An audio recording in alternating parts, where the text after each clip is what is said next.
Case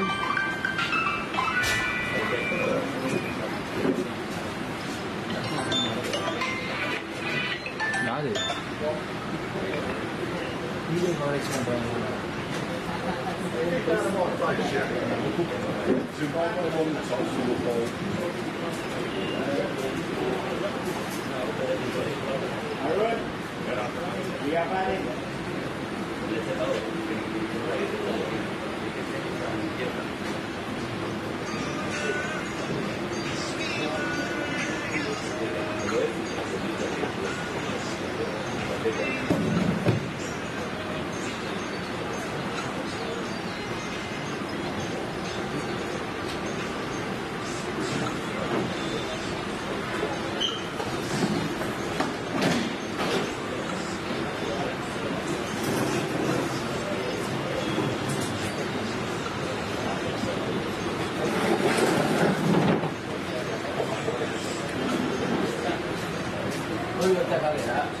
இல்லையே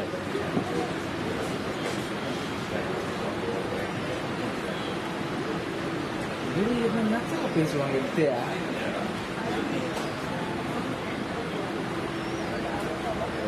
பூஜா போகிறேன்.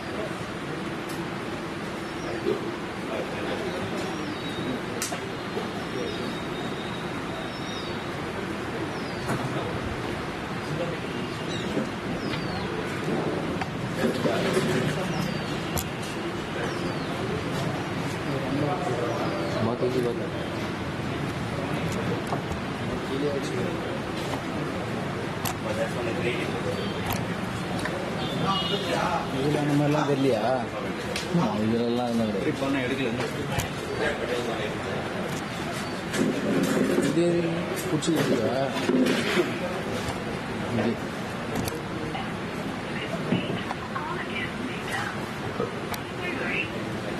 சொல்லுங்க ப்ரோ.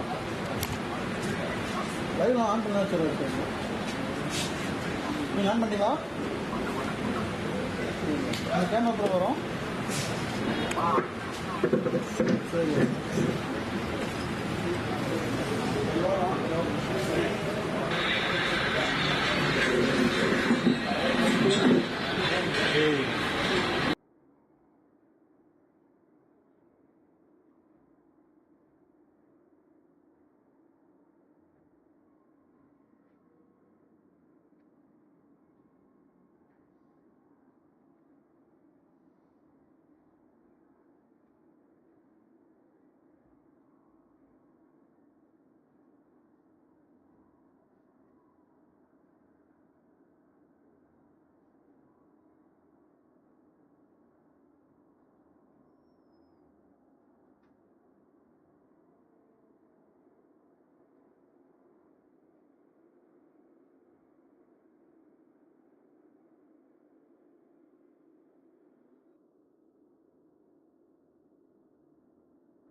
Hello.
ஓப்பன் பண்ணி சொல்றா கொஞ்சம்.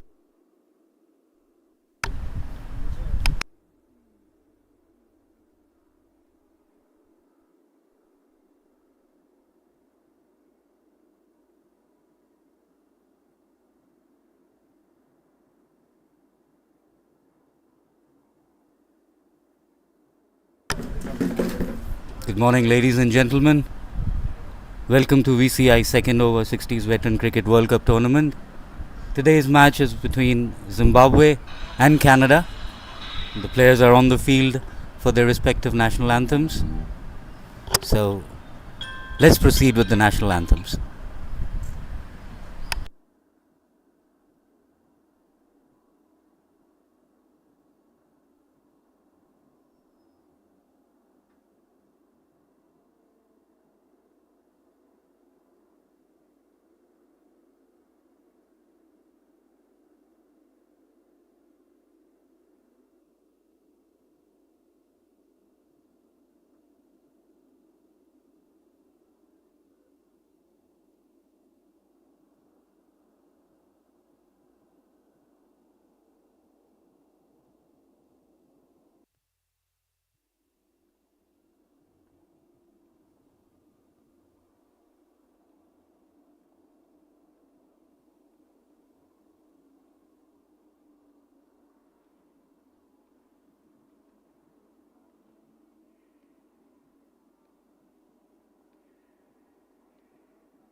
That was a very emotional moment for both the teams.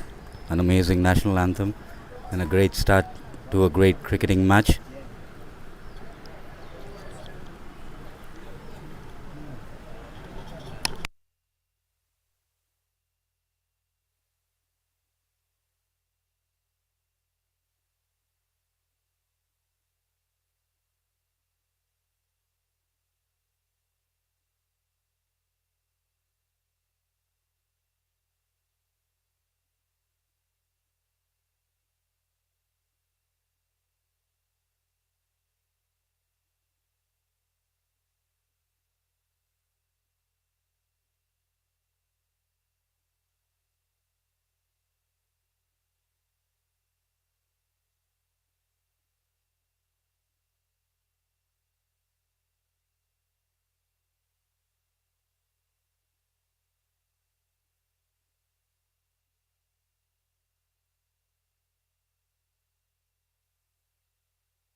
11. அதில் ஆஃப் ஆகிடுச்சு பாவம், இது பண்ண சொல்லு பாதை.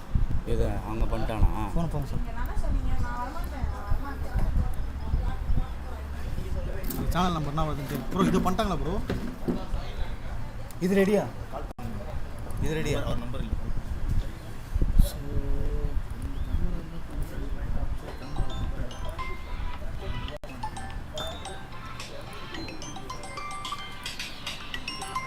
ஹலோ. ஏய், அங்கே என்னடா காட்டுது channel டிரான்ஸ்மிட்டரில்?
Good morning again, ladies and gentlemen. Sorry for the slight interruption. There was a technical fault. Hence, the match coverage has begun a bit late. We apologize for the inconvenience caused. So, let's get back to the game. Welcome to VCI second 60s Veteran Cricket World Cup Tournament. So, the toss was won by Zimbabwe and they have elected to field first. The match is between Canada and Zimbabwe. So let me announce the 11s of both the teams. Canada, we start with Mr. Gregor McDonald. He's the captain and wicket-keeper for the team. Kenyan Zeal, he's the vice-captain.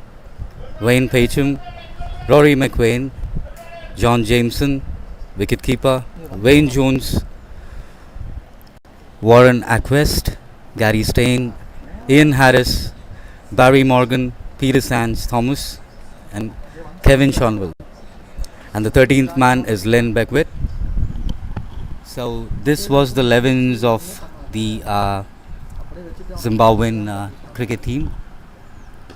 And that was an amazing shot by the batsman. The match has started and there was a delay in the broadcast because of a technical issue, but we are back on field and the game is on progress. So I will be joined by my co-commentator Mr. Akash in a while, and we will be taking you through the game.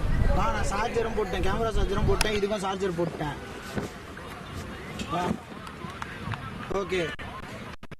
Okay, then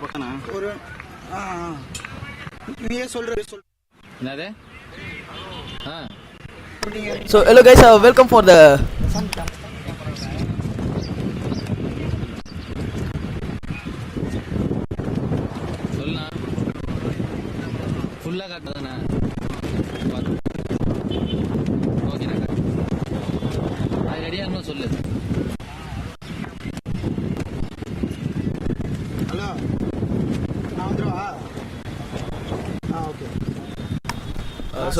very warm morning guys, and it's been a good match between Canada and Zimbabwe, and Mrs. Nelufa, the one who's been there for Canada team, she had been played in women's cricket in Canada team, and she joins me in the com box. So myself Akash in the com box and she joins me. Welcome ma'am. 956.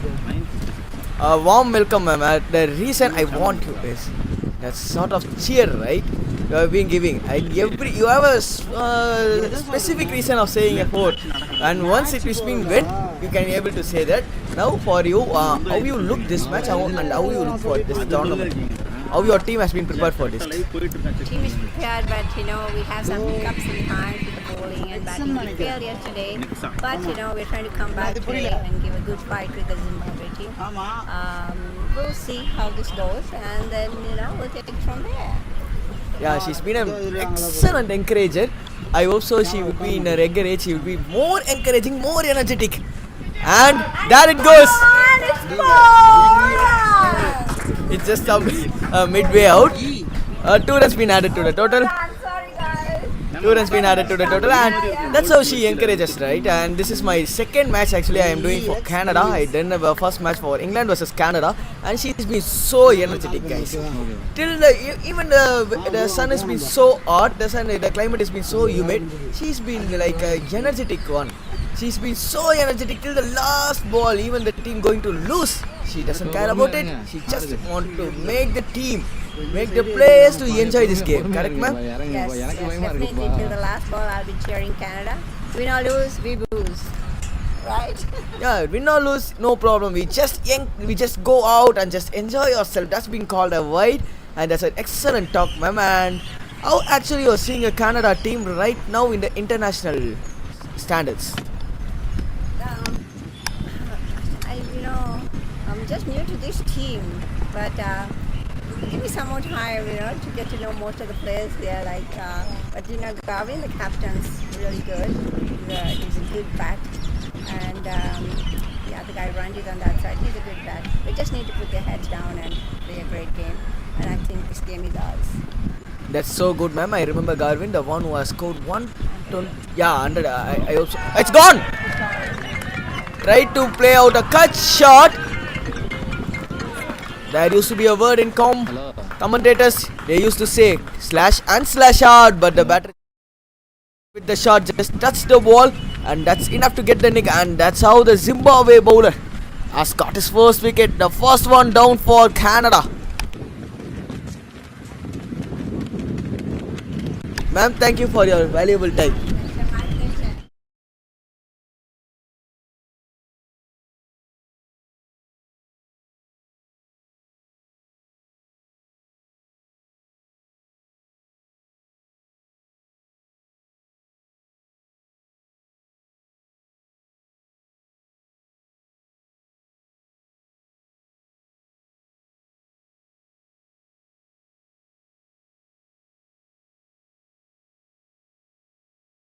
The international players, both from Canada and Zimbabwe, they don't get dehydrated. But we have an amazing organizing team who is taking care of all the fluid intakes, and also they're making all the preparations for the players. So we hope there is no misconceptions and there are no dehydrations at the ground. Back to you, Akash. What do you think? Yeah, even the organizing team is making an excellent job of making the players to be hydrated all the times, and it's been physio who's been there, and they just helping the players to just relieve their cramps, all sort of cramps, all sort of pains, and they have been so much helpful too. And Canada have lost their first wicket, sir. Ranjit, I hope so, is gone. And the captain Garvin, whenever I see him, I used to remember your innings, the way you play, the same way this guy play, Garvin. He's been an excellent captain, always been leading from the front. What do you think about him? Well, to be very honest, I'm privileged and honored to be commentating by your side. This is the first time I'm commentating here, and I have limited knowledge about these players, but I have to commend one thing about them. Guys, you have to please understand, this is over 60s International World Cup tournament. Every player playing there is above 60, but sitting here, I would say many of the youngsters will lose.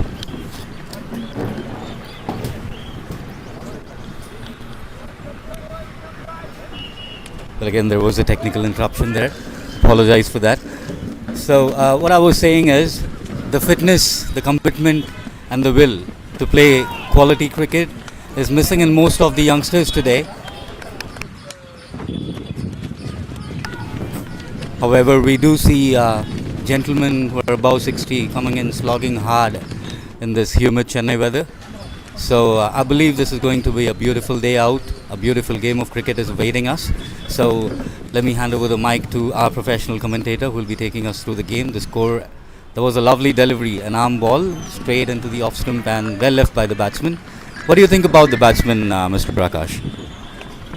Sir, to be true, this guy is such a great batter, and Watkins, the new bat, Arun. And it's Gary Stein who's been continuing for Zimbabwe. The left arm orthodox off spin. That's how he plays. He just puts off all those loose balls, the skipper. And just if you could able to hear, that's how the Kannada guys just cheering out things. And yes, the skipper who's been there, who has scored an excellent century against England in a one-way match where England won by a large margin. Still, their captain was there, and Canada has been so well. They just put a good respective total before they lost, and definitely, sir, you will be looking forward for him to see. And I hope so. You just remember of your shots.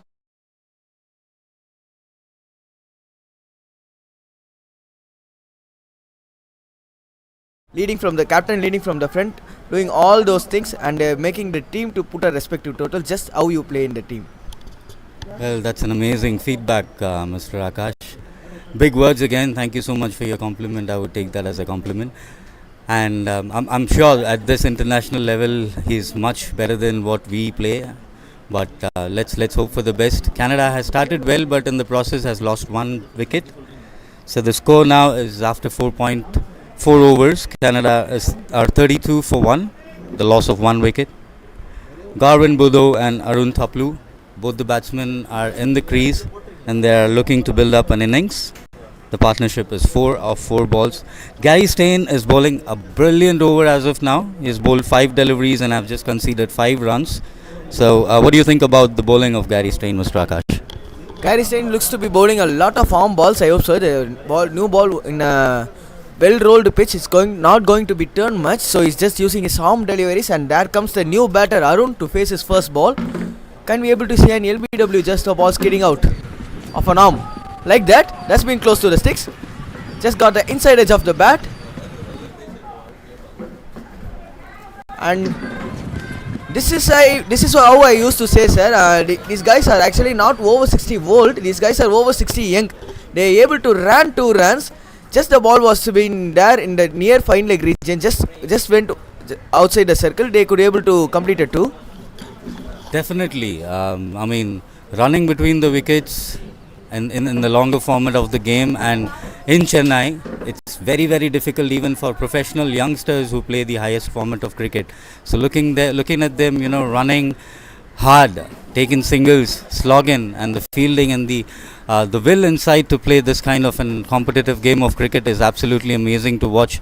As a youngster, I bet, Mr. Akash, you would be taking load of feedbacks, load of positivity from this kind of a game and implement the same in your game too. Definitely, sir. I just took a lot of things from these guys, especially in Canada versus England. I hope so you saw the match in the live. There is a catch taken by a bowler called Tony, a leg spinner. He just took that catch by even we couldn't imagine how the catch has been taken. And there's another fielded in deep mid wicket. That was actually Tony took the catch by going into his bowling stride, and is against his bowling stride, and he got it. It's 5 done, 35 for 1, and I hope so. Rory who's been continuing out here. Yes, it's been Rory who's continuing out here. His third over, 1 for 9 in his 2 till now. He's the one who has got his wicket, and I want to complete this one. And there's another catch in deep mid wicket which was just made to be impossible. And these guys are just like, are you joking us? Just like that they took these catches, and these guys are just making to feel us it's been an under 23 or under 19 tournament rather than it's been above 60 tournament. Right, Akash. Thank you so much for this wonderful feedback. I hope, I did not witness the catch, but I will definitely go back and watch the highlights. So, Rory McQuaid, I would call him Rory, you beauty McQuaid. He has been bowling a great spell. Look at him run, bowl, but a lovely shot by the batsman, Garvin Budo. Wow, what a shot. A beautiful shot just for a single. They have protection out there in the field for the batsman. I guess they know his strengths. He's playing beautifully on the offside. Now, Rory McQuaid back into the attack. He's bowling his third delivery. He's the one who has given a breakthrough for Zimbabwe now. So I guess Zimbabwe is more of a bowling kind of a team because they won the toss and they decided to field first. So I guess they are strong in their bowling rather than their batting. Let's hope for the best and let's see. Over to you, Akash. Thank you, sir. And I think this decision may cost them a bit. I want to just overrule this decision because in yesterday match we could able to see the pitch start to die a bit in the second innings. Once the Hodgson has started his rage of here and it start to be dying in the pitch, like the pitch start to get a dry condition. The ball start to skid out. But in the first innings it was so good to bat on, especially when the pitch has been newly rolled on and the dew has been settled out, and it's been so good to bat on. The ball has been coming so well to the bat.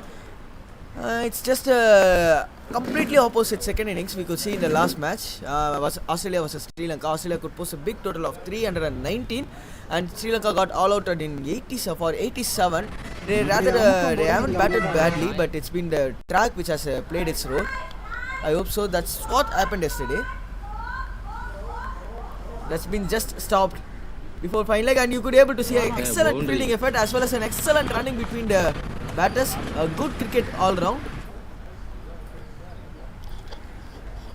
Well, I do see both the batsmen, they're playing sensible right now as they have lost one wicket. They need to rebuild, they need to get back into the partnership and make sure they score big. Garvin Budo is playing an amazing innings. He seems strong all over the park. That was an amazing shot again by Garvin. A lovely shot and the ball flies down to the boundary. Well, we do see some enthusiastic fans outside who are cheering for their team. They're cheering every single run that is being scored by the batsman all over the way from the Canada. So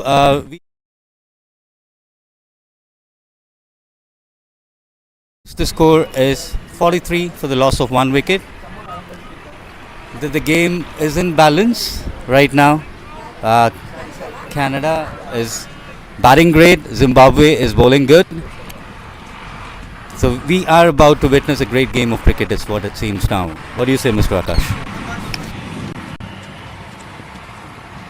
Definitely, when Canada have been batting and the skipper has been out there, it's always a great game, sir, to be seen.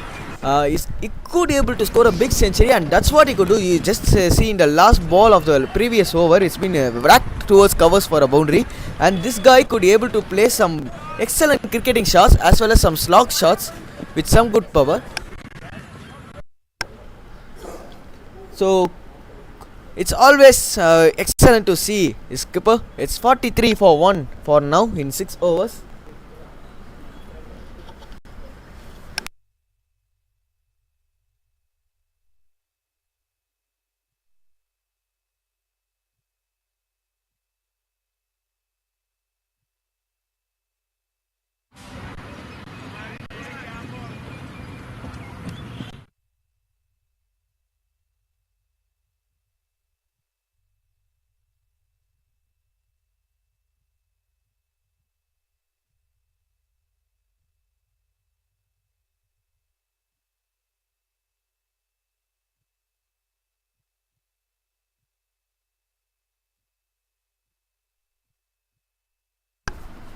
Left arm spin is staying, continuing out. A quick hands from the keeper, and I think so. He's got stumped out. Well, I was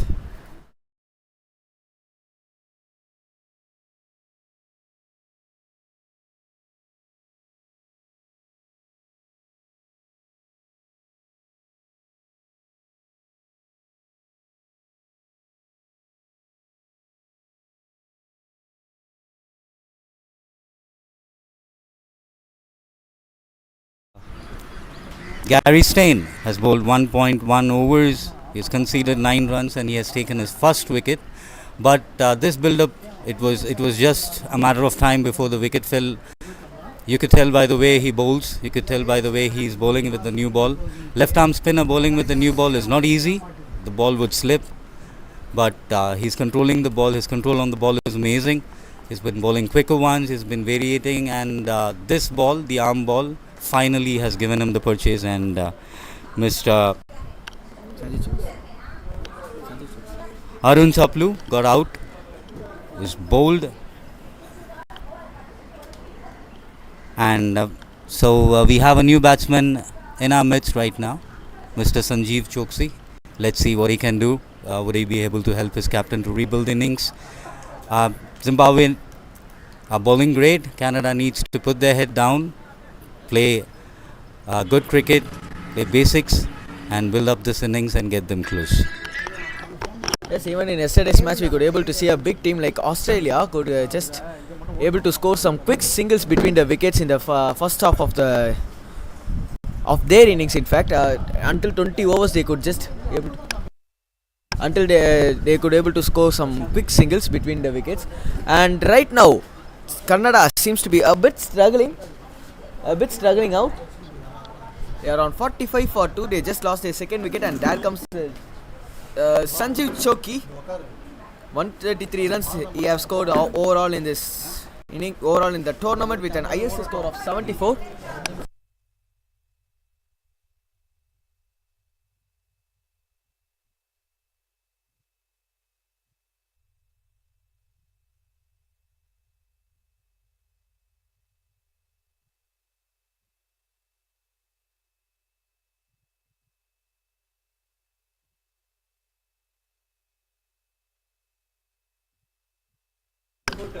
So Mr. Vince has just joined. In Chennai here seems to be a sort of field first wicket. It gets hotter in the afternoon, so you want to be able to field in the morning hours when it's cooler. unfortunately we lost the toss. So we're going to try and put up a big score to obviously to test Zimbabwe. And so far we've got off to a decent start. Probably lost 1 wicket too many, but a decent start nevertheless. Sir, actually I don't say it's first match, but the first match I commentated against England. England have been batting first. They could able to post a good total in your last match, right? And they could able to defend it, right? So can you take some positives from that match to this match? Of course the day is different, but can you take those positives out there? Yeah, I think England batted really well in that game. It was a smaller ground, faster ground, really good batting deck. They put up a huge score. We did challenge them. Unfortunately, there was one bowler, I think, that really turned it for them. He bowled superb. He took all the pace off the ball and really turned the game for them. But I think we were batting really well in that game. If we get a bat first, we definitely need to put up a huge score. So that they're always going to be challenged and have scoreboard pressure when they bat second. So actually whatever we are seeing in this pitch in the last match, even I have witnessed, thing is the pitch will be batter who is going to be settled down. They are going to play a huge innings. So can we see settled down captain could make the team to post a big total? Well, absolutely. We're in the power play now, and as you know, there's only 3 fielders outside, so we're going to try and utilize that as best we could. He is a hard-hitting batsman, but he's going to go hard in the power play, given the license, because we really need to get off to a good start here. Yes, sir. Actually, we joined together in the last match against England versus Canada, and you are the one who said actually the captain has been a middle order batter who's been promoted up in the match. And right now, same decision which has been made by you because he just got succeeded in that. Yeah, so I think what happened is we did have really 3 really good batsmen that couldn't make the tour. And he is a normal opening batsman, but he had to drop himself down to the middle order just to shore up the middle order. But I think after the first couple of games, we felt that we had to make the switch. And I think that switch is actually paying off for us. Okay, it's been 7 done, 52 for 2, and of course Vince has been with us till now. And so any preparation for against Zimbabwe, because like any sort of preparation you just want to come and enjoy for the game? Well, we definitely been following Zimbabwe's in our pool, so we definitely been looking at all the teams in our pool and trying to assess what they've done well, and where they've got challenges. We've watched, I guess, the scores. All the games are on YouTube, so we have done a little bit of technical work in it as well. Obviously, we've got to try and win the remaining 2 games. I think in our pool there's 4 teams that are sort of on 2 points, with the difference just being the net run rates. Zimbabwe and ourselves fall into that category, so I think both teams want to win the last 2 games and push for the second place. England is very strong, they've won all the games, but there's definitely a chance for us to push for second in this pool. A good game, right? A good game for today, and you will be equaling the points along with your arch rivals, US. What do you think about it? Sorry, say that again? A good game for today and a victory for today, and you will be equaling the points along with the US, but unfortunately because of your run rate, we will be at the 3rd. What's your take on this? Yeah, so I think we definitely got to try and win, and if possible, try and enhance our run rate as best we can. Obviously, US is in front now, but let's not forget the US have to play England tomorrow. Definitely, sir. US have to play the England tomorrow, but it's everything for the day, right? So we need to just wait and check. It's going to be a tough tournament, more tough on the tournament. Points table and a run rate going to decide the top 2 position. Yeah, it physically it is a tough tournament. As you know, the rosters are 18 players, and we ourselves have had a few injuries. We know, just given the age and the actual temperature conditions, we definitely going to have a few players go down over the course of the actual event. But our physio has been doing a great job of keeping guys in the park, and we hope to continue that. Yes, I hope they will be continuing that. They are doing some pretty good job, physios. And I want to talk about this too, sir. Mr. Garvin and Mr. Sanjeev has been out here. The top 2 batters for you. One has scored 174 and one has scored 133. A pretty much experience. So they know exactly what to do at this stage, right? Yeah, I mean, definitely Garvin is the most experienced. He's our captain. Sanjeev has just actually joined the Canadian team this year, just turning 60, but he's got good experience in any conditions. He did play some Ranji Cup as well, so he's actually an all-rounder. He does bowl really well as well. But you're right, this is the core of the baton here that really has to do it for Canada. That's an excellent shot. True sweepers. And that has raced towards the boundary cushions for another boundary. And also they were so much happy from the dugout. So sir, let's just take out the bat, and what's your thinking of your bowlers? What they need to do to make this tournament still more alive for the Canada to be in the semis? Well, I think as we get deep and deeper into the tournament, and we start to see that it's going to be baton wickets from here on, we really got to bowl defensively, negatively. We have to keep our lines. We didn't have a good day in the field yesterday. Unfortunately, we couldn't keep the lines. But I think certainly the team with the bowlers that hold the nerves and actually are disciplined and keep their lines are going to do well. And that has to be our recipe going forward. Yes, the one who's been batting right now, Sanjeev Shokshi, is the highest wicket taker for you till now with 5, and Krishna has got 3 wickets. What do you take on these two bowlers in the first 2 for you?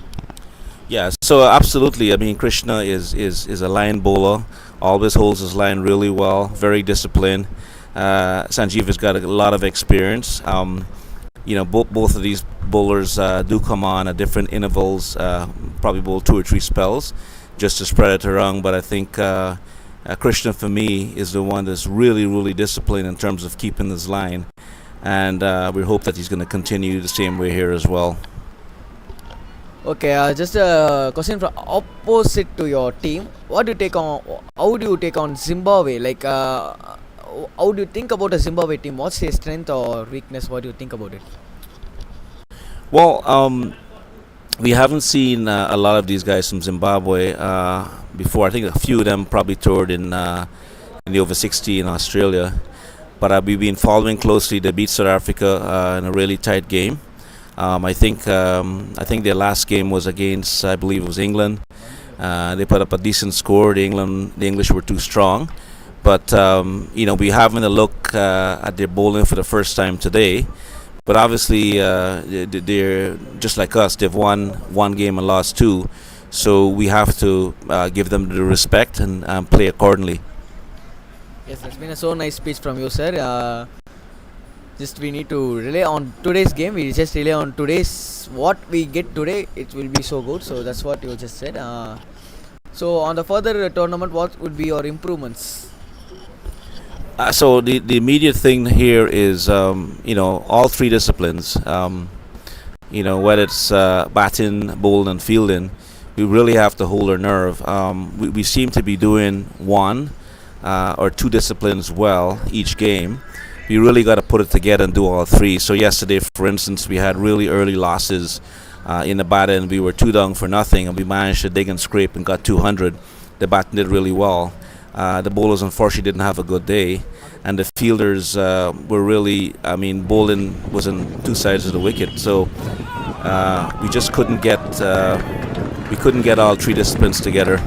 Looks like Garvin just lost his wicket. This is unfortunate for us. Yes, Garvin has lost his wicket to an excellent ball to be told. That's a super warm delivery. That just it's the base of a leg stick, I hope so. That's an excellent ball. What do you think about these guys, these bowlers, especially this left arm spinner Sting? Oh no, it's even Kevin Shadwell, who just bowled well. Yeah, that was definitely from here looked like an arm ball. Garvin definitely was in an attacking mood, trying to give himself room. I think it was just a little too close to cut though, and unfortunately, I think he played on to his leg stump. Hope so you have an excellent game, sir. Definitely, you could just enjoy your game, and thank you for joining us, sir. Absolutely. Thanks once again for having me. Yes, definitely we will be having you once again in the when you guys are bowling. So, thank you for joining us. So it's been 57 for 3 in 7.4, and there comes Mr. Shravan. He joins back in the comm box. Welcome, sir. Well, I was just listening to the gentleman speak. Such knowledge about cricket and he's sitting outside. This shows the bench strength of the teams they have right now. So it's kind of amazing when we were back, when we were playing our games under 19s and under 22. Even then, we couldn't find this kind of coordination or the will to play cricket as it is. The cricket has evolved so much. Cricket has become dynamic. Cricket has become beautiful to watch. So it's good for the game, and the players outside, in spite of their age, in spite of what they do, they're giving it all. They give their best inside the field, and that's amazing to watch as a youngster sitting from outside. So I believe this is a great entertainment as well as a learning for youngsters like you, Mr. Akash. And we have a gentleman from Zimbabwe. Welcome, sir. Shravan here. Can I please get your name? John O'Lane. All right, sir. Mr. John Lane has joined us from Zimbabwe. So what do you think about this game, sir? Well, it's pretty evenly balanced. I mean, Canada came out really attacking. Zimbabweans have pulled it back with a few wickets. So Gary Steyn, who's bowling at the moment, his left arm through and around. He had a hand in the first wicket, which was a really good slip catch. And he's just clean bowled I think he's got 2 wickets in 2 overs, right? So he's hit a bit of form here. He's got a very good arm ball, and that last one I think was that arm ball. It was a bit quicker, came through a bit quicker. That one there, he's just floated up a little bit, and he gets a lot of dip, So the Zimbabweans really need to win this game today. I mean, I think Canada need to win it as well. Everybody's sort of sitting on 2 losses and 1 win, and apart from England, of course, in this group. So what are you making of it? Well, I first of all, this is my first time sitting here and watching you guys play. Right. I would like to commend you on the enthusiasm and the spirit of cricket, the game that you're playing right now. And a basic question: what made you win the toss and elect to field today? Well, we've won a few tosses and batted first, and we beat South Africa in the first game, but then we lost the next 2, New Zealand and England, and so we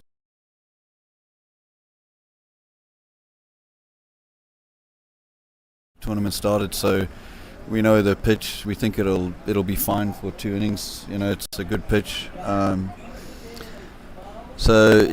We just thought we would try something different and see how it went. I see it working out. You have been taking regular wickets. Zimbabwe is in hold of this game. Yeah. I do see gentleman bowling great arm balls. He's been using it very well. So how do you practice? How many hours a day do you practice? How do you gel as a team? What do you do to build this team and get and compete on this level of cricket? So out of the squad of 18 players, 11 of them live in Harare, and the rest of them come from all around the world. We're all Zimbabweans, but we live in different parts of the world. So but the guys in Harare were practicing twice a week, and they have been doing so for the last sort of 18 months. So they've been practicing very hard. The rest of us, 2 of us come from the UK, and we play in over 60s county cricket there. And we've got one chap, actually we're playing against Canada, but we have got a Canadian in our team, and I don't know what he does for cricket in Canada, and then we've got a couple of South Africans, and they play in veterans cricket in South Africa. So everybody's been working very hard, and getting fit and upping their cricket skills. So it's everybody works hard, and it's a very united group of players. We all get along. Everybody knows their role and or fills any role, whatever they're asked to do. No complaints, no questions. Just go and do it. Great. So that shows the team spirit. And so how do you find the climate here? Is it any different from back home? I understand UK is cold, but what about Zimbabwe? Do you have the same kind of climate in Harare? So this is summer in Zimbabwe at the moment. It's fairly hot at the moment. There's a bit of a drought, but otherwise it would also be quite humid. Not as humid as this, but certainly the same sort of temperatures. And the guys, for the most part, they're just drinking, making sure that they keep hydrated. And we haven't had any problems. We haven't had any stomach problems or anything like that. So everybody's really, quite. We've got some physical injuries, shoulders and knees and stuff like that. But apart from that, no complaints. Everybody's, fit. When you're playing over 60s cricket, everybody's got something wrong, some sort of niggle. Well, I would beg to differ because the level of cricket you're playing, the level of enthusiasm and the will you're showing, it is missing in 90% of youngsters today who are taking this game as a profession. That's coming from a coach myself. I own an academy here back in Chennai, but I see people. I've invited 10 of my guys, youngsters, to come here and sit and watch this game and see how the game is actually to be played. Right. Because youngsters nowadays are taking things for granted because they have extra facilities. But back in the days when we used to play cricket, when you used to play professional cricket, I bet the facilities and the grounds and the standards would be completely different, correct? Yeah, I've got to say, just to say, very few of us have ever played professional cricket in this team. So we've got Edo Brandes in the squad who played for Zimbabwe and had a lot of success as a bowler. But apart from that, no one else has played professional cricket. So we're all amateurs who kept playing. So, we've always sort of played the game in the spirit of it. That's how we were brought up. Yesterday against England, we had two batsmen who nicked it and walked. That's just the way we were brought up. So meanwhile, you're missing the cricket. Exactly. I was too occupied with understanding how this started, because this is really beautiful to watch. This is my first time watching a game like this at this international level. Well, I'm very glad to hear that you're enjoying it. It's sort of like a slower, more geriatric form of cricket. Much more. The thing that goes at over 60s level is the fielding becomes slow. And people's throwing becomes a little bit weaker, but they're still good bowlers. They may not be as quick as they once were, but they can bowl pretty accurately. And the thing that remains the strongest at over 60 level is the batting. You lose less of your batting ability than you do your fielding ability. So I do feel that at over 60s level, it's generally speaking the batsman will have the upper hand. But every now and again you come across really good bowler who's doing something, and we came across one yesterday. Chap was bowling against England, bowling leg spin and googlies, very accurate, and in combination with a good keeper, they got 3 stumpings. So yeah, it's an interesting. I do think it's interesting. Whenever we go and practice, we'll have in the next door net there'll be some young bucks in the prime of their life practicing in the next door net, and they all stop and have a look. They're all quite amazed that there are these people who could be their grandfathers turning out to play cricket. So so we enjoy it a lot, and off the field as well as on the field. So great, that was a great input, and we enjoyed talking to you, sir. It was an amazing honor. Thank you so much, and will you join us soon again? I'll pop in again. Just a few questions. Sorry? Just a few questions. All right, so Mr. Akash needs to have a conversation with him too. So over to you, Akash. It was nice talking to you, sir. Thank you very much. Thank you, Shravan sir, and welcome, sir. Actually, the thing is, I want just go beyond cricket. What will you choose, Chennai or RR? Sorry? Chennai or RR?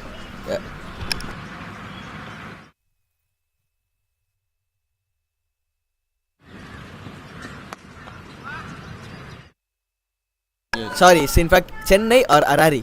Chennai or Harare? Chennai is lovely. We like Chennai a lot, actually, and we've done a little.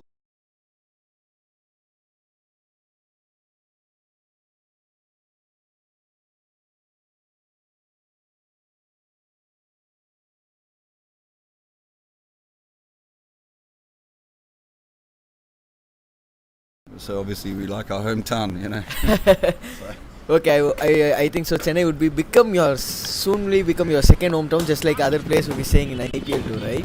Yeah, we'd be very happy to spend more time in Chennai. So what's your thought on our like on our organization of this tournament, on our live streaming, on myself and Mr. Shravan's commentary, and on Physio's help of things. So, what's your overall rating in this tournament which has been organized? Overall rating, I think the tournament's been brilliant. The organisation has been really good. The accommodation's good. We love the food. The grounds have been absolutely fine. No problem with any of the grounds. The pitches are really good. We really sort of expected. We didn't know what to expect on Indian pitches. None of us have played here before except for Edo, and he's only played on test match pitches. So we're really enjoying the tournament, and the organisers have done a great job. So we thank them. Yeah. I will just take this as a great granted one, sir. And the last one, definitely. And your take on the tournament as well as your take on this match, sir. Sorry. Your take on the overall tournament as well as your take, because this is going to be an important match. Any team going to win, they are going to share the points with US, and they are just below England, right? Yeah. So all of the teams below England, I think, are pretty much on the same points. I haven't actually had a close look at the league, the table, but this is a key match for both Zimbabwe and Canada. Yes. And so I think both teams will, obviously going, hard to win it. So it's going to be very interesting to see what happens. Yes, sir, definitely. It will be very interesting to see. It's going to be a close match too. You were talking about you guys are over 60 and throwing has been so poor. I always used these things from a great guy, from my own coach, from my own hometown. He used to say quality doesn't actually quality doesn't define the age, right? Even at the 60, a guy can just dive and take the catch, just like whatever he does in his under 19 or under 16 days. That's what I believe too. Yeah, I mean, we try and do everything that younger players do, but it just happens slower. Definitely, sir. Sorry, yeah. Yeah, so it's everything's just a bit slower, and we're not quite as quick and as agile as we used to be, and as you get older, your eyesight changes, and apart from everything else, so it becomes more difficult sometimes to pick up the ball when you're in the outfield, and but otherwise it's the same, Yeah, that's what I said in the com box. Whenever I am here, I used to say in the com box, it is not over 60s World Cup, or it is a 60 years old World Cup. I used to say this is a 60 years young World Cup. I could be able to see so much enthusiastic between the wickets, or between batters used to run so quickly. I could be able to see in the Australia team had done that, and the England fielders are just amazed me. They're just taking out their catches. There used to be a proverb, even catches wins you matches and bowlers wins you tournaments. That's what the England team has been constructed of their team, right? Yeah, I mean, the England fielding has been very good. I mean, we've been told that our fielding is good as well. You just saw earlier on there was a really sharp slip catch taken. Yeah, that's been an excellent reflex too. Yeah, most of the teams have got very good wicket keepers. We've seen a number of stumpings. We've seen a number of, whenever the ball does go down the leg, the keepers normally get over there and take it down the leg. It's everybody feels well. I mean, if you watch that guy Peter Sanders Thomas, who's number 10, he's in the covers. He's incredibly agile and quick. Very little gets past him. See, just in line with the tower over there, with the red cap. Yeah. Okay, so number 10. He's been standing at mid-wicket, right? Yeah, he's been a mid-wicket cover. Yeah. And you'll see how quick and agile he is. Nothing gets past him. There's a ball that Gary Staines just bowled that just went straight over the top of off stump from the position of the keeper's gloves there. And I especially want to have your word of the bowler who's been bowling right now. He's been bowling so well. He's having some sort of skills, especially those arm balls. Yeah. And definitely we could come with Mr. Jesse number 10. I just want a few words for him. Commentators curse, I hope so. A full toss ball. So Gary Steyn got a beautiful, fluid left arm, very smooth action. He bowls, comes through and around. He turns the odd one away from the batsman. batsman's just got a bit of a problem now. I don't know what he's done, something to his hand. It looks like he's taken his glove off. I didn't see the ball hit his glove. But anyway, Gary Staines' action's very smooth and fluid. We've got another left arm through and around bowler, Raj Naik, who's got very similar action. They both sort of darted in. Yeah. And Gary uses subtle changes of pace. We've seen him flight a couple up. Suddenly a ball. And then he bowls this arm ball that swings in and dips. And it's beautiful. I mean, it's very difficult when you're batting against him to see it. You have no idea that that's going to be it. He disguises it very well. Especially especially in this Chennai's turning track, the ball has been coming in and going out. Just making the batters to guess is always going to be difficult, especially when the ball start to dip a bit and it's also start to skid a bit. Yeah. So some of the exactly, and some of the pitches we played on, the odd one is kept very low. So the batsmen naturally want to get onto the front foot to negate that low every now and again, the one that shoots through. And for the most part, you can get on the front foot on these pitches, to balls that you might otherwise go back to. So yeah, it's interesting, but we see a lot of back foot play. It's just sometimes, if you get a straight one that's short, you're better off playing it straight than trying to pull it, for example, because it may just sneak through and keep low. So yeah, it's he's very attacking. He attacks the stumps. He's not bowling. He's not trying to bowl a defensive offside line. He just wants to attack the six. If you miss, I hit. Yes, exactly. It's you miss, I hit. Yeah. So it's a brave man, and he's got his field set with a man on the mid-on boundary there, long-on boundary. So it's yes, he's bowling. He's been just that's an excellent fielding effort again. Just the one you said, right? Yes, that's Peter Sanders Thomas. He's very, very quick in the field, and actually in the first game, the seam of the ball sliced his thumb. It looked like it had been cut with a knife right across it. So he's playing with 4 stitches in his thumb. He just had a quick look at his thumb. I hope the ball didn't hit him there. But he's still managing to bowl and everything, so he's doing really well. Yeah, actually he's not walking in, he's actually running through, right? Yeah. He's having a bit of jog out there from covers to short covers. Yeah, he's very energetic. It's like having Tigger in your team. Yeah, you guys have a Virat Kohli in your team itself. Yeah.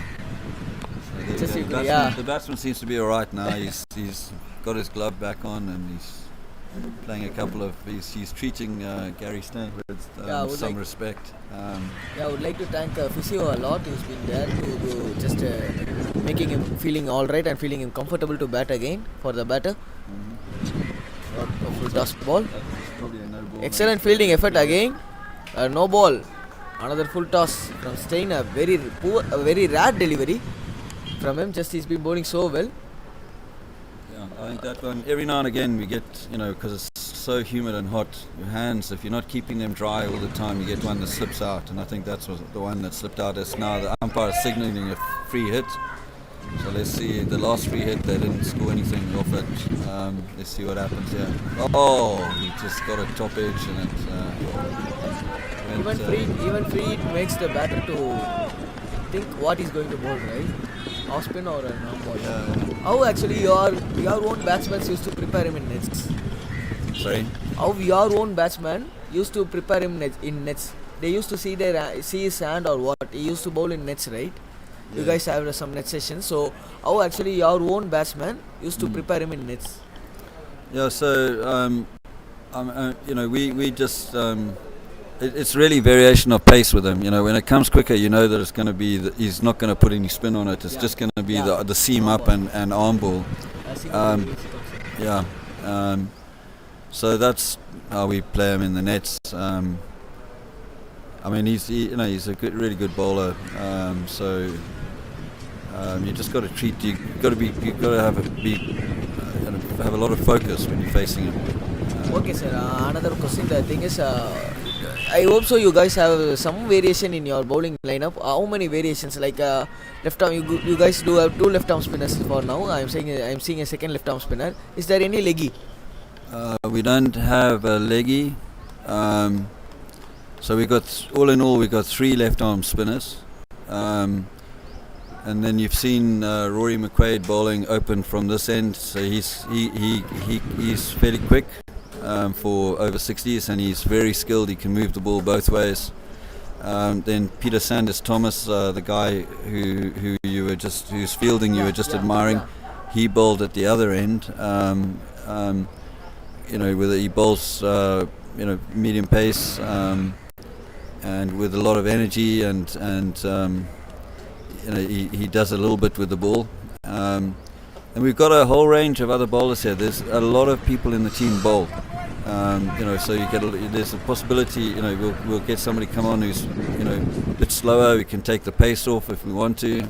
Oh, that was a good ball. That's again a good catch from the wicket keeper. He's doing a pretty good job. He just got a one batter stump down the leg, and this time around he got another quick chance of stumping. So this is Kevin Shadwell bowling at this end. We've got 2 left-arm spinners going at the same time.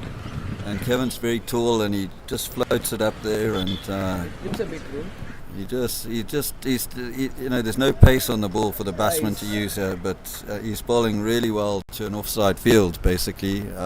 He's dipping out the ball. That's how it looks for me from here. He's dipping the ball from the hand, and the ball starts to dip a bit. That could cause, if the ball is start to skid down and it's a leg, it would be plump for the umpire to decide on. Just like that. Short. That was short. It just hit the batsman on the hip, I think.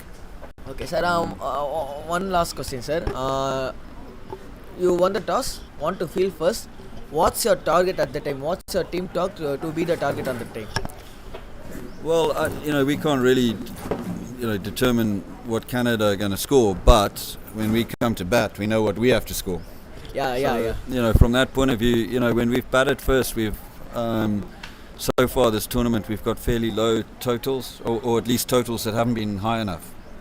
And so we just felt that this way, if we have something to chase, we'll have a better pacemaker, a better sort of pacer we'll be able to judge the pace of the innings more.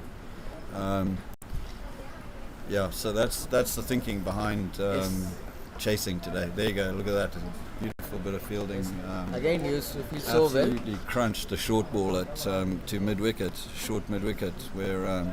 Definitely, as an youngster, I used to learn a lot from him. He's been fielding so well from covers. Just I said, he's not actually walking in, he's just running in to just make sure the ball won't escape from his hands too. Yeah, so he moves in and then he goes in very short little steps so that he can push off either leg, go in either direction. So anyway, I've got to go and do some water duties. I'm one of the water boys today. So no problem, sir, no problem. I hope so. You had an excellent tournament too. And last word, current, you want to do some some encouragement for current Zimbabwe team? Yes, well, we're shouting from the side. They know that everybody's behind them from our side, and we're just looking forward to the rest of the tournament. We just hopefully get through this game, and then we've got the USA left. They're having a great tournament, the USA. So it's lovely just playing all these different countries and playing on all these different pitches in these different conditions that we've never played in before. We're learning a lot. Yes, definitely. At any age, we need to learn, right, sir? So thank you for joining Absolutely. us, and thank you very absolutely very much glad to of having some chat with you. Thanks very much for the opportunity to monopolize your airways. Thank you. Mr. Sherman just joined me in the comm box. I just took a quick coffee break, Akash. So, a brilliant game. It's amazing to watch. So, we're just enjoying at the commentary box, talking about the game, looking at the players, looking at them bat beautifully, looking at them field beautifully. So, this is the kind of cricket we expect from, whoever. even let it be under 14, under 16. But this kind of competitive cricket coming from over 60s is absolutely amazing. So, and we're getting regular input from both the teams, both the team players, the coaches. We're talking to the players from Zimbabwe, we're talking to the players from Canada, and they are absolutely amazing human beings and cricketers. So, very glad to be sitting here and sharing the commentary box with you, Akash. So, what do you think about the game? And please update the viewers about the score. It's a wide signaled by the umpire. Last ball of the drinks. And this is the last ball before drinks. So, just give us the summary of the game, Akash. The summary has been just like this. It went like this, and it's been the captain Garvin who's played so well for his 30, but got bowled by Gary Staines. Excellent ball. It's been an arm ball that just hit the top of leg stick. That just took the leg stick bales, and he's caught and bowled in the last ball of the before drinks. That's the second amazing ball. That's an amazing ball by the left-hander again, and this time just before drinks, the last ball before drinks, he takes a wicket for his team and gets them into a strong position. So after the completion of 15 overs, the score is 77 for the loss of 4 wickets. And the Gary Stain, Mr. Jayawardena was out. Well, that's a beautiful delivery by Mr. Gary Stain. There has been a slight technical delay in the score, so apologize for that. It was Mr. Sanjeev Choksi who is out, bowled by Mr. Gary Stain and caught by Mr. Gary Stain again. So it was a cotton bowled delivery. An absolutely amazing wicket just before drinks. So Zimbabwe are at the driving seat right now. They're doing pretty good. Canada, they need to rebuild a bit, they need to concentrate, they need to bow down their heads, take singles and doubles, not look for rash and erratic shots, and get to a defendable score. So Akash, it has been a wonderful session so far, and we have learned so much from seniors, we have learned so much from watching the game. As a youngster yourself, as someone who is playing professional cricket yourself, what are the inputs you're going to take from the seniors? Yes, sir. Actually, you used to say me a word. Just be energetic in the field. Don't be always your shoulder down. Don't take your shoulders down.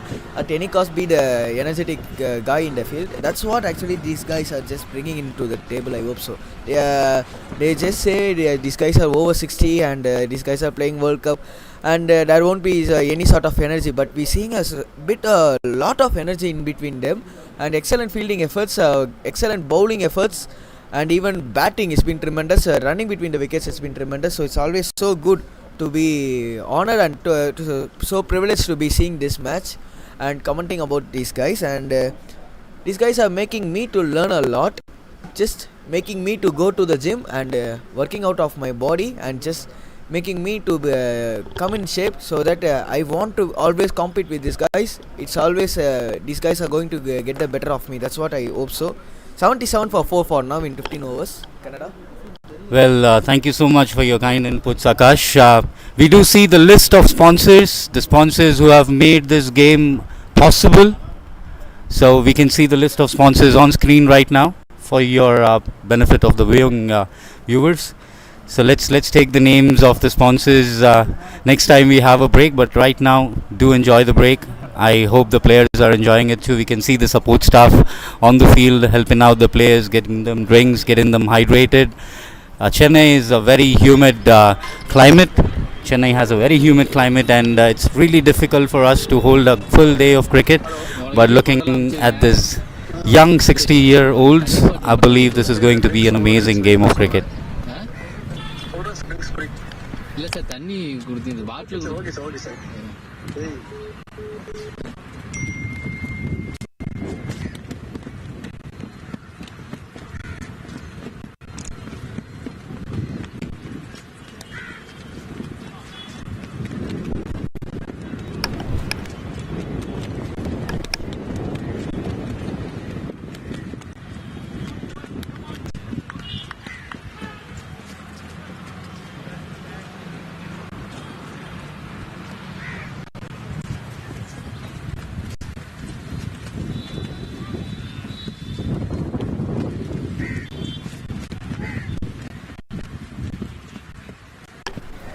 So we're getting ready for the second session of play after drinks. Players are hydrated, getting back into the field with rejuvenated energy.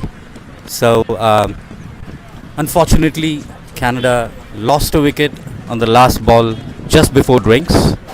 So the new batsman who is in to play is Mr. Terence. I hope he can do magic for his team, hold his game, play positively at the same time, build up an innings and get them to a comfortable score from where they can plan their defense. So let's hope for the best game. The players are waiting. The umpires are waiting for the signal from the scorer. The scorer has given a signal. The umpires are waiting and the game is about to start.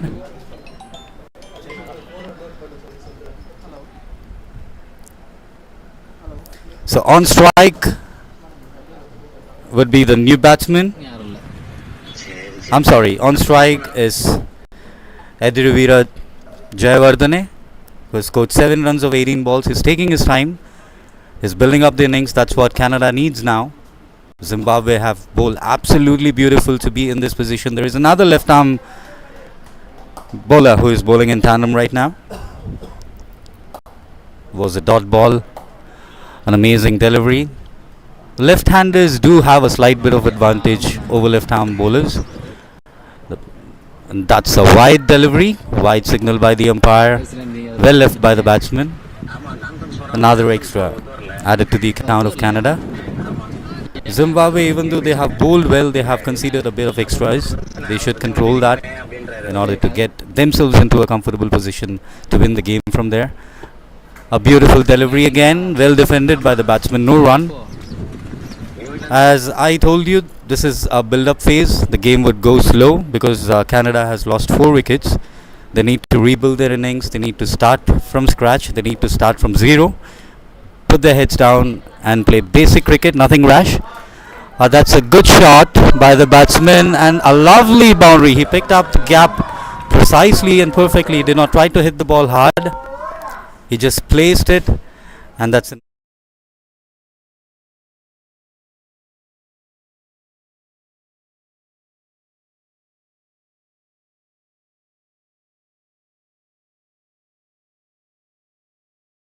support system. They have their own staff, they have their own supporters who come up, cheer up. They have their own fans, the family. So this is an amazing game of cricket.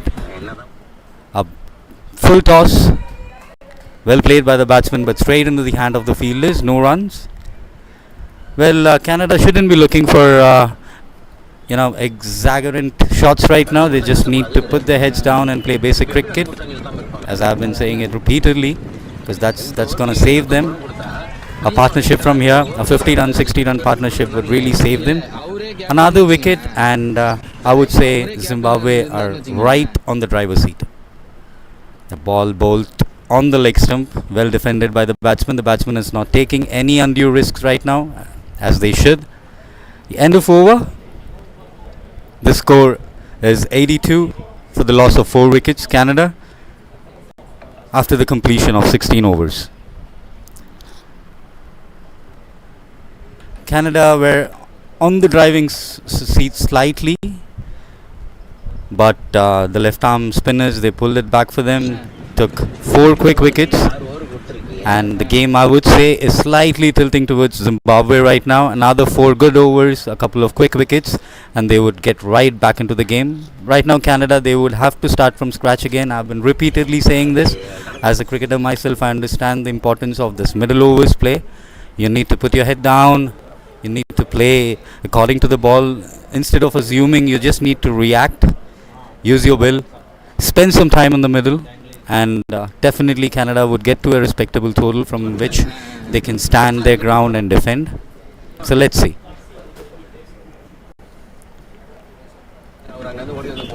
That's an amazing ball by the bowler. Well played by the batsman for a single.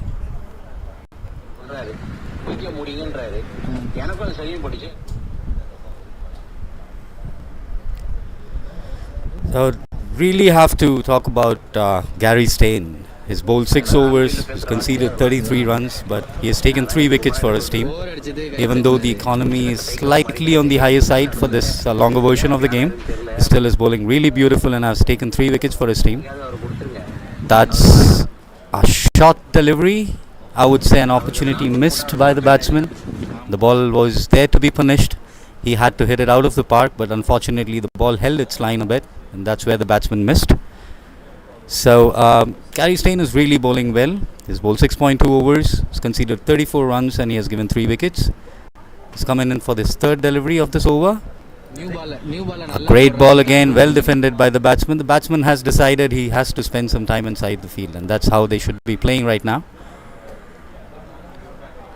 So the score is 83 for the loss of 4 wickets after the completion of 16.4 overs.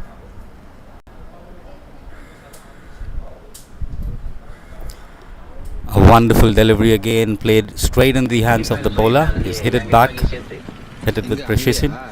The batsman is playing really good quality cricket. He's playing it in the middle of the bat.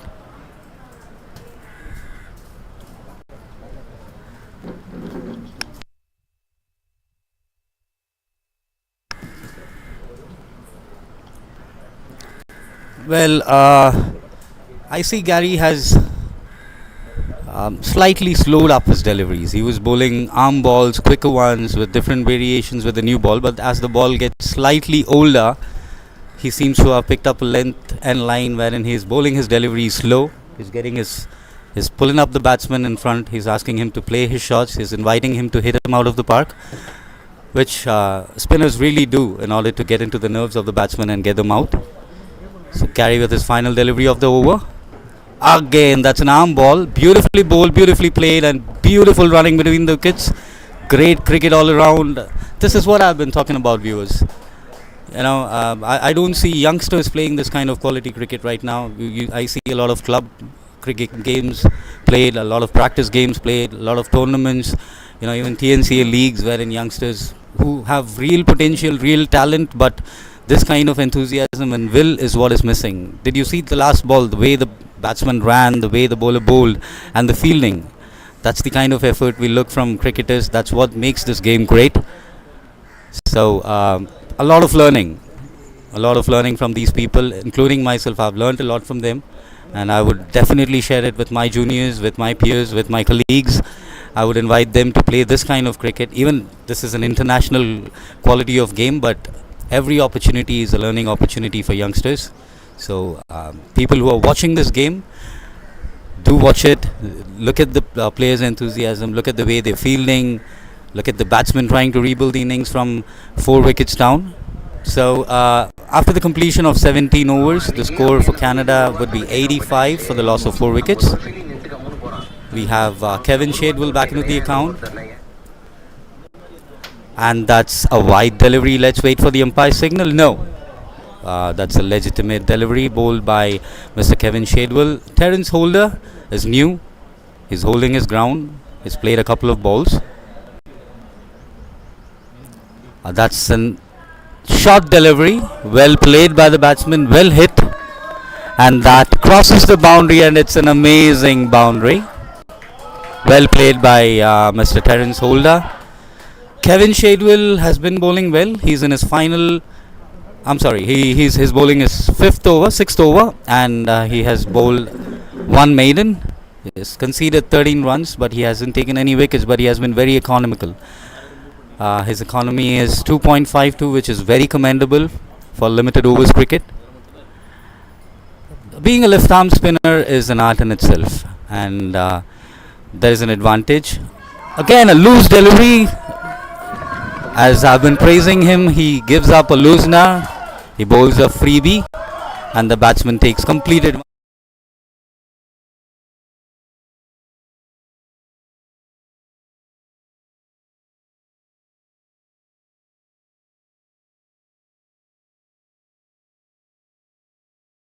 Slowly building up. The partnership right now is 12 or 14 balls. This is what I've been talking about. This is the kind of cricket that is required from both of them in order to get into a comfortable defending score. So I've been joined back into the commentary box by Akash. He was taking a short break right now. He's back. So the completion of 17.3 overs, the score stands at 93 after the loss of 4 wickets. And both Terence and Edivira are playing an amazing innings, and they're holding their country's name high. They're trying to rebuild the innings. A loose now again, a very loose ball. A great shot by the batsman. Terence is playing high quality cricket right here. He's trying to, pick up some. Spinners, all the three of them are actually left-arm orthodox. Why orthodox bowler for a left-hand batter? I don't know what's going to be Zimbabwe's plan. Terrace has just making a complete use. Mr. Older just making a complete use of taking 3 boundaries. Again a shot is ball towards leg side. And that's an excellent try from the fielder out there. Still the ball racing towards the boundary cushions for another boundary. And totally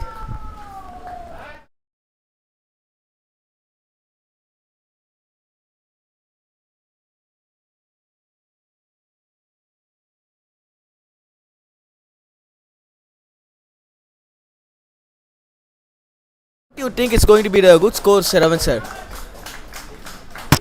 Well, after analyzing the wicket, after getting to know, there was some dew in the morning. That's the reason the left arm spinner, Mr. Gary, was getting some purchase out of the wicket. He was trying to skid the ball. He was bowling arm balls.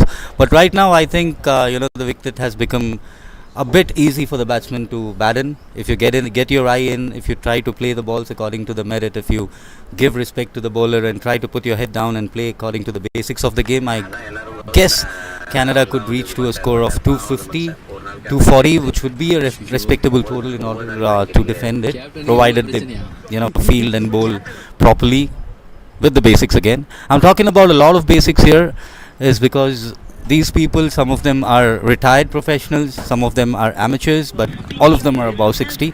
So they are doing the basics. They're not doing anything extravagant. They're not trying to do something out of the box. They're not looking for miracles. They're just they're just doing what they are supposed to do. They're putting the balls at the right spot. They're bowling.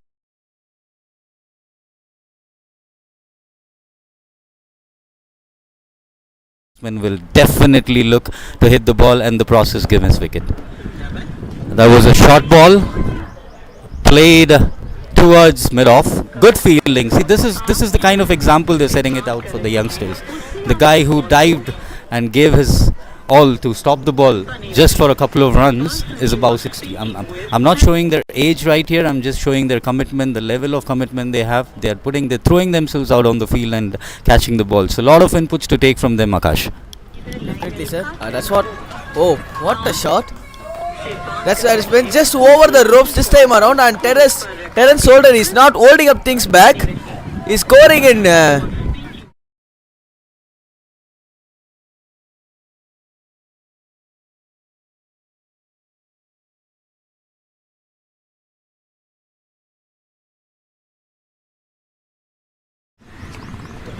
And suddenly Terence taking out these things to granted for the left arm spinner. Both the left arm spinners he's been attacking so well, and that's why he's been promoted up for today.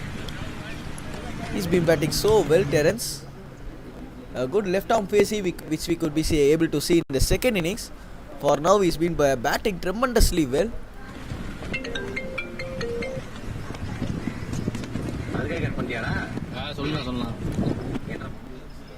Especially against Gary Stein, who has got 3 wickets. This will definitely boost up his sort of anger, we could say. A shortish ball which has been put out over the ground for a big 6.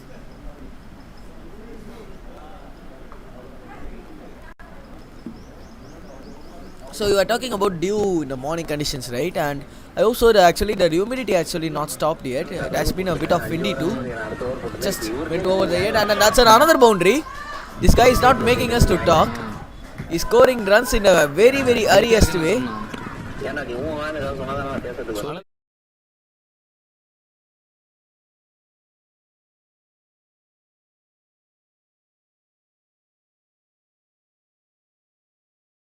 Professionals. This is the kind of feel these guys are giving me right now. I'm sitting in the commentary box, absolutely enjoying my cup of coffee, looking at them and talking about the game is absolutely amazing. Well, the batsmen have decided they need to get runs and stop the flow of wickets too, and they are doing it amazingly well. So Gary is bowling in tandem. That's an amazing ball. This is what he's known for, and the batsman was beaten all ends up. Even the wicketkeeper missed the ball. So the summary of the game is after the completion of 19 overs, the score is 1-1-3 for the loss of 4 wickets. Canada has actually rebuilt the game. The partnership right now is standing at 36 of 24 balls. They were at a worrisome situation not long ago, but right now both the batsmen Terence and Eddie Vera have pulled the game back from the grasp of the Zimbabweans. Zimbabwe has to bowl really well. They have to get back. This was what I spoke about Canada a bit early. Now Zimbabwe has to rebuild. They need to get back to the basics. They need to bowl at the right spots and get the wickets, Akash. So what do you think about Terence? He's the new batsman here. He have come up and scored 28 runs in 12 balls. So very quick fire innings. What do you think about his game? Actually, I just used to take some more words, sir. The thing is, you always used to say don't defend too much when the wicket has been gone. Just go for it. Just attack the bowler. Just change the mindset of the bowler. That's what you're thinking, and you used to say to me while we are batting together, right? And that's what actually Terence is doing right here. He's been attacking. Attacking is the best form of defense, they used to say, and that's what he's doing. And he's just making the mindset of the Zimbabweans to go down. And it seems to be a bit low for the Zimbabweans that made them force bowling change out here. Roddy McQuaid is here, who has bowled his first spell in the inside the power play. He's here for a second spell. Well, only Seema I have seen bowling for Zimbabwe right now. So I'm in disbelief right now. Is it the Zimbabwe team I'm watching, or is it Pakistan or India? Because Zimbabweans mostly they prefer seamers. They bowl quick. They are good athletes. But right now I did see 3 left-arm spinners, and he's the only medium pacer who's bowling. Do you think they planned it because they are playing in Chennai? They knew it. So what do you think, Akash? Is this the way to perfect your game in Chennai? Actually, sir, not only Zimbabwe, even if I could able to say, England too have some good spinners, and it seems to be they prepared for the Chennai pitches. They prepared for the Indian pitches. Just as Mr. said from Zimbabwe, who's been just talking us time ago, he talked about Indian pitches. He talked about pitches would be low, pitches would be slow, and pitches would be skidding out. So I hope so. These guys are prepared for these types of pitches, and these guys do have their bench strengths. They could use all their bowlers regarding their wherever the part of world they will be watching this out match. Wonderfully put, Akash.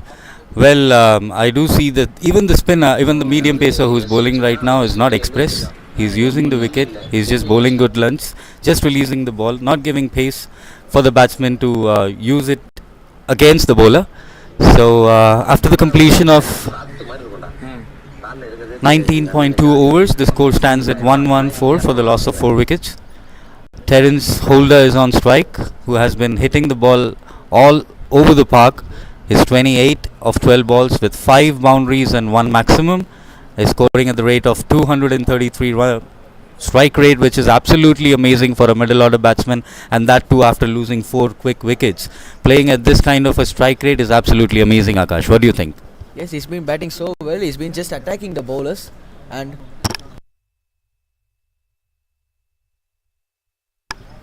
beautifully played towards covers for a single.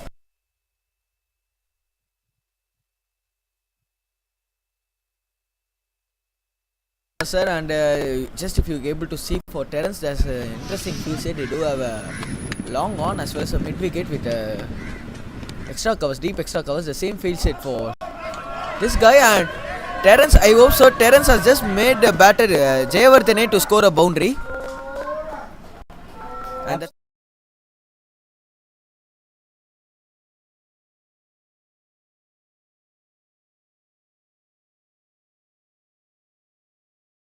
the innings. He has played 32 balls for his 14 runs, but as soon as Terence jumped in and he started scoring, I think Eddie Vera has he wants to score runs for his team too. He is rising with a new level of confidence right now. So Terence is playing an important role in the confidence of Eddie Vera. So cricket is a team game, as I said. A single person cannot win it. So definitely, Akash, as you said, Eddie Vera is playing his role, but Terence is playing an amazing innings for his country, and I guess he can take his team to a very respectable and a commendable position from wherein they can stand their ground and defend. Yes, Shravan, as you said, and the partnership start to gloom a bit, and it's been grooming at a very quick rate. What the bowling team need to do at the moment? What do you think the bowling team need to do? Again, if you ask me, I'll repeat it like a parrot. I would say, get back to your basics, hold the bowl it in the right spots, and wait for the batsman to make mistakes instead of trying too many things. Just stick with the basics. The captain should put the field at the right places, give rotate the bowlers properly, and mainly they shouldn't let this partnership get way out of hand. Right now the partnership is standing at 42, so if this continues and they score 70 odd runs, it will be a really big headache for Zimbabwe, because Canada will be flying away with this game if both Terence and Eddie Vera play for another half an hour. Yes, they have been playing at 6 per over, 20 done, it's another 19 for 4.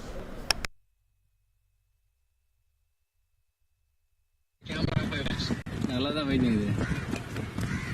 பவுண்டரில cover பண்றியா? உனக்கு சேர் கிடைக்குதா? இருக்கா? சேர் இருக்கா உனக்கு?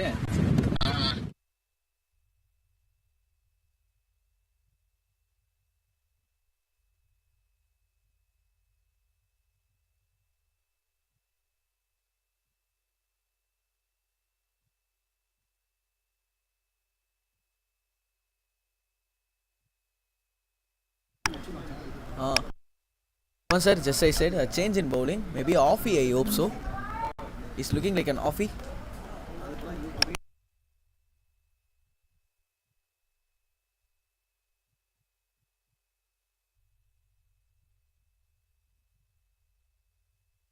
Yes, definitely, Akash. I think this is an off spinner. As I rightly pointed out, both the batsmen are left-handers, bowling left-handers, two left-handers. It would get really easy for them to hit the ball out of the park. So getting in an off spinner right now at this kind of a game would be the right ploy. A wild heave, the ball leaves the bat. Even the batsman and the wicket-keeper are beaten. The ball runs to the boundary, but unfortunately the ball stops and the fielder picks up the ball and throws it back in play. A couple of runs, Akash. I guess this is the first erratic shot which Terence has played right now. Terence is just making the bowler to think what need to be done.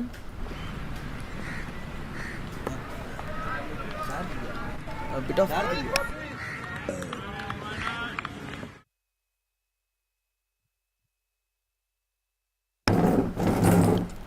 bit of offie. Looks to be a part-timer. Just a change in bowling, to be a part-timer at the moment.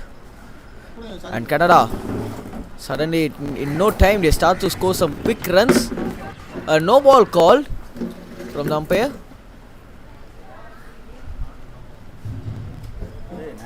Yes.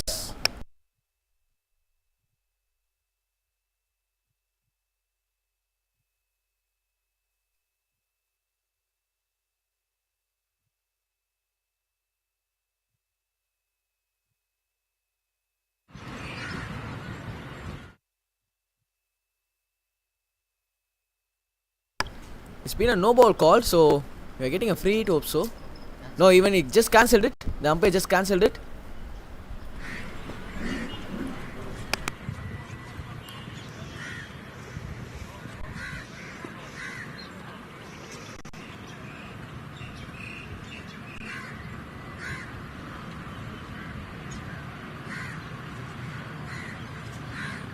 There is a bit of confusion inside. The umpire called no ball, but I believe the ball hit the stumps. One of the bails are off, so the fielding team are appealing for an out. But the umpire's decision was no ball, which he has retracted now. Now the batsman is standing his ground and having a conversation with the umpire. A slight miscommunication inside, I guess. So let's hope and pray for the best result. And we are waiting for the umpire's decision in order to proceed with the play.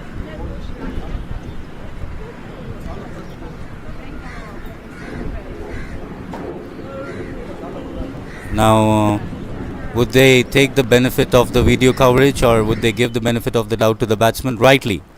So, the umpires have rightly taken a decision to give the benefit of the doubt. When in doubt, as said in cricket, whenever in doubt, the benefit of the doubt always goes to the batsman because the limitations. So, the umpires have given the right decision, right? They have given the benefit of the doubt to the batsman, and the play is about to proceed. What was all the confusion about, Akash? I hope so. It's been just hit on the keeper's leg and a ball has been got into the stems, but everyone thought it would be bowled. Umpire finally just said it's not a no ball, so there's a bit of confusion between the players and as well as umpires. Here we go for after a short break. Here we go for the first ball. Beautifully bowled, driven to the mid-on for a single.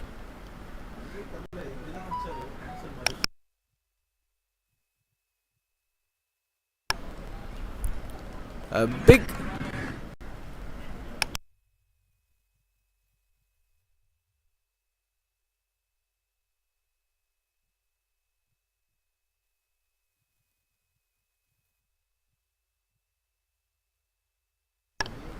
a full toss ball, again driven through mid-off for a single. One pitch straight to field. Shravan sir, actually I just hope so. He's not a typical off. He is just looking to be a medium pace, and it seems to be a part-timer who's just. I hope so he could bat and he could just rotate his arms. He's here to bowl these overs because they just need somehow they just need this wickets. Before that, we just got the completion of the over.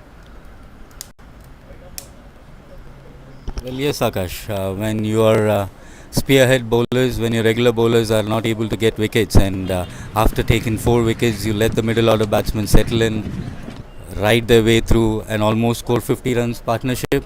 That is the reason when they get part-timers, your batsmen to bowl an over or so, in order to check if they can get wickets.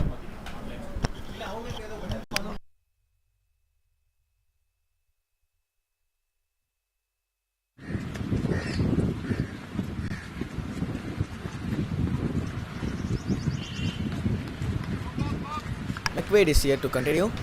And Shravan sir, I just want to oppose a small thing which you said in the previous over. McWade seems to be a quickie. He's just bowling to those quick balls, and the balls just start to skid out from the surface. Can we able to see the wicket after a long time in this over?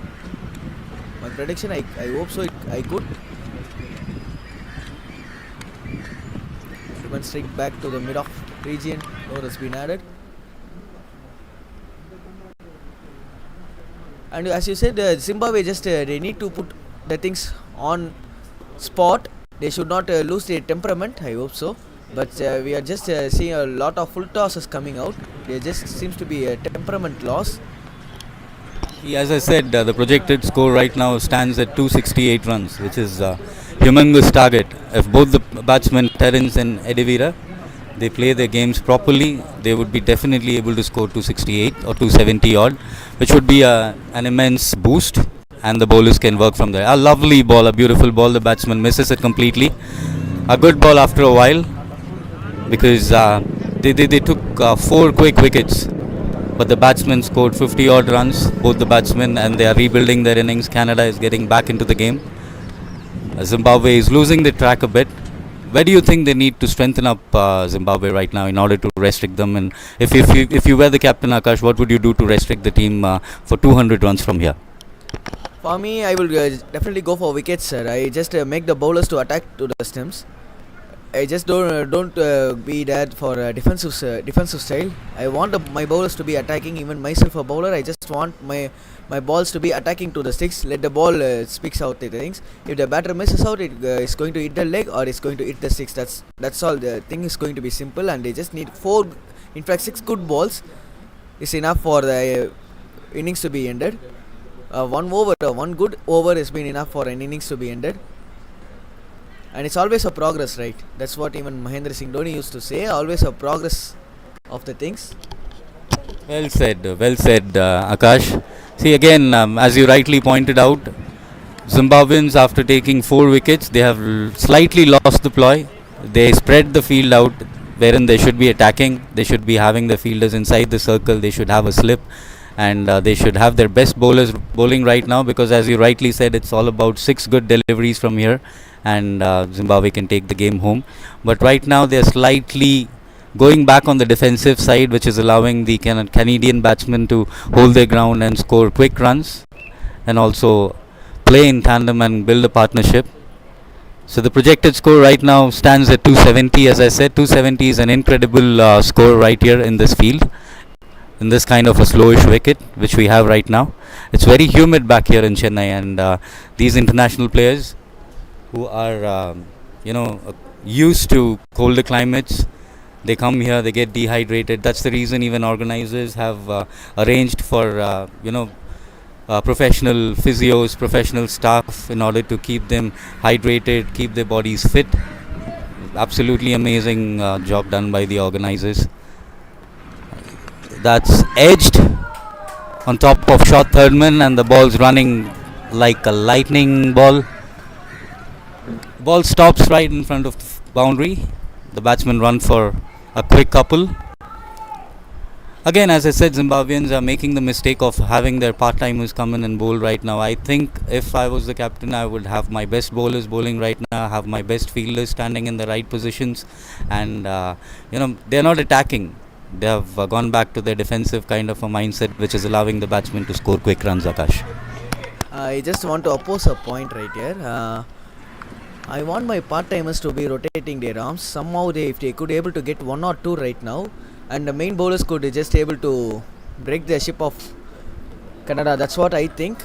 So it's always so good to see a part-timer just coming, rotating their arms and just able to get their wickets. That's what in Saurav Ganguly's era in his captaincy he used to do, and that's what even Mahendra Singh Dhoni in his captaincy he used to do, which we doesn't see in the modern day cricket. That's a big shot, a big eye. Let's wait for the umpire's signal. He called it to be a 6, and older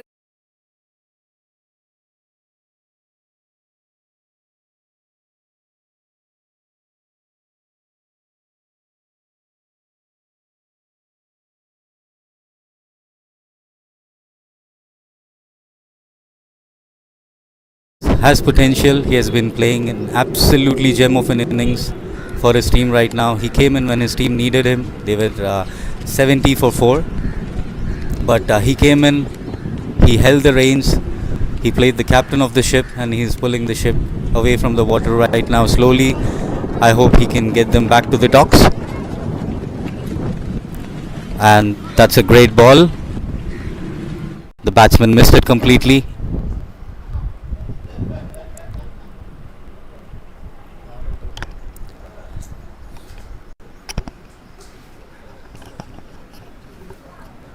So for me, Jones just need to bowl on the turf, just need to attack the sticks. Holder is not seeming to be holding out his nerves. A deep third has been placed, and that's an excellent running between the wicket. A quick single between Holder as well as Jayavarthana. Jayavarthana will be on strike at the moment. The last ball of the 23rd. We are right now at 133 for Canada. They just won one over. Ow! A chance of a cotton bowl, but being missed by the bowler Jones. With that 23 done, it's 133 for 4. Well, after the completion of 23 overs, the score stands at 133 for the loss of 4 wickets. It's a crucial partnership that is building between Terence and Edivira. The current partnership stands at 56 of 47 balls, which is amazing. Zimbabwe is trying to get a breakthrough. They have to, if they need to if they need to contain the opponent to a respectable total for them to chase. But I guess they are losing their ploy right now. And Terence is playing an amazing innings. He's scoring almost at the rate of 200 runs.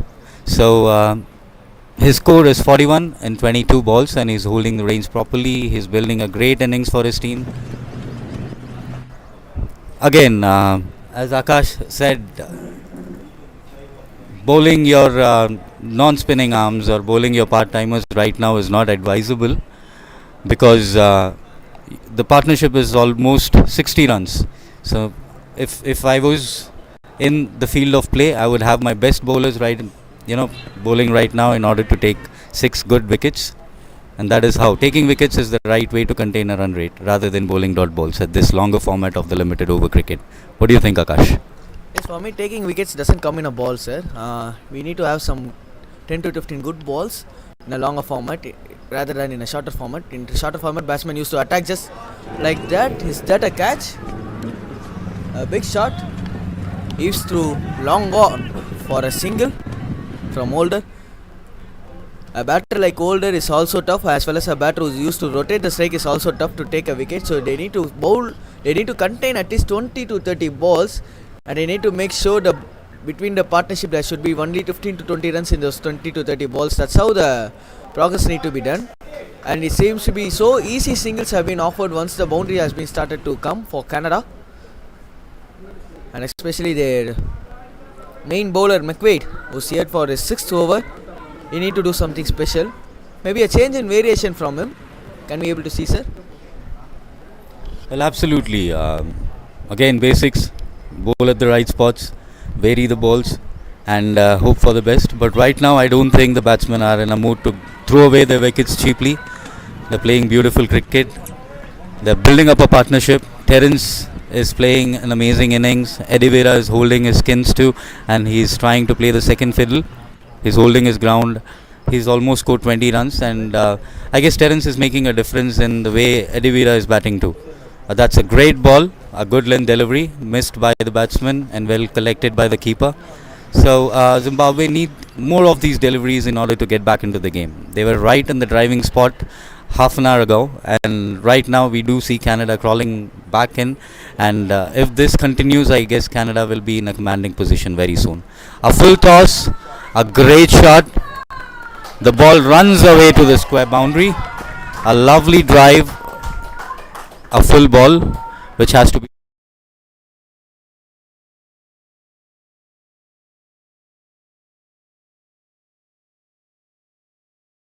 They're getting into a commanding position, and 5-10 overs if Terence and Eddie Vera hold their grounds and play, I guess the match is completely tilting towards Canada. So is that what you believe too, Akash? So for me, I would say this thing, cricket is always a sort of wind, right? If it is with your side, it would be good. If it is to your opposite side, it won't be good. That's it. So that's how it's for Zimbabwe as well as for Canada. As you said 45 minutes ago, the wind was with Zimbabwe, and right now the wind has been shifted towards Canada, and the momentum has been beautifully played out and beautifully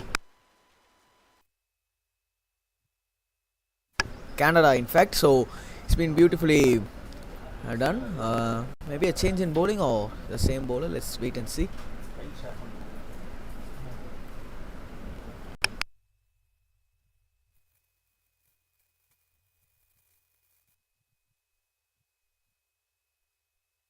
In fact, Jones the one who's been continuing out now from his end. It's the 25th of the innings. 139 for 4 Canada. Well left from the batter. And what do you think about Jayawardhane's innings, sir? He's been so well, right? He's just giving the strike to Terence.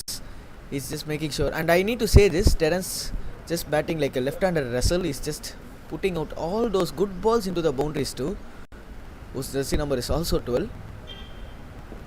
A small comparison with the modern day cricketer. A quick single again. Guys, I repeat, this is not over 60s World Cup. They are not old. They are just make sure that these guys are just youngsters, and excellent running again from the batters. That was a very quick single.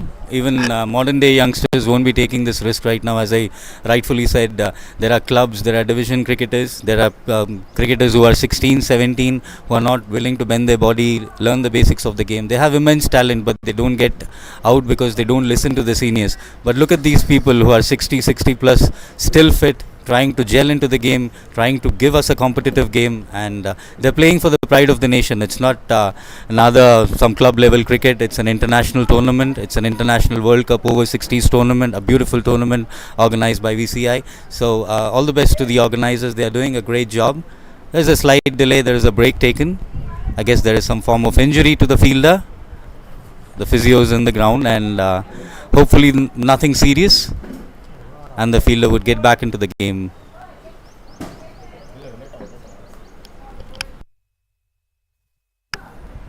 Right now the scores stand at 140 for the loss of 4 wickets after the completion of 24.2 overs.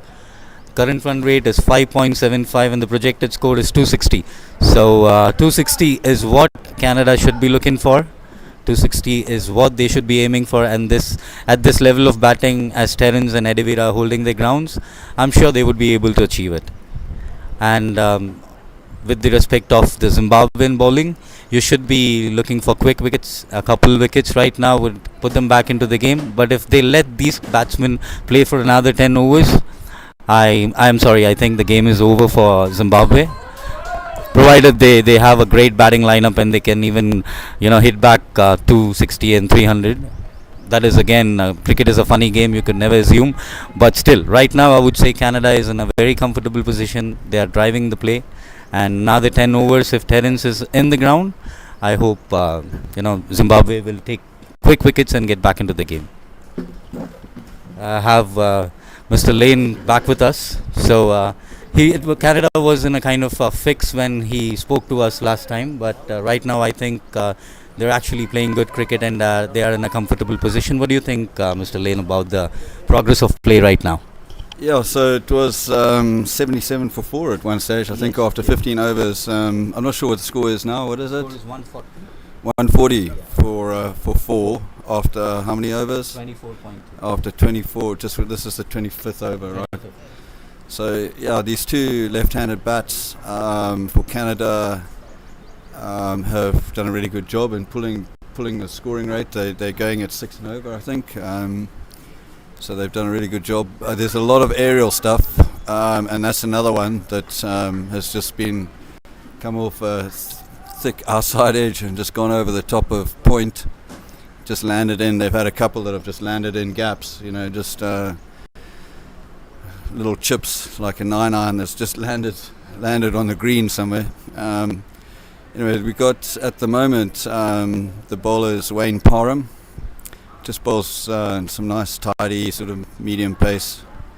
But here, this is part of the problem, is that they've just taken a single to mid-off, and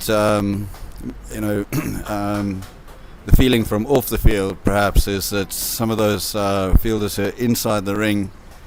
You must either be right in stopping the single or right out, stopping the boundary. But there's no point in being, you don't want to be too far out to stop the single, because they are rotating the strike. They're having a good slash, they're having a good hit, but they're also, when they get a good ball, they're still getting a run, because they're just pushing it and running. So it's been a very good period of play for Canada. There's another one launched towards the side screen, and that's his 50. What's his name? Terence Holder. That's an amazing shot by Terence Holder. He brings up his 50.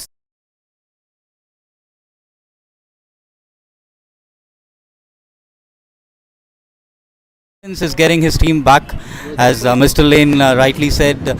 Like some time ago, the scores were 70 odd runs for 4 wickets, but right now they are right back into the game with 150 for 4. The partnership is somewhere around 80 runs.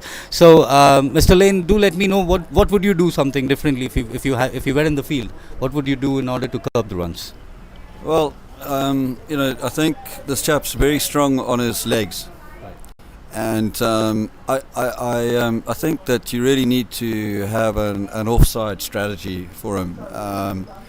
So that's, if the bowlers are good enough, that's what they need to do, is keep away from the stumps, just bowl down the offside and let him try and find a way to, he still have a go, but when he has a go outside the off stump, he skies it, and sooner or later, if you've got enough fielders on that side and you've taken them off the leg side, someone's going to get a catch, right? So I think it's just, they just need to come up with a creative plan against them, because, at this rate he's going to, Canada going to have a very good score, very big score for Zimbabwe to chase. Rory McQuaid's bowling at this end. He's managed to keep the batsmen really relatively quiet. So that's a good bowling decision to have him bowling at this end. Yeah, I mean, it's, when two batsmen are in full flow like this, it's very difficult to know what to do. And it's very easy to sort of sit on the side and make suggestions, but the guys on the field obviously have to do it. They're not enjoying watching this, so they're thinking about it and hoping to come up with a solution. But that last injury, a couple of overs ago, there was a run-out attempt, quick single being taken to the covers, and Warren Akers, who is actually a Canadian himself, playing for Zimbabwe, he's pulled a quad, we think. So Gary Steyn had gone off, but he's now back on. So I don't know if he's got any overs left. He's got one more left. It might be worth just seeing if he can break the partnership. So it's difficult to know what to do in this sort of situation. You just got to keep plugging away and keep your spirits up. And these guys, they'll keep on doing everything to the best of their ability, really enthusiastically. The main thing is, with the limitation on the number of fielders that you can have outside the ring, on the boundary, is to have them correctly placed, and to have the bowlers bowling to that field so you can try and cut down the number of boundaries. So a final question before I leave you with Akash. So what would you think would be the exact score or the probable score for you to chase comfortably? What do you think the strength, according to your strength in the team? We've got batsmen all the way down even our number 11 is a decent batsman. So I think when the guys, and we've got a couple of guys who can really hit the ball hard as well. So they will chase anything, but so anything in the 200s is, I think, achievable for this team. And if Canada can get something in excess of 300, they're probably favourites, I would think. But there's a lot of batting here in the Zimbabwean side. The wicketkeeper, John Jameson, he batted number 9 in our first match against South Africa. In our second match against New Zealand, he opened, and he got 77 in 97 balls or something like that. So, it's very interchangeable. And we have played on this wicket before. So we had a friendly game on this wicket. So the guys know the wicket. They'll chase. They'll give it a good go. They won't die wondering, because we have to win this game. So they're not gonna. No one's gonna be seeing out the overs. Well, that's keeping our spirits high. Let's hope for the best. Thank you so much for talking to me, Mr. Lane. I'm giving up the microphone to Akash. He has a couple of questions for you. Please do it. Thank you, Shravan sir. Thank you for having my own time. And sir, now my question is, why not you guys are actually 150 for 4 in 26 overs. And my question is, why you guys are actually giving some easy singles for Jayawardene to making Terence to be on strike? Whenever Terence on strike, the fielders have been placed in the boundary, that's been okay. But Jayawardene has been batting at 50 per strike rate, right? And you guys are just putting all your fielders down to the boundary, and he's just making easy singles and just making Terence to be on strike again. For me, if you guys make Jayawardene to be on strike for the 5 balls, you can break the momentum of Terence. Can that bring the breakthrough? What's your thought on this? Yeah, who knows where the breakthrough is coming through. This a couple of overs ago, we had a strange incident where, the bowler bowled a full toss. It hit this batsman's pads, and then went onto the wicket. Well, that's what it looked like from where I was standing at square leg. But then there was a bit of a debate. The batsman turned around to the square leg umpire and was pointing to his hip to say it was above the hip. So he obviously thought that it was potentially out, and he was appealing for the no ball. The umpire said it's not a no ball, it was below the hip. And then there's a bit of a debate as to whether, in fact, the ball had gone from his pads or the keeper's pads onto the stumps. So there's another big hit, and that is 4. But once again, it's very aerial. Soon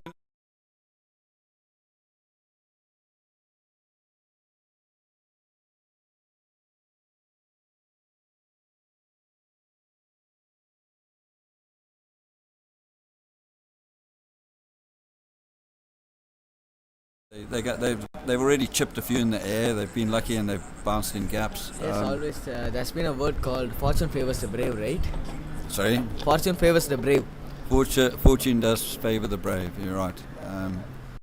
But sooner or later your luck also runs out. So there's one in the air and again in a gap. So yeah, it's difficult, you know. It's always easy in hindsight to say, oh, we should have done this or that.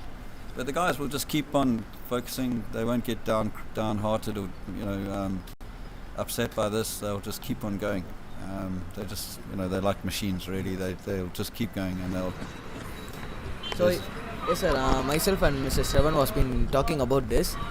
Can we able to see a part-timer of breaking partnership? Can we see? Can we see a part-timer rolling his arms to break the partnership? So a non-bowler, someone who's not a regular bowler. Yeah, I mean that could happen. We've got a lot of people who bowl in the side. So it may well be that one of those guys comes on and it's just a change of pace and something with a bit more flight and less energy in the ball so the batsman has to. Yeah, but these are both hard-hitting batsmen, so I don't think they'll mind a slower bowler. Yeah. They're going to. They're gonna carry on playing the same way. So, I don't know what the solution is. I mean, we have still got a lot of guys who haven't bowled. They're bringing back Peter Sanders Thomas, who opened the bowling from the far end. So that's pretty smart. There's a range of other bowling options that they can try, and I think some rapid changes of bowling to try and upset the rhythm of the batsmen, not let them settle into one bowler's line and length, might be a good idea. But on the other hand, when you're playing over 60s, the guys tighten up. If they get taken off, then they tighten up, and it takes a while for them to be loose to come back on. So it's a little bit. It's not quite as easy when you're at this age to keep switching the bowling.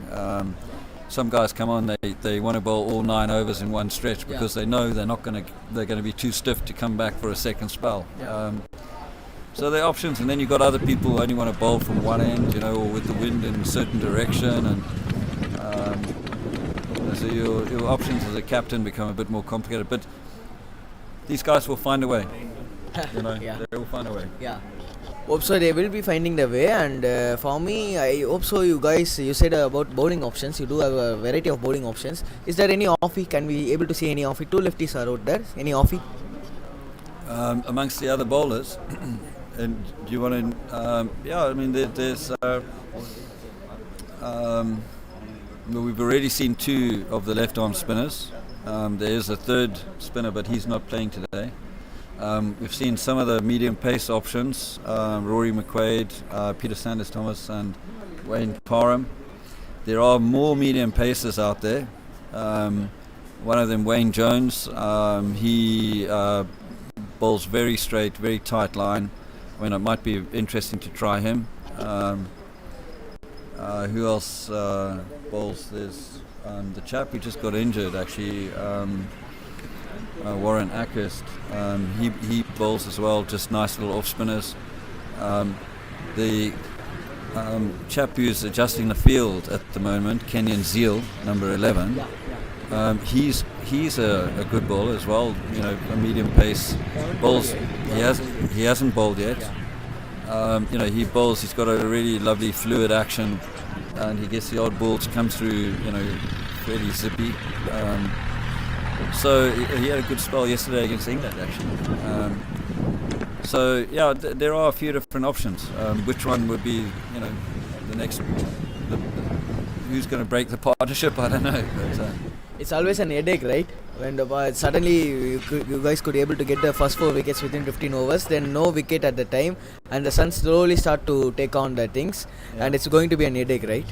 Yeah, but at the moment 160 odd for 4, 1 wicket brings another, and suddenly it's 160 for 6, and then I don't know what the rest of their batting lineup looks like, but you might be struggling to get to 200 suddenly. Suddenly it looks like they could be heading towards 300 right now, but 2 wickets, and next thing you know, 200 is a good score. Yes. So it can, cricket's like that. It's one of the fascinating things about it. It's like a game of chess, isn't it? And you have these little surges of dominance, and then you lose that dominance. The other side takes over and fights back, and things can change very quickly. In a game of cricket, a couple of wickets changes the complexion completely. Okay, sir. Sorry.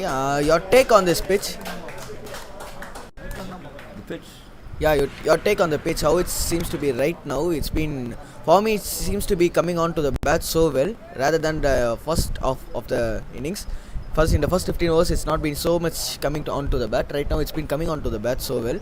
And even the ball, good ball has been putting out by Terence. Terence is not holding his things out. Yeah, I mean, the pitch, the pitch didn't come into play with that. It was a full toss, and it's been chased down. I don't know if it's going to go. It's gone for 4. Straight over the bowler's head, but the pitch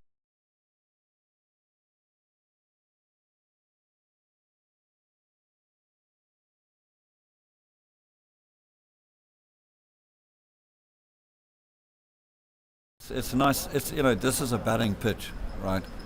So, and the outfield's very fast.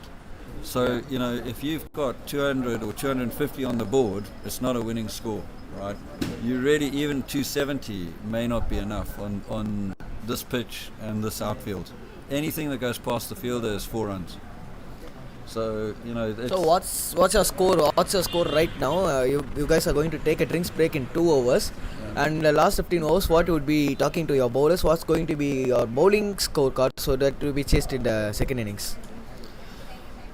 Well, I think.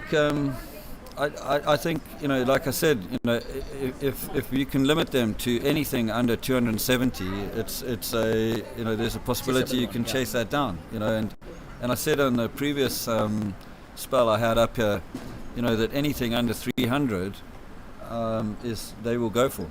And they, like I said, they've got batting all the way down. So it's. Canada, we're not going to get to a situation where we're 5 wickets down and then they're into our tail. There literally is no tail. So it's going to be hard work for Canada to snuff out the Zimbabwean batting. They may get a couple of quick wickets, but they're always a stream of decent batting to come. Yeah, it's so good, sir. You just say your batting order is always so been. Like you guys are rotating your batting order, and you said in the first match you guys had a keeper to be batting at number 9. That says your batting strength, your batting depth too. So let's hope and see. Thank you for joining us, sir. Yeah, thanks very much. It's my pleasure. Thank you, sir. Thank you. Thanks. You guys have got the best job.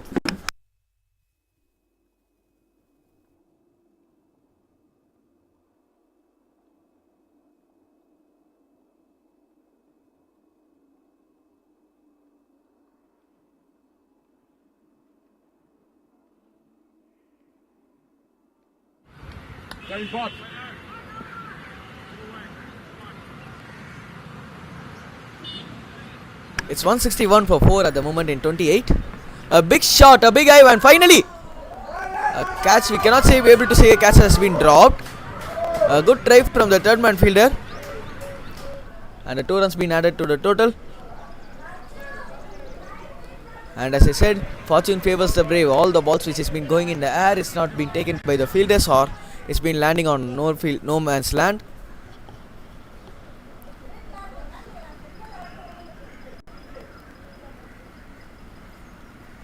They are on the progress of 29th. The first drinks break has comes the fortune of Canada. A flick shot.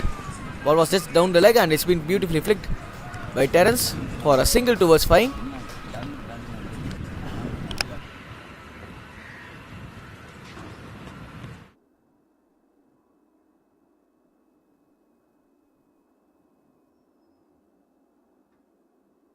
Here we go for the fourth. A full toss ball being driven straight to mid off for a single. So Mr. Shravan has just joined me in the com box. Welcome back, sir. Thank you, Akash. That was a wonderful discussion with Mr. Lane, who is from Zimbabwe. He's given us some pretty basic and always also in-depth analysis of the team. So again, Terence is playing an amazing innings. Eddie Vera is supporting him, and umpire calls a wide. The score right now stands at 164 for the loss of 4 wickets after the completion of 28.4 overs. I guess this is the second last over before drinks, I guess, right? So the umpires will be calling drinks the 30th over. Zimbabwe should really look to take wickets in these 2 overs right now in order to break the momentum in the partnership. Otherwise, it will be a really difficult. Well, that was a freebie. As I was talking about taking wickets, the bowler delivers a freebie and Terence hits it.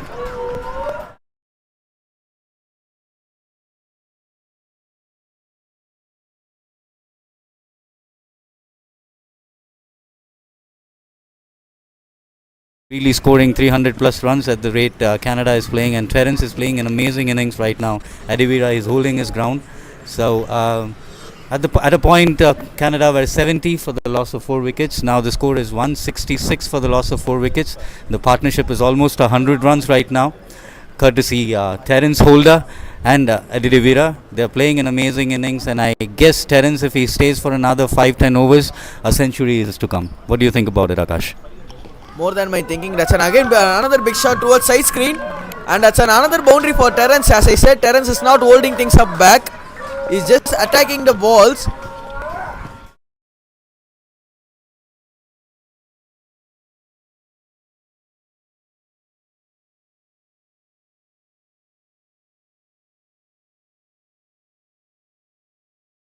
Wickets, but Terence again, I think he's a class cricketer, because I think if he tries to defend these 2 overs, I guess he'll be throwing away his wicket. That is the reason he's going for his natural game. He's hitting the good balls as well as the bad balls out of the park, and I think this is his natural way of play, and this is how he should be playing.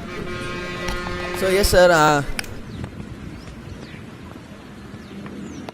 Beautifully flicked and straight to bowler. A dot ball to finish off. 29 done. It's 170. 175 for 4 after 29.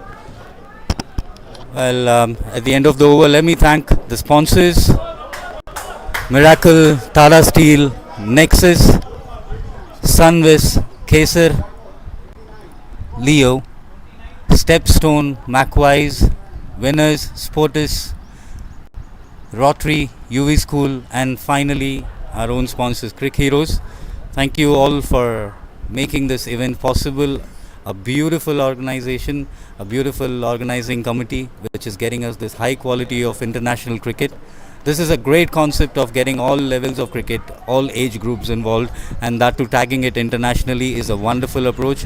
I would like to thank all the organizers and the supporters of this beautiful tournament from the bottom of our heart, and thank you for giving us the opportunity to watch the game live and talk about it live. We from behalf of Akash and Shravan, we really thank the organizers for this lovely opportunity. Definitely, we love to be always been part of this, and the organizing committee has been so great in organizing this wonderful tournament. Especially these guys are just over 60, and they are making these guys to be energetic and making sure these guys are not so much injured. So I would like to thank Physio, and this live streaming has been offered by Nexus, and I would like to thank them, and cameraman and live streamers are putting their hard work overall. You guys are just enjoying, and these guys are putting some hard work, and it's been a wonderful job from them, sir. Before the last drinks break, we could able to see a wicket. My prediction, I could able to see the 5th one down for Canada before this drinks break. Well, I beg to differ, Akash. The way Terence and Eddie Rivera are playing, I don't think there is any chance of wicket right now. But again, as we said, the cricket is a funny game. Anything can happen at any moment. Even the last ball, there can be a wicket. But right now, I do see Canada comfortably driving the bus. They're getting home. It's almost 180 runs at the end of 30 overs. They're almost scoring at 6 per over. And they're tackling each and every ball according to the merit. Terence, the strength Terence holds is he plays according to the field. He plays to his strengths. He's not able to, he's not holding his ground. He's playing his natural game. That is the reason he's being very successful. And I bet there are no wickets. So I hope the drinks, even this drinks break, will go Canada's favour. So let's see for the next 15 overs how it goes. Excellent run rate, and there's been a sort of field set which has been there long off sweepers, and also there's a deep mid wicket, and actually extras for Jayavardhane. Nick that has went through fine third man for another boundary, and by all means the runs of is coming in a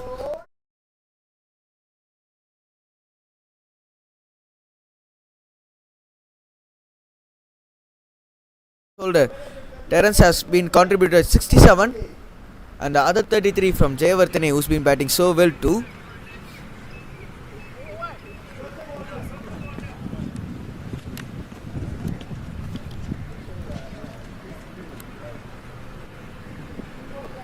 Slowly the things have been started to turn around things towards Canada, and all they need to do is just maintain their good run rate to post a big total. I would like to point out the fitness these guys have. Terence has almost played 50 balls and Eddie Ravira has almost played 60 balls. But look at the way they are trying to run. They are still trying to take quick singles and doubles, and I absolutely commend them for their fitness, the kind of fitness they have at this age. This is absolutely wonderful to watch and a lot of learning for youngsters like us, Akash. Definitely there's been a lot of learnings for us. With that dot ball to finish off the 30th, it's 182 for 4. We do have a small drinks break at the moment. We will be right back in a few minutes.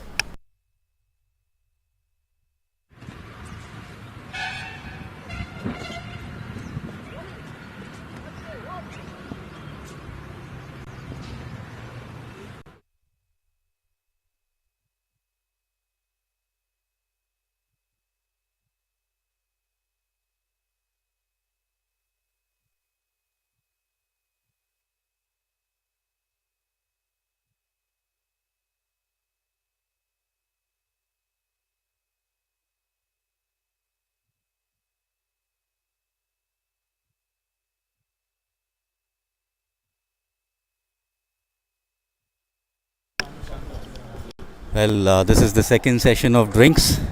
Complete and control of the game is Canada. They're standing at the score of 182 runs for the loss of 4 wickets after the completion of 30 overs. The partnership right now is 100 runs. They were 70 for 4 at one stage, but Terence and Eddie Ravira, they played a great game and got their country back into the game. They're trying. Well, I do see the support staff, the coaches, and drinks being served to the players inside the field. Zimbabwe, they're huddling up, they're trying to get a wicket. So I guess the last 10 overs from here will decide the fate of this match.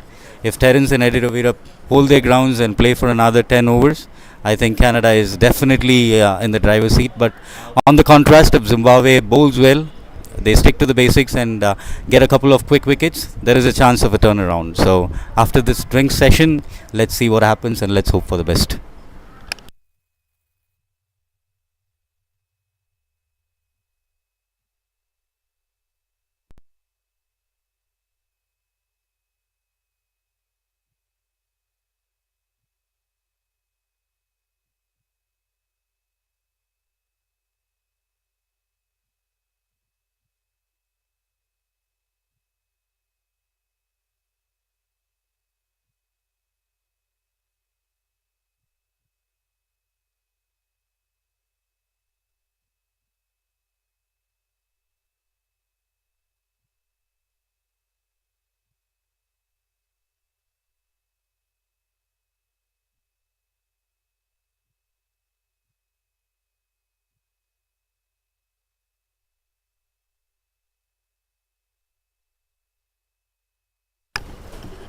Again, I would like to take this opportunity to thank our sponsors. This tournament is powered by Miracle, Tara Steel, Nexus, Sunvis, Kaser, Leo, Stepstone, Macwise, Winners, Sportus, Rotary, UV School, and our very own Crick Heroes. Thank you so much, sponsors and organizers, for giving us this beautiful tournament and making this happen. and giving us this opportunity to watch it live and comment on it. Thank you so much.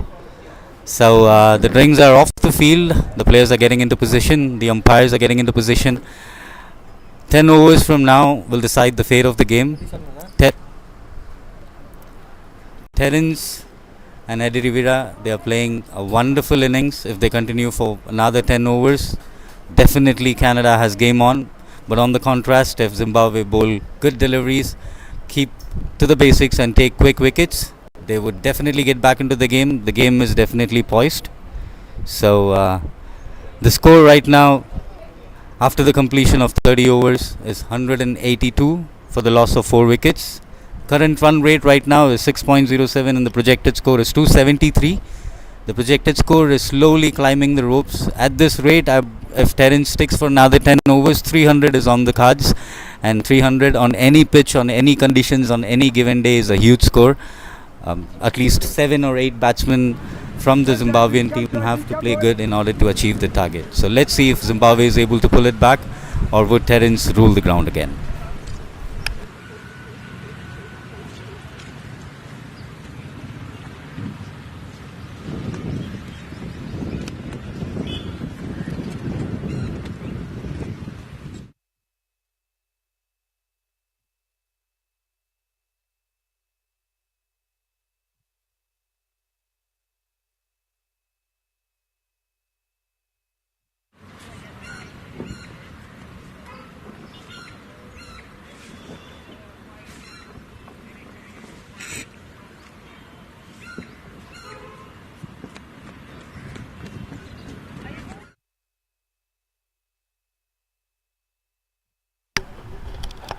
So welcome back to the game after a brief period of drinks. We have Pete with his, wow, that's a beautiful delivery, an unorthodox kind of an action. But the ball lands on the corridor of uncertainty. The batsman neither could go front, neither can come back. He missed the ball and well collected by the keeper.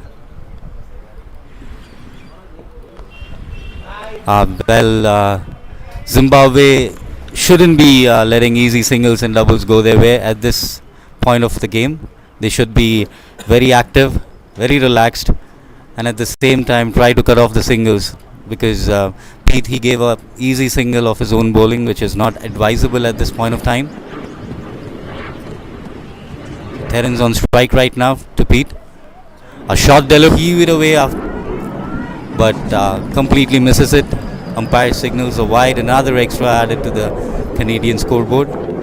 Again, if Zimbabwe bowls loose balls, leaves, easy singles and doubles, and then gives extras. A lovely shot, hit on the ankle, I guess, of the bowler. Hope he's all right. A hard shot hit by Terence. Terence is not holding back any of his guns. He's hitting very hard. He's going for the loose balls. He's playing the good balls and trying to deliver the loose balls out of the ground. So another 10 overs.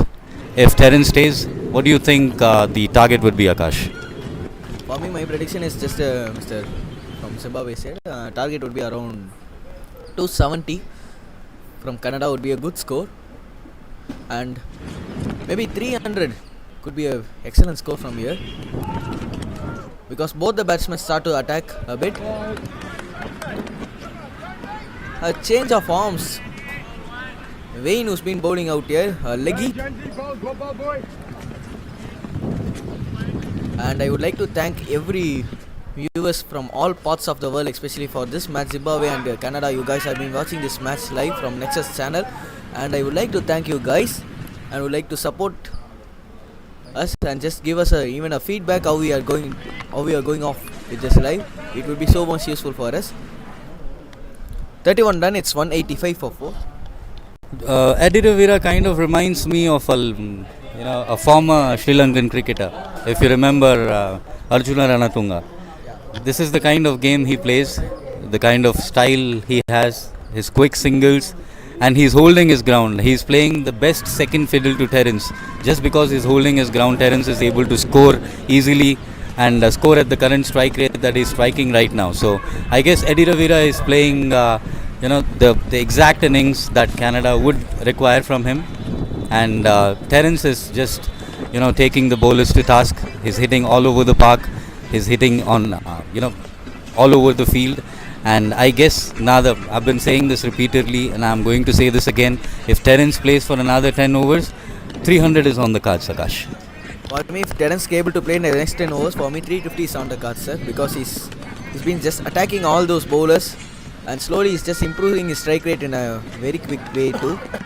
And Terence, as you said, you are also a type of batter just like Terence, right? You just always wants your non-striker to be part of like this. You need your non-striker to be doing some second fiddle so that you could attack. And I know your game is just exactly similar to Terence. Well, again, thank you for the compliment. But again, I would say cricket is a team game. A single batsman or a single bowler can never win you games. You'll have to play as a team, gel as a team. While batting, your non-striker, your partner has to give you that support, no matter how good you play. And while bowling, the fielders have to definitely support, and including the captain. So cricket again is a very, very, very orthodox and a very close-knit team game. It has to be played according to its merit. A good shot. The Canadians are happy. The dressing room was silent for a while when they were 70 for 4, but right now I do see a lot of noise, a lot of enthusiasm, a lot of support for the Canadians. The Zimbabweans, I guess, have gone a little stray. They're defending, they're going defensive, they're not attacking. They're letting the game loose out of their hands, but the Canadians are right back into the game. Eddie Ravira and Terence. Terence is a beautiful player. He's not just hitting, he's not just logging. He's putting the right balls to the right place. He's taking singles, he's taking doubles. And if you bowl a wrong ball to him, it goes out of the park. So Terence is playing a great innings, and Eddie Ravira is playing the perfect second fiddle. So Akash, I guess 300, 320 is on the cards as of now. And there are loads of batsmen to come. We don't know, there might be another Terence or another Eddie Ravira to come. But right now, what we can assume from the com box is 320 are on the cards if they both play for another 10 overs. Before that, a bit of overthrow out there. So one more run being added to the penny. Yes, sir, as you said, for me 350 is on, as I said. For my prediction, 320 to 350 would be an excellent score. We just saw yesterday's match. Australia posted a big total of 320. They just bundled up Sri Lanka for 87. We could able to see the repeat of that or what. Let's just wait and watch. Canada, can they be able to surprise Zimbabwe or what? A slow ball, and it's been beautifully picked up from the hands down the ground for a single. A good fielding effort from the fielder out there at long off. Well, I think the instructions are very clear. Eddie Ravira is not trying to hit even full balls. He's trying to rotate the strike and provide as much time to Terence for him to play. And Terence is not losing any of his composure. That's a sloppy fielding from Zimbabwe. At this rate, if the fielders do not support the bowlers, it's going to be a very, very, very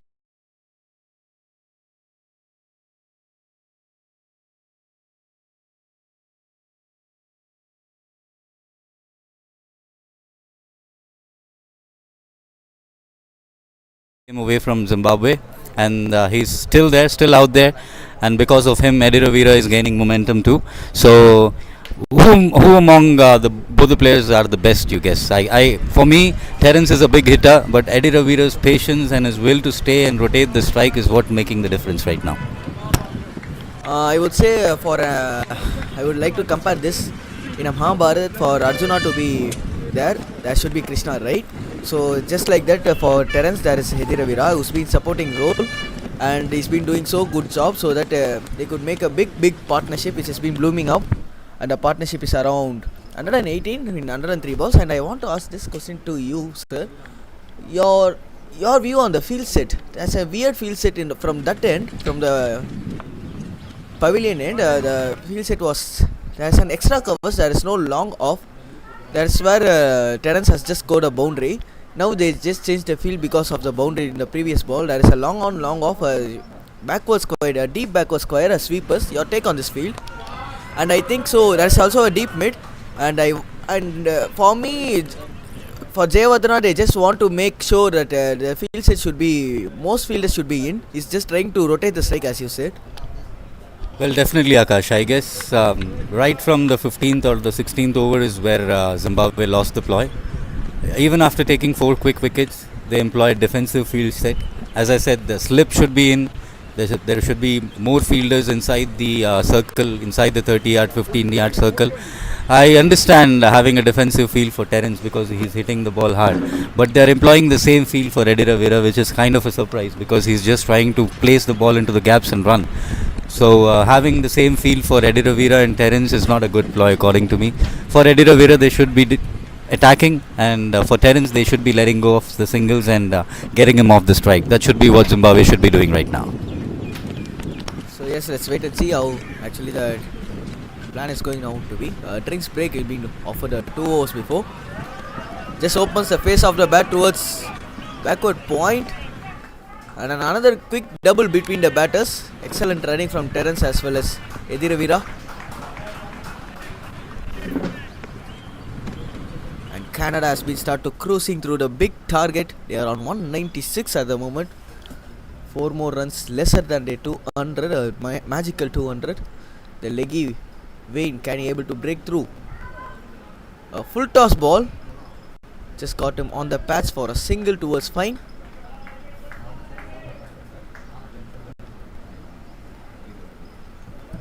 Leg byes offered by the umpire.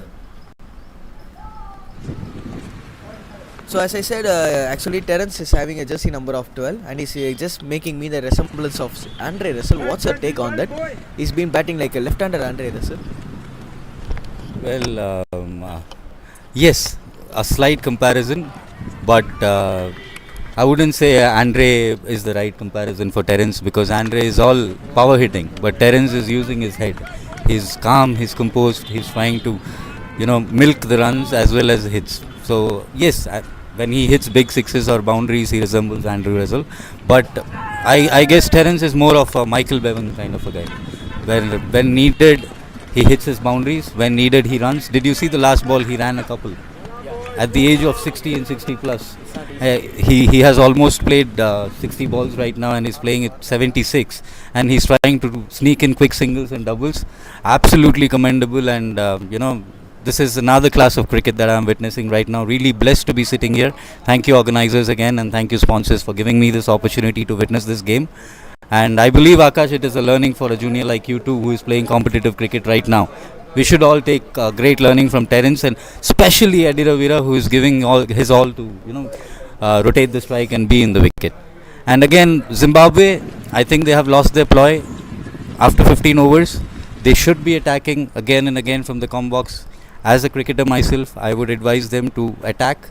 A couple of boundaries is not a matter, but 2 quick wickets from here would change the scenario of the game. If they let this happen for another 5 or 6 overs, Canada would run away from this game.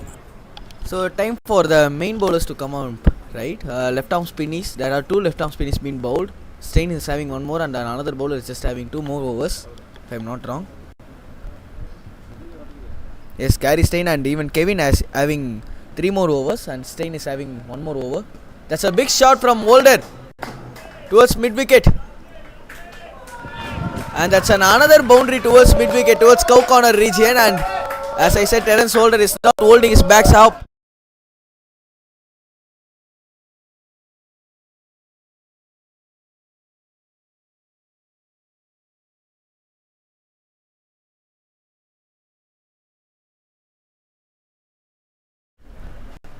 At 77, in the last ball of the first drinks break, and no wicket has been fallen till now.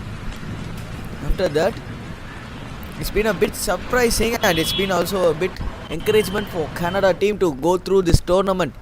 This innings from Terence can it change the fortunes of Canada?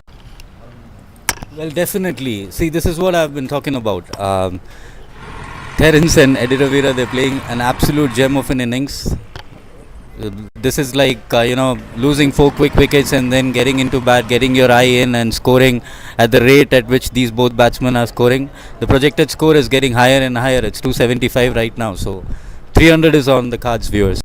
So if Terence sticks and plays his complete overs, I believe and I bet 300 is on the card. And Zimbabwe, no matter what batting they have, no matter how flat the pitch is, hitting back 300 at this kind of humidity and in Chennai pitches will be really hard. Because if they have Canada, I believe they have quality spinners too. It would be really hard for them to chase 300 runs. What do you think about it, Akash? Yes, do Canada have good bowlers, and I also 300 and 320 going to be a pass score in this track.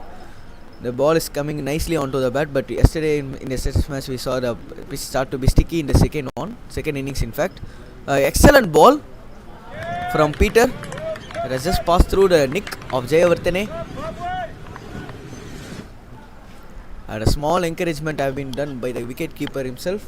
Excellent take from him. A good cricket all round, we are able to see this.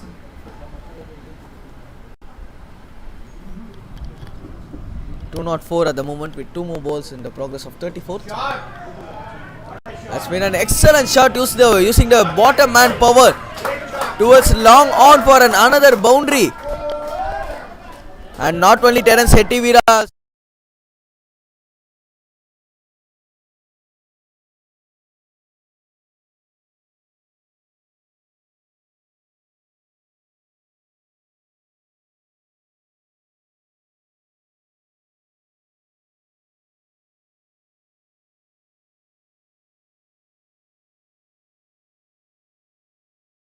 Both of them complement each other really good. Contrasting batsmen, both left-handers, both graceful, and they're getting Canada to a great defending score.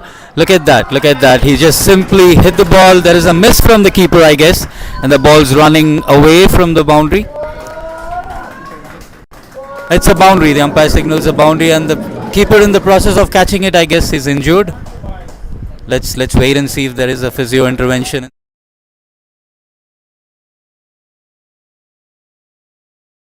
A well played innings, a well compiled innings.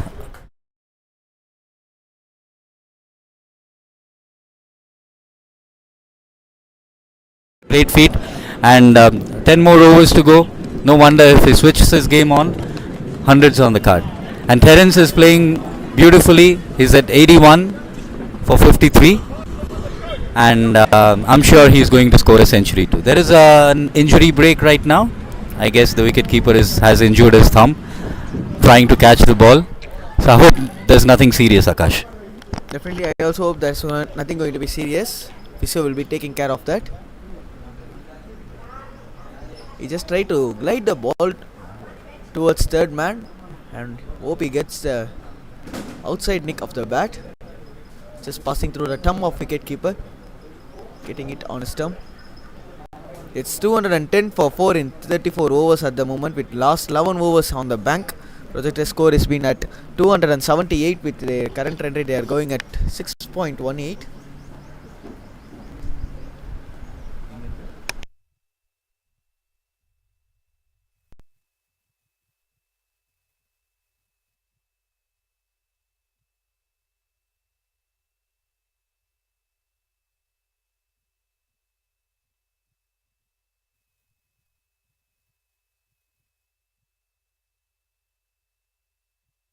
So after the end of 34 overs, the score is 210 at the loss of 4 wickets.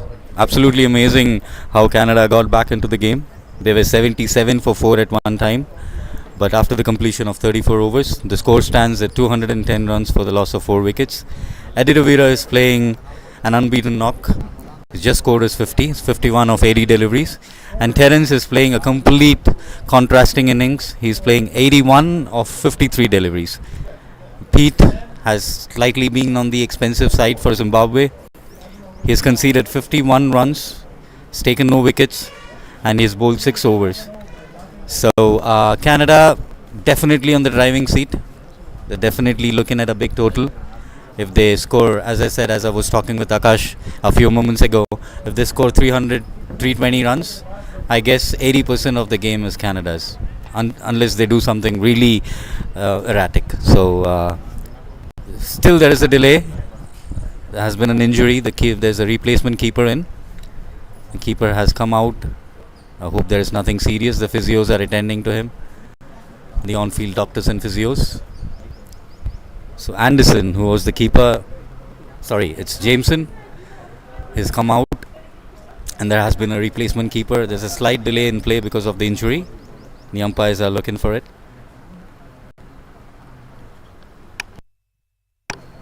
So let me thank the sponsors again. It's Miracle, Tata Steel, Nexus, Sunvis, Kesar, Leo, Stepstone, McWise, our winners, Sportus, Rotary, Unique School, and last but not the least, Crick Heroes. An absolutely beautiful tournament organized and sponsored by them. A great initiative by the cricketing fraternity, internationally renowned, and we have international players playing here. It's a great time for Chennai and India. And finally, thank you for giving us the opportunity to witness this match live. It's a great opportunity, a lot of learning. Yes, definitely, and I would like to thank all sort of live streamings for wherever you guys are, from Canada or from Zimbabwe. Canada or from Zimbabwe, you guys are watching this live from Nexus. I would like to thank Nexus for providing us this opportunity to comment on things and to watch this excellent game between two great countries, Canada as well as Zimbabwe. One question, sir. Shravan sir, one question for you. I would like to ask you this. Your favorite player from Zimbabwe's national team. You have been watching cricket since 1990, so I would like to ask you this because my father used to say Zimbabwe has been such a great team from in their time, just like West Indies. So, what's your favorite player? Who's your favorite player and why? Definitely, hands down, my favorite player from the 90s is one is Heat Streak, a perfect all-rounder, the best all-rounder the world has ever seen from Zimbabwe, and Andy Flower. Both the batsmen, they have been nightmares for India. Every time Andy Flower would come into bat against India, we would definitely score a double century. And Zimbabwe was an amazing team back then. In the 90s, they used to play absolutely crazy cricket. They used to compete with the big names like South Africa, Australia. They used to beat India hands down. And the lineup was amazing. Andy Flower, Grant Flower, Alistair Campbell, Heat Streak, the legends of cricket. Unfortunately, Heat Streak passed away. We're so sorry for that, but he was an absolute legend. There was another batsman who used to open the innings and also bowl with a new ball. Do you remember his name? His name was Neil Johnson. He's one of the best all-rounders. He hasn't played too much cricket, but as much cricket as he played, he was one of the most. I would say he was one of the best all-rounders the world has ever seen. So, hands down, Andy Flower and Heat Streak would be my take. Yes, I would like to repeat this. I'm just a 2K born kid, so I don't know about much of players from Zimbabwe. So definitely, but I have heard about each streak as well as about Andy Flower, who's been a coach for RCB. I hope so for this season. Dot ball to start.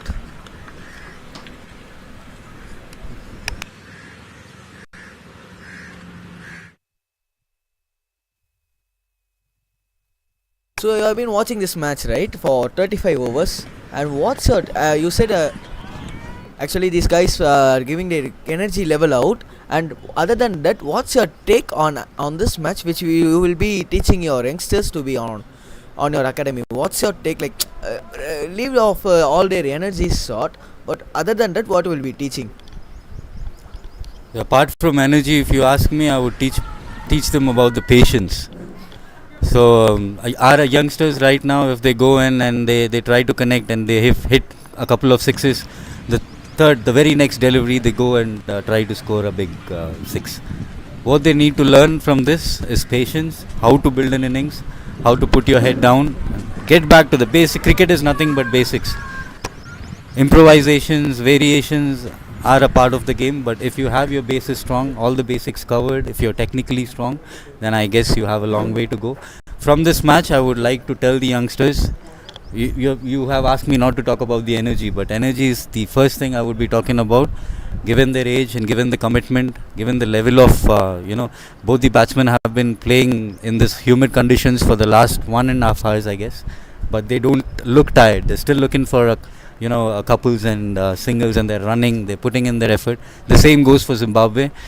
Even after scoring a good score, I don't see any Zimbabweans' shoulders stoop down. They're still fighting for the game. They still believe they are in the game, and I think, given the batting lineup Zimbabwe has, if they could restrict Canada for somewhere around 260, 270, I bet they would get back into the game. But 300 and 320 plus would be kind of a 50-50 situation with this game. So, if you ask me, Canada right now is in the driving seat, but Zimbabwe is not too far. If they could get a couple of wickets early right now in this over or the next, they're right back into the game. Yes, that's what I hope so.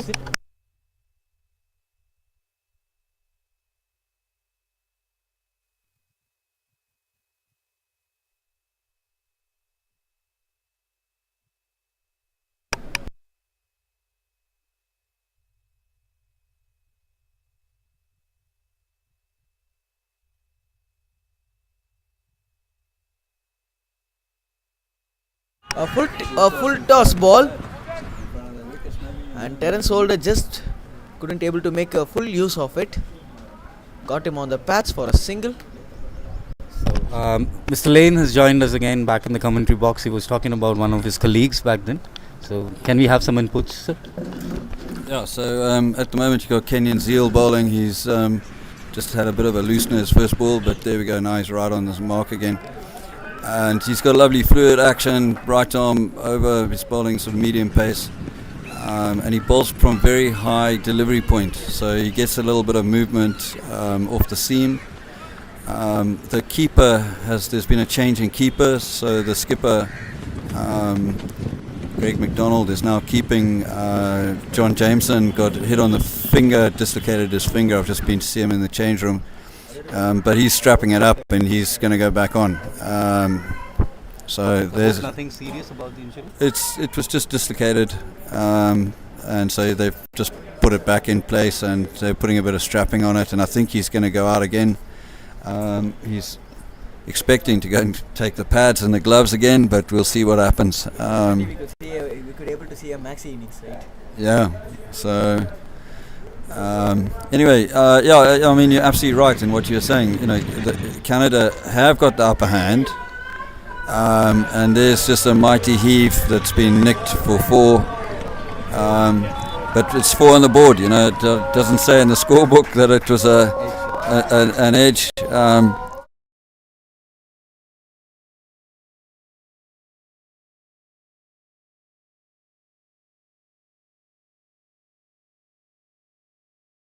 Can we able to see Stein again? Stein, does he have 1 over left? Yes, 1 over. Yeah. Done and 1 more is done. I think they'll definitely use him. But Wayne Jones at the other end, I don't know if he's going to carry on with the spell that he's in. There's another one, just a big fat edge, and it's looped up into sort of down to the side screen for 4.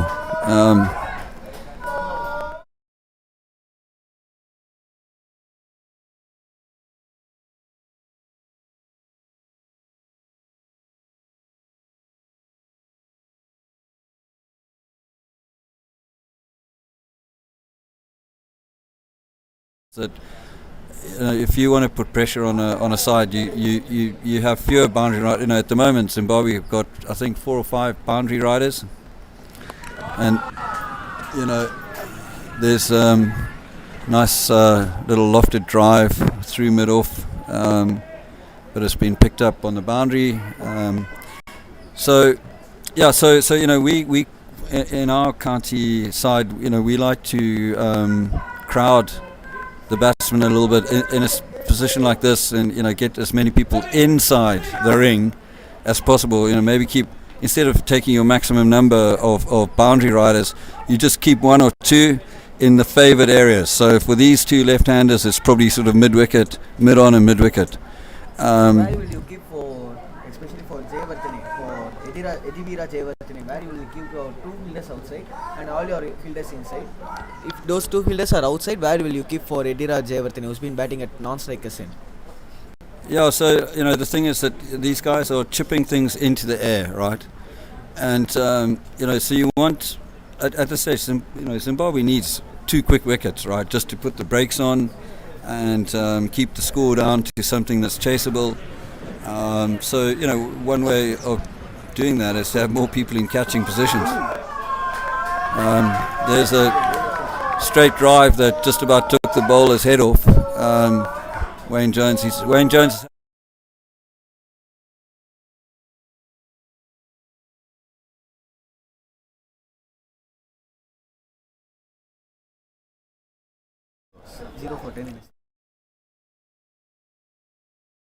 And is that including the last 4? Yeah. So he's bowled 3 overs for 10 runs, which is way below the 6 and over that they've been going at. So he's really had a good little spell, and he's now coming around the wicket. He was bowling over, but he's just changed his angle a little bit. And no, he just bowls with the seam up. And he looks like he bowls off the wrong foot, a bit like Mike Proctor used to, the great Mike Proctor. But he actually, like all people who look like they're bowling off the wrong foot, they're not really. It's just an optical illusion. But he's bowled very, very tight lines, and there's the commentator's curse, as I said that, one going down the leg, but it's not signalled as a wide, so it must have been very close to the leg stump. So the Zimbabwe guys will just keep plugging away. What they want really is a couple of wickets to restrict Canada a little bit. We don't know who's to come from Canada. There's another little chip in the air, and it's just gone over one fielder's head and landed between 2 others. So he's on 97. Terence moves on to 97. Yeah. Terence moves on to 99. Sorry, sir. Just I disturbed you in the middle of the speech. Okay. You can't commentate 300. So also you guys have been watching from Zimbabwe too, right? All your family members would be watching from Zimbabwe, and their feedback you could be able to give after this ball. And a quick single towards covers, and that comes the century from Terence. That's an excellent knock. Remember what? They have lost it. Both wicket at 77. Well, take a bow, Mr. Terence. Take a bow. That's amazing innings. And could we have a bat up? So that lovely. No words. We are all joy. A high.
The century from Terence. That's an excellent knock. Remember what? They have lost it. Both wicket at 77. Well, take a bow, Mr. Terence.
who's bowling now, Wayne Jones, is another one. When he hits it stays hit. They're all the way down the order. There are guys who can collect and accumulate. Gary Steyn, the left arm around bowler who got the wickets early on, he's been batting beautifully. He's just been hitting everything so crisply, just proper cricket shots. Just taking a boundary and over, and a couple of singles, and that's all you have to do really in this cricket. You got to. So a lot comes down to how Canada fields and bowls. But nothing's over yet until the fat ladies.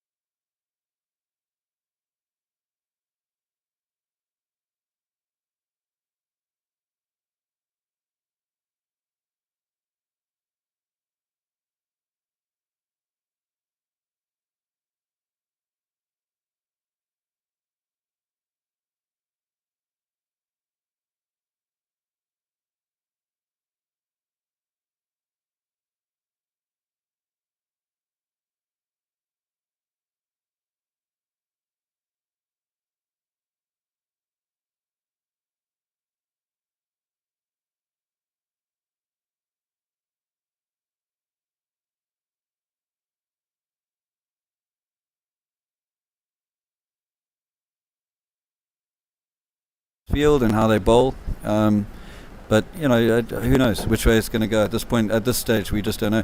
When Zimbabwe are batting, I'll pop around again between water breaks, and it'll be interesting to reflect on what I've been saying, because I might turn out that I'm completely wrong. But I hope you're not, because we would be very excited to watch you guys hit the ball out of the park too. They won't hit the ball out of the park, but they hit it hard, and so they're not necessarily going to be lots of sixes, but you'll see. I expect you to see a lot of very nice cricket shots, probably along the ground. And hopefully you'll be joining us for that too. I'll pop in and you can tell me that I was wrong. Yeah. I would definitely love to tell you were right. So I hope the best and Zimbabwe wins. Thanks. All right, I'll come back a bit later. Please do, sir. So that was really nice talking to Mr. Lane. He has been giving us insights on how Zimbabwe is trying to get out. But right now, I guess Canada is in the driving seat. There is a hamstring pull from Terence, and he has got a bye runner out for him. So I guess over 60s they do have a rule of having a bye runner, but that's absolutely fine. Terence is still on the field and anything can happen, and with the way he's batting right now, I don't think he has to run a lot. He's just heaving the balls out of the park, left, right and center. So after the completion of 37 overs, the score is 3-2 for the loss of 4 wickets. We have a gentleman from Canada who has joined us. So sir, Mr. Garvin, thank you so much. So 77 for 4 at a point of time. Did you imagine you would be standing so tall right now and so strong? You know what? I have faith in the fellas, and we know we had some batting down the middle. Terry hasn't really made any runs this tour yet, and he's due.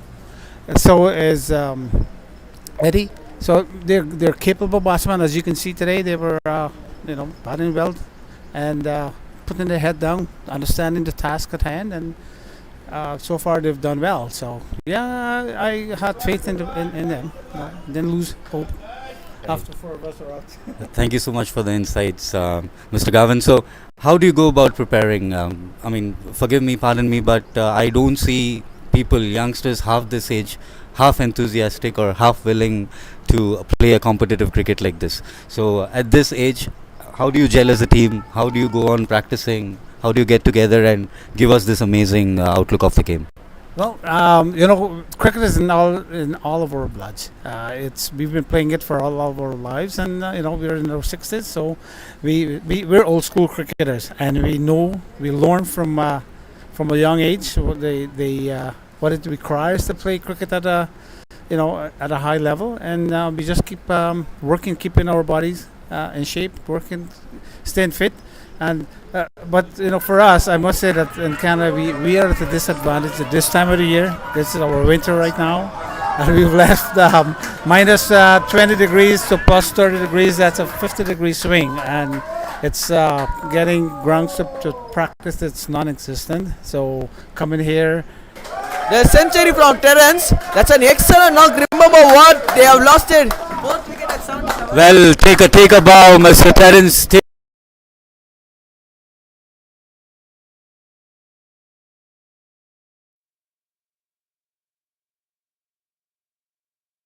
That's a 50-degree swing, and it's getting grounds to practice. It's non-existent. So coming here. The century from Terence. That's an excellent knock. Remember what?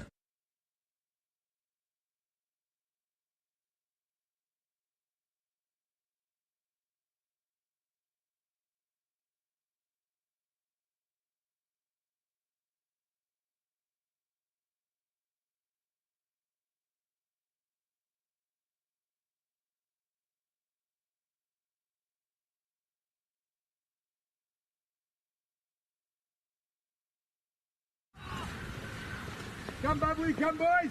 Come, Jonesy!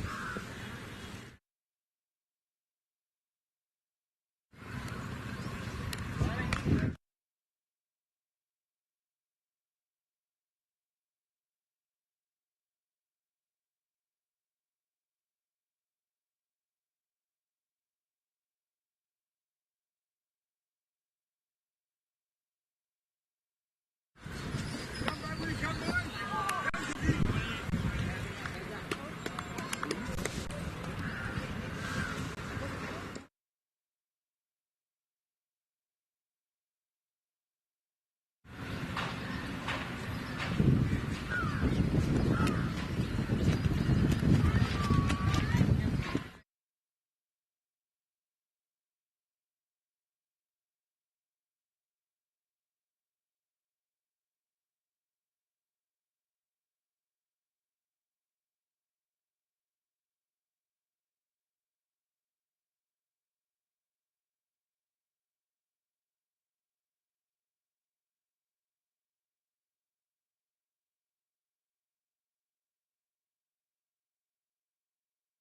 Here we go.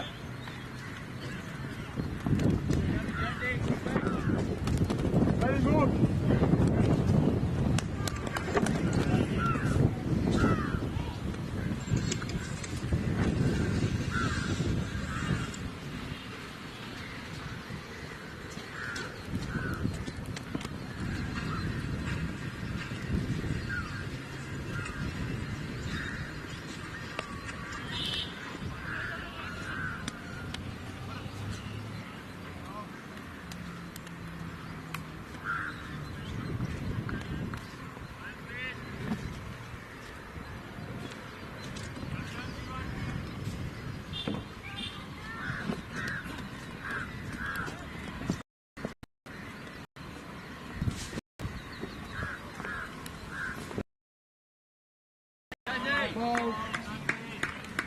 Now they hold strong.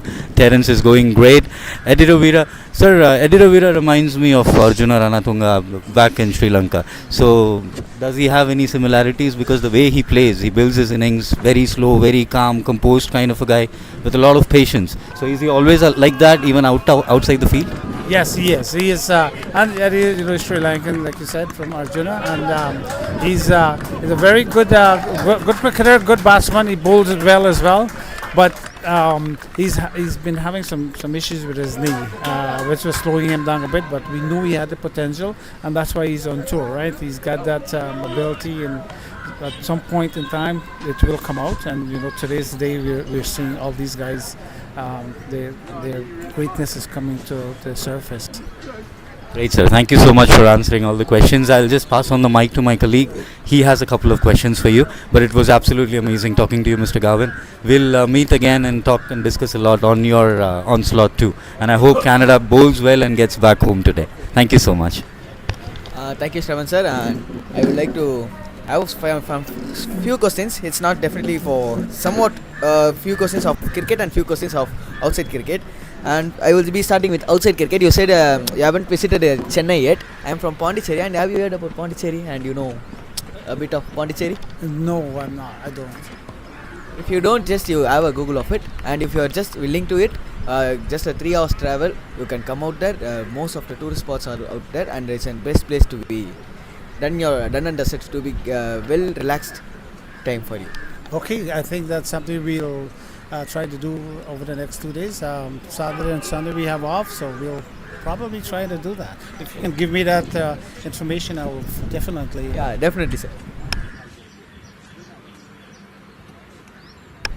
Definitely, sir. Sure. Yeah. And the thing is, just now with cricket is last 6 overs we are having, and what's going to be the target which has been you guys have been discussed in the drinks break? Well, our target was at the beginning of the game was 250. Now we can get a lot past that, and 300 now is very gettable, and anything close to 300 would be defendable. Zimbabwe team looking at 300 runs, and we just have to go there, bowl at the wicket, get some quick wickets, and put them under pressure. Definitely, Terence Holder, who's been batting at 107, right? He's going to open up the spell for today also. No, he's done his job today. No, we have a different strategy in our bowling department. We have a different plan now for the bowling attack in the second half of this. Sorry, I just opened up your strategy, right? Yes, and that's okay.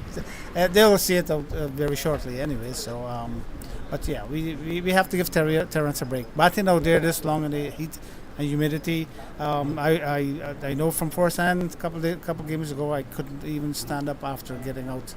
So it's very tough out there in the heat.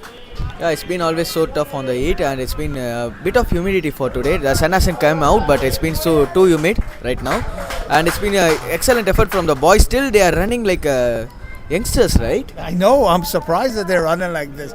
It's gonna tell later when they come in and they sit around for a bit. When the muscles start cramping up and the joints start to tighten up. But so far they're carrying the battle to the Zimbabwe team, which is very good to see, and I'm very pleased with their effort today. Yes, sir. The next question is last match from captain played a captain's knock against England. Now a different batter, so we could say a different 11 players getting out different matches and just getting your matches done. Yes, and it's good to see somebody else, some of the other guys stepping up and getting some runs. And we do have the potential. A lot of these guys are good cricketers, and it's just a matter of time before they start stepping up and contributing to the team's total. And we've seen that today. 2 different batters came in today and scored quite a bit. So that's good to see. Yeah, that's a very fortunate talk to be having with you, sir. Thank you for your time with us, and I hope so you'll be enjoying the game. And for the second innings, I hope so you'll be joining us too. Okay. Yes. Well, I'll have to go field, but I'd like to send a shout out to all the people in Canada watching this broadcast. I know my family would be watching, and shout out to the folks in Winnipeg, my son Kalen and Ryan, and my little dog Zoe, and my wife Ivanka. Yeah, that's been so good, right? In Canada, I don't know about the time, but these guys have been watching from Zimbabwe as well as from Canada. All their family members of players who's been batting here. And have you asked how was the live stream? It was so good. If you want to rate of the live stream as well as from camera's angles perspective, what would be it? I'll give you 10 out of 10. Thank you, sir. That's an excellent compliment, and thank you for joining us, sir. You can have your time. You're welcome, and let's see what happens the rest of this game. Yeah, thank you, sir. So it's been at 250 have been passed by Canada at the moment. Still they do have 5 more overs.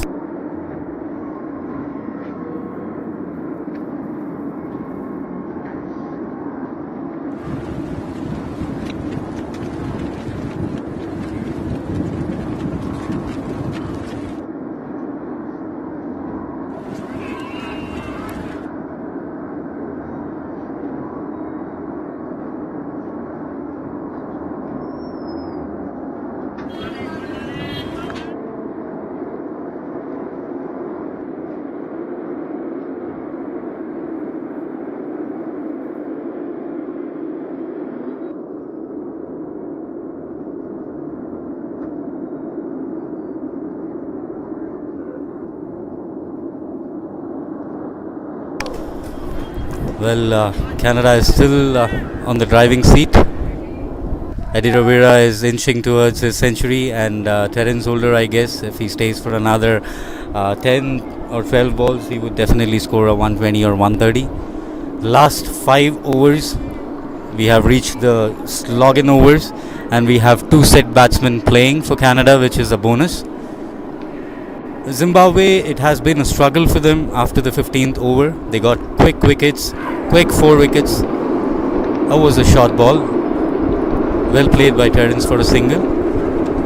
He has a serious injury, I guess. He's not able to run, so he has a bye runner on for him over the field.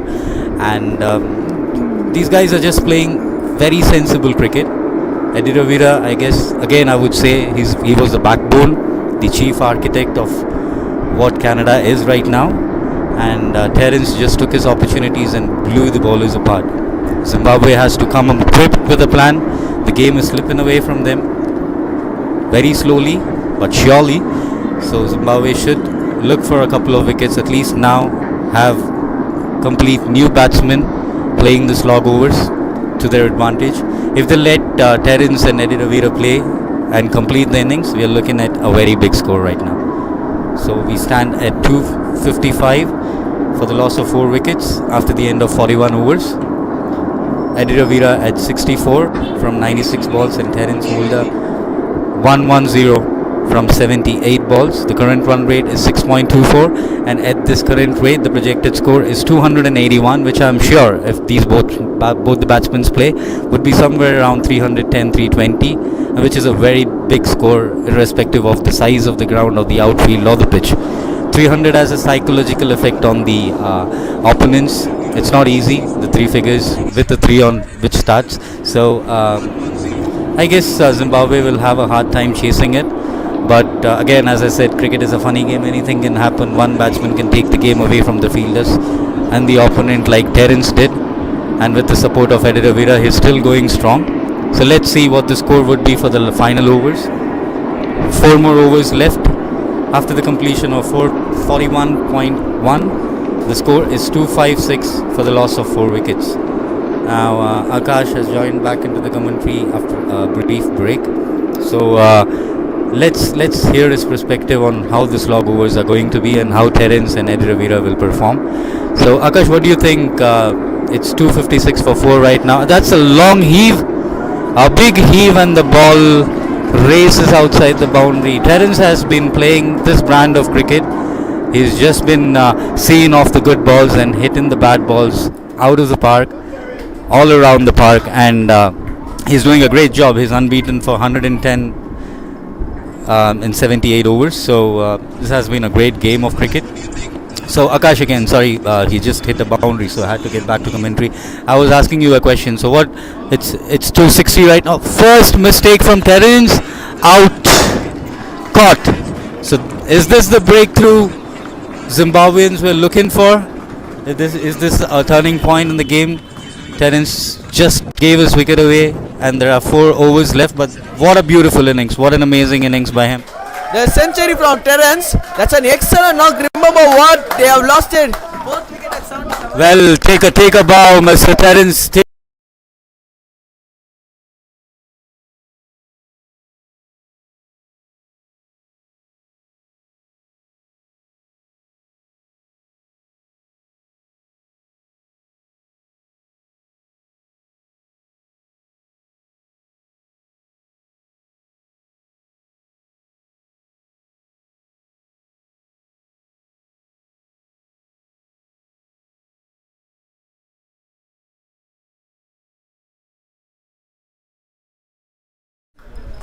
Will be batting so well too. We need to finish off his innings so well.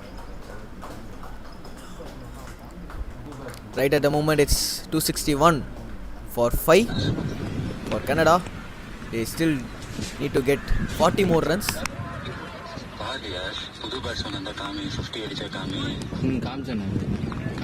Well, a grand welcome for the Canadian hero who stood tall and strong for his team. Scored a century. Look at the flag. Look at the reception he's getting. Wow, what a feeling it might be right now. to play an amazing innings for his country and getting his team to a strong position, to a winning position, I would say. Unfortunately, because of the injury, he threw away his wicket. But 150 was on cards for Mr. Terence Holder. No matter what, a beautiful innings by Mr. Terence Holder, and what a grand welcome he's receiving from his teammates. But this is the kind of commitment, this is the kind of team, this is the kind of interpersonal relation that they hold. The Canadian flag flying high, and Terence, what a batsman, what a player. At this age, playing 80 balls and scoring 114 is no small feat. I believe this innings would be remembered by him, his teammates, and even the opponents for time to come. So Akash, I would want you to congratulate him too. What a batsman he has been. A tremendous knock, to be true, as came to an end in an unfortunate way. Is that a wicket? One brings two. That's what Mr. Zimbabwe player would be just talked about right here. The century from Terence. That's an excellent knock. Remember what? They have lost it. Fourth wicket at 77. Well, take a bow, Mr. Terence.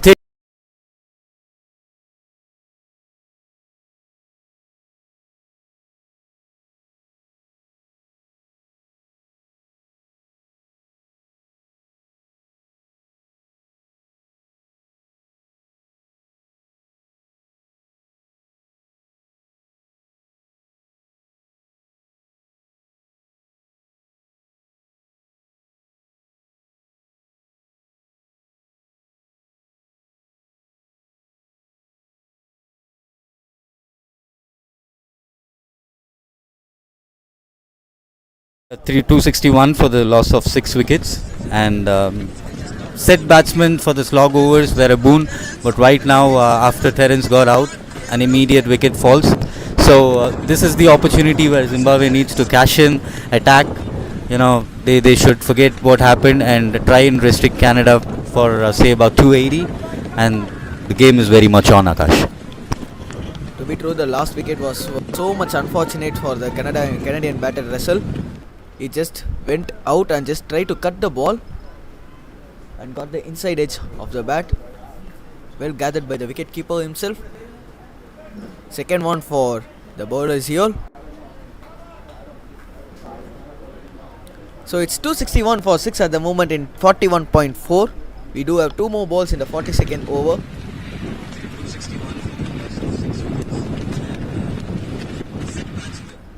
A shot is in length, beautifully driven through covers, and that's an excellent effort. This is what a wicket can bring. The energy is back with Zimbabwe team.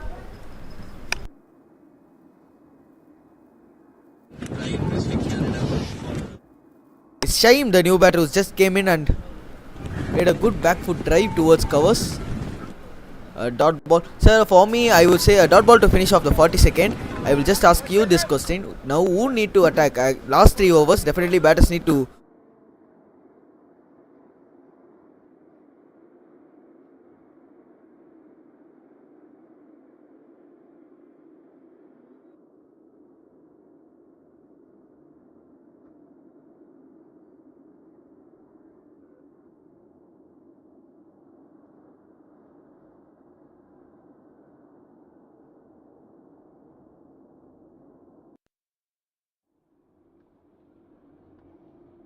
Score somewhere around 310 or 320. It's high time Eddie Ravira switched gears, because Terence was holding his ground beautifully. Eddie Ravira, all he needed to do was play along the ground and take singles and doubles, but with Terence not in the field and with a new batsman who is struggling to connect the ball, I think it's high time Eddie Ravira goes for the slog. Yes, Wayne comes back to the attack. A full toss ball driven straight to mid-off for a single. A typical medium pacey field set right here for righty as well as for a lefty. A long on, long off, a deep mid.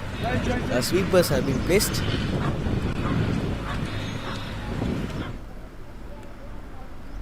With a deep point too.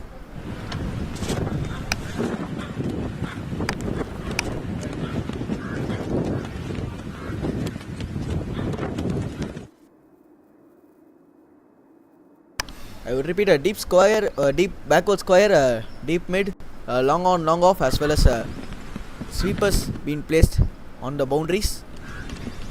A well left from the new batter Shaheem. An extra ball from Wayne. He's been bowling tremendously well, right? Just like Zimbabwe player, we had a chat with him. He said he's a brilliant bowler. He's a brilliant bowler who used to bowl in line and length. In his 6, he's just given 30. Well, yes, absolutely correct. He has an unorthodox kind of an action which is really difficult for the batsman to read.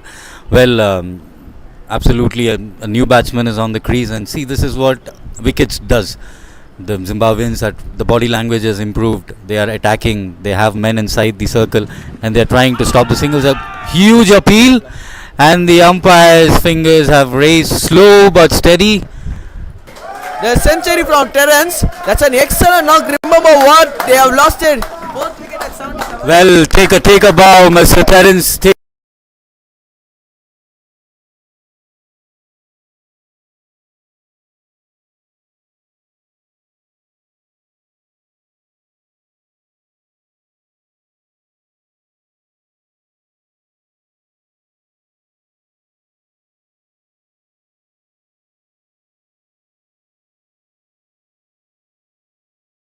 (163) for the loss of 7 wickets after the completion of the 42nd .3 overs.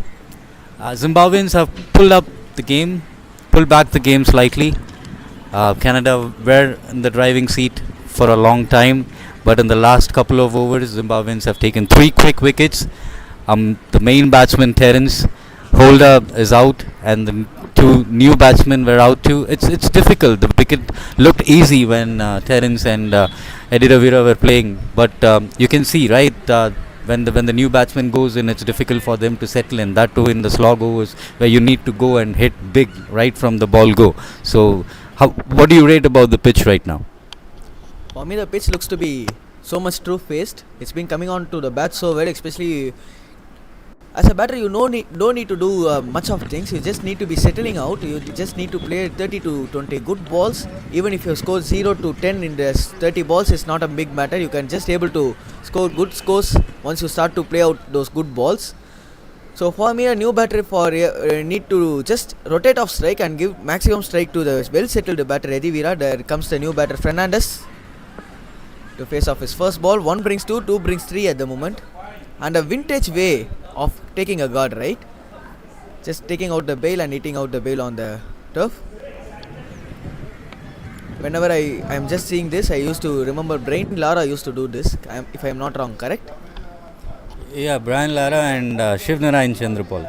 He was the one who started it, and I think this is the best way of taking guard without hampering the pitch. So we have Wayne Parham bowling, and there's the new batsman on strike, Melvin Fernandez. Again, a huge appeal, but this time the ball was outside leg stump. That's the reason it was ruled out by the umpire, but still a dot ball. So, taking wickets and bowling dots on slog overs, Zimbabweans are really pulling the game back.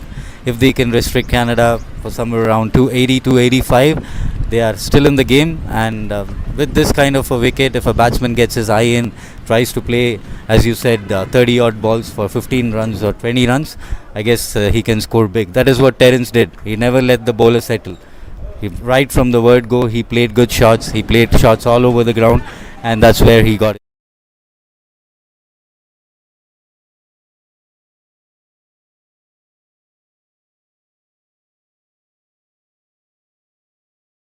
Mr. said Zimbabwe had a deep batting lineup. They do have 10 batsmen in their crease. So if each batsman could be able to score an average of 30, could surpass his total with ease. 43 done, it's 263 for 7. So now I used to ask your prediction, your view on this. Maybe what's going to be the total? I would add 12 more runs, maybe 275. I would say somewhere around 280, 285 would be a good score, but I don't think Canada will be happy with that, because at one stage they were looking to cross 330, 340 when Terence was playing. But Zimbabweans have absolutely pulled the game back from, I would say, snatched victory from the jaws of defeat the way they were playing, and they took 3 quick wickets. The game is not over yet, but it's a moral victory for Zimbabwe right now in the slog overs. So the projected score right now is 275. I would say somewhere around 280, 285 would be good. But again, it depends on how Canadians bowl, field, and take their catches in order to defend that. But Zimbabwe, I guess, would be coming out with a moral victory. They would be thinking, okay, fine, this is like 30 or 40 runs short. They bowled really great, took wickets, and they have a chance of getting back into the game if their openers click and go all the way. So where do you think actually Terrence's momentum has been went out? Once his injury, he just scored his century and just got a niggle on his leg. And I hope so there no change in momentum still. A boundary for Fernandez and he's off the mark with a boundary.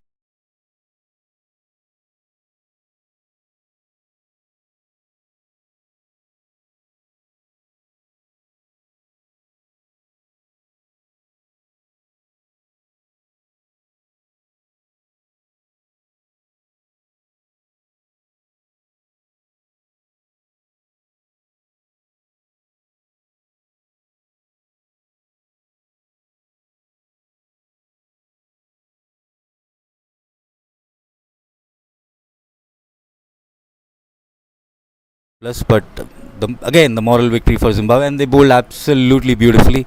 They took advantage of the injury. They, restricted him from running. He restricted him from changing the strike, and he went out for a good delivery, and he got caught. So again, it's really difficult for a new batsman to get his eye in, particularly in the slog overs and play. But Melvin Fernandez and Eddie Ravira, they're doing a good job right now. Eddie Ravira has to switch gears. At least he has to go for a couple of boundaries from here in order to compensate. But I think 280, 285 is on the cards. You're just adding 5 runs extra. I hope so. So for me, it's still I would say 275 because just a new batter came, Melvin Fernandez. If they could able to bowl him 2 to 3 dot balls, it would be good. Towards mid-wicket region, that's a slog. And it seems to be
Kenyon has got 3 in a spell of 5 overs, and he has considered 37 runs. 273 for 8. The last 2 wickets, we could typically say a tail end has been out here.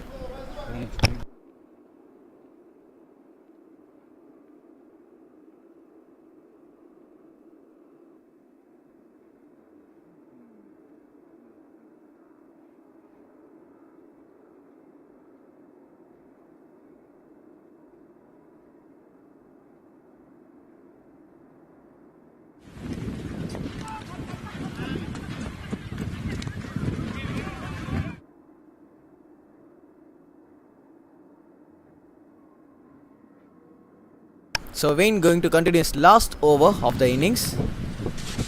First ball being flicked towards fine for a dot ball. In fact, for a single, the new batter Munavarali has been on strike to face out his first ball. The last 5 balls of the first innings of the first off for today. A ball being shot. A wild slog towards backward square. Should be collecting at least 2.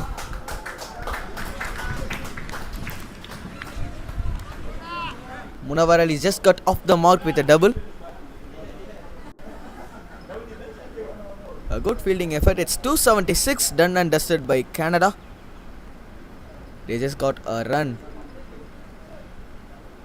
extra to my prediction, so I would say 280 would be around the cards in the last 3 balls of 4 more runs. Excellent ball being bowled. Wrong, Akash. Your prediction was 270. I was the one who predicted 280. But fine, I'll give you the benefit of the doubt because Edira Veera really switched tracks before getting out. But both the batsmen are new and it's just 3 more balls to go. So let's see if they can get 285. It's a great shot by the batsman. Slightly pitched up and a very bad fielding. Bad. At this point.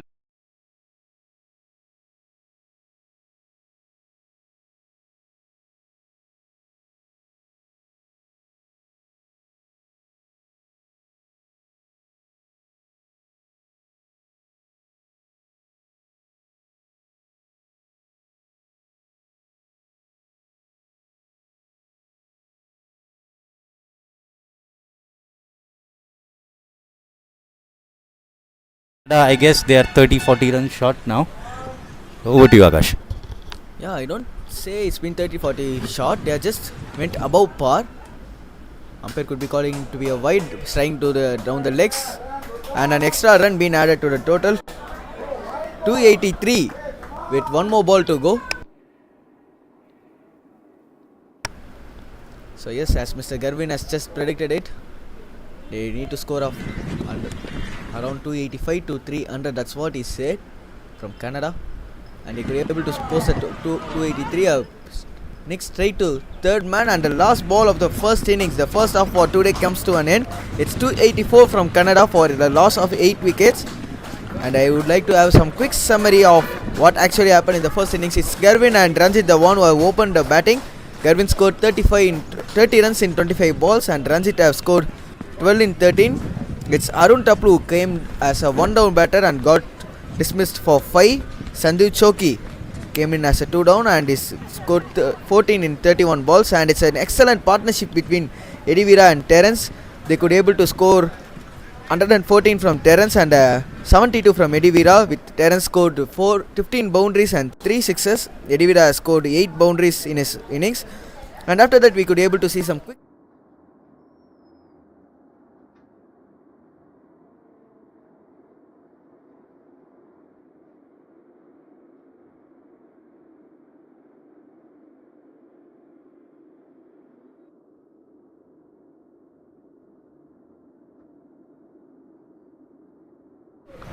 been well finished by Zale, who bowled 5 overs for 37, and he has got 3 wickets, with Wayne could able to get a wicket of Eddie Veera finally, and is 42 in a spell of 8.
285 to win, and Zimbabwe has got off the mark in the first ball. A long appeal and straight away attacking field set for Canada. They do attack with a slip as well as a catching gully. Just we saw in the yesterday's match how Australia went through Sri Lanka's batting lineup. They do inspired from that match.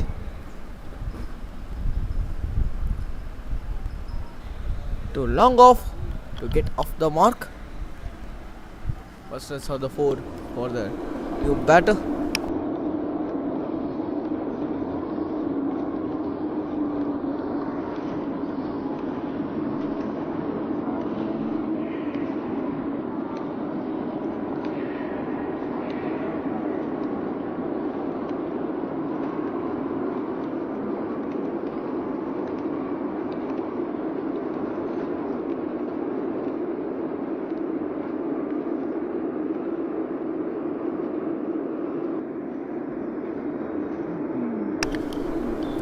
Ball beautifully and played towards covers, just cutting the ball's angle out there. A single.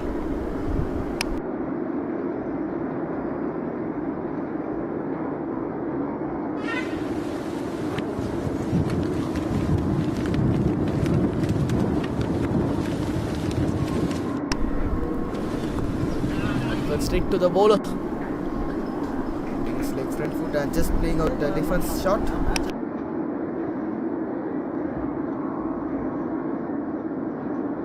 So done and dusted is 3 for no loss after one.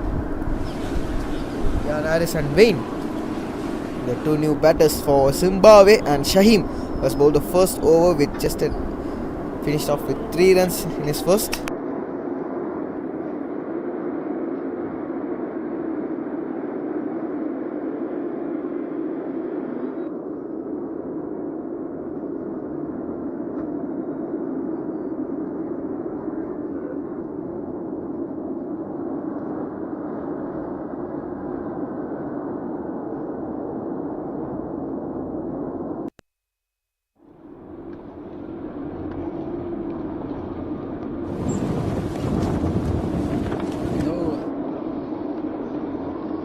Mental மாதிரி பண்ணுறான்.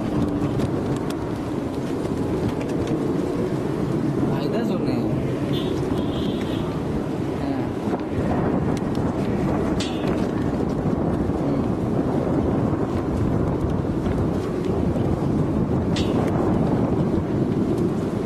சரி சரி பண்ணுறேன், கரெக்டாக வந்தா பாரு.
Thank you for your wonderful comments, Miss Shirl. Hope so you've been watching this match around Australia and just enjoying our live streaming. Thank you for that. A big compliment for us. Played out towards backup point for another single. Of course, thank you very much for every commentators who just, in fact, every comments from YouTube. Of course, we too enjoyed older innings. Game on.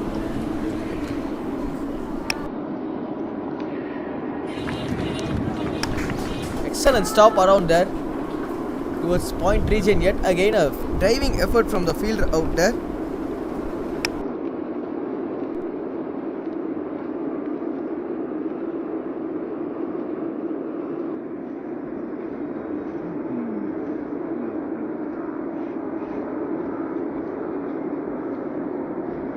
Big shot straight to bowler. Another dot ball. Added to the penny in the bowler's account.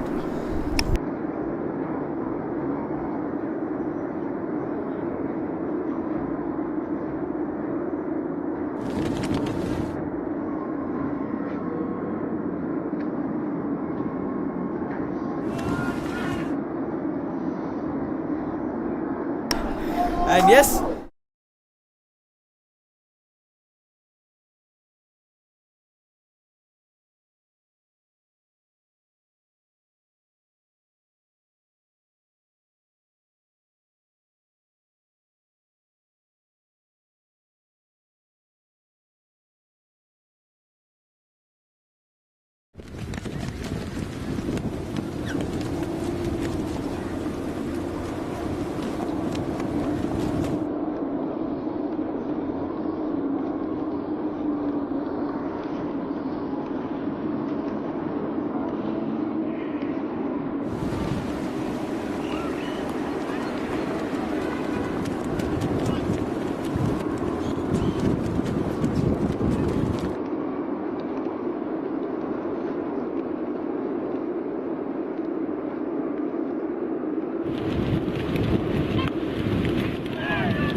another excellent stop.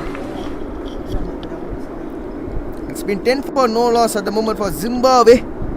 It's both Wayne and Ian Harris has been batting for together for Zimbabwe, the openers, and Krishna is been cutting out there to bowl. The left arm spinny down the leg, try to flick it out towards fine, a dot ball.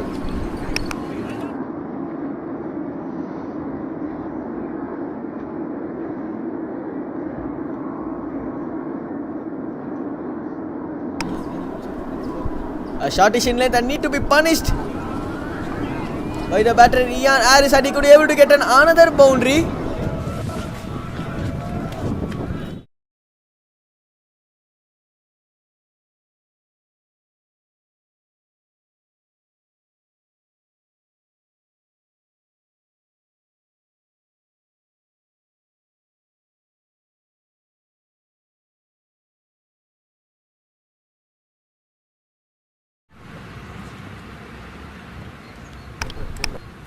Been an excellent start for Zimbabwe at the moment. Ian Harris has got his first boundary, just staying on his back foot and just punishing out those ball which has been a bit short.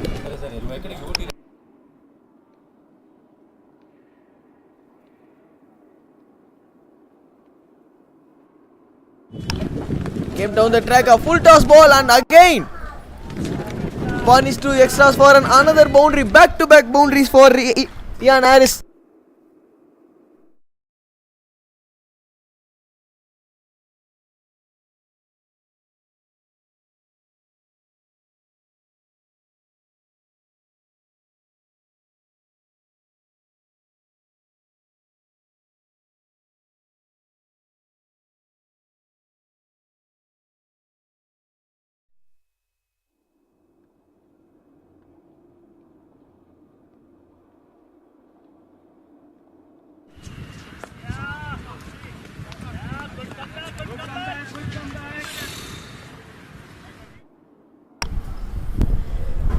Well, hi viewers, I guess Zimbabwe is on the right track in chasing the total.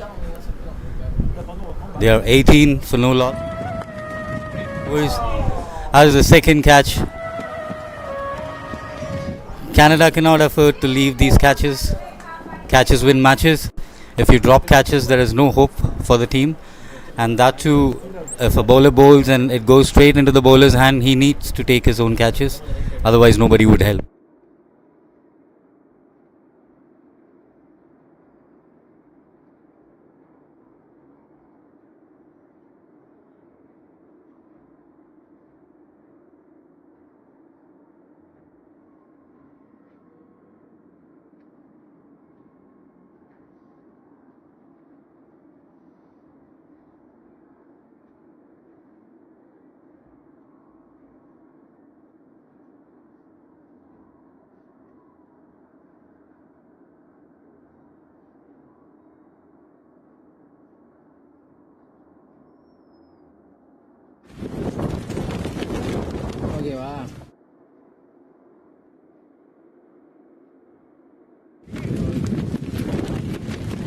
about the over 60s for a second because none of them look like they are 60. From here in the com box, every player I see, the way they behave, the way they walk, the way they are fit, everybody seem as if they are in their late 40s or maybe even 35s. So, and again, as you said, the coach in me kicks in every time somebody misfields or leaves a catch, but half chances are okay, but these were like straightforward sitters. He was bowling and the ball went straight to his hand. He should grasp it with both his hands. And for the team, I mean, if you see their age and if you're concerned about their fitness level, it's a if you drop catches like this at an international level, then there is no hope of defending the score. Again, let's see the score after 3.2 overs is 20 for no loss. Let's see, the Canada needs to take the catches, need to bowl good lengths and not provide easy singles or doubles for them to score. See, again, I'm talking about a great delivery, but the wicketkeeper missed it and the ball runs away to the boundary as byes. So these are the mistakes Canada.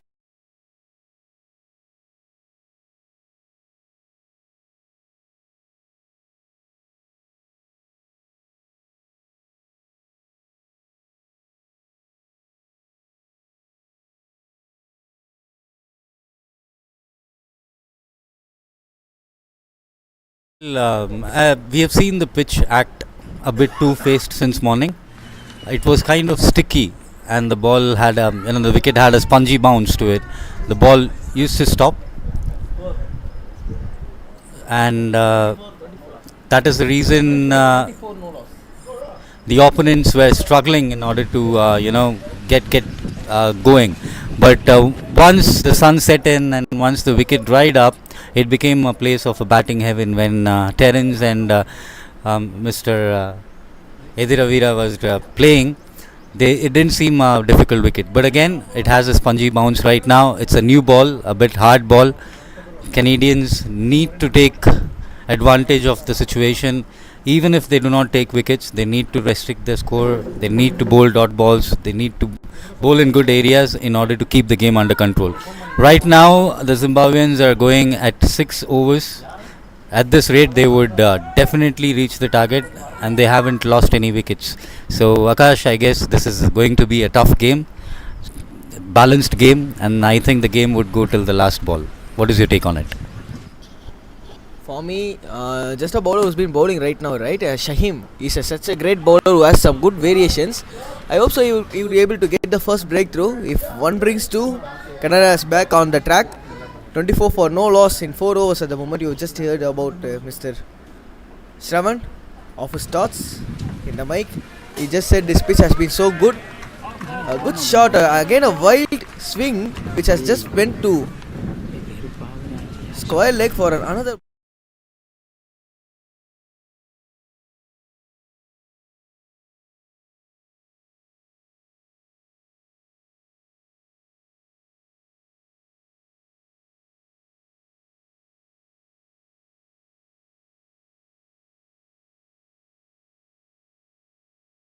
True-faced wicket, and once the wicket started to tire off, and Australian bowlers also bowled so well, they could able to bundle up Sri Lanka for 87. But if the same thing going to be happen, is going to be a good game for Canada. Can we able to see that, sir?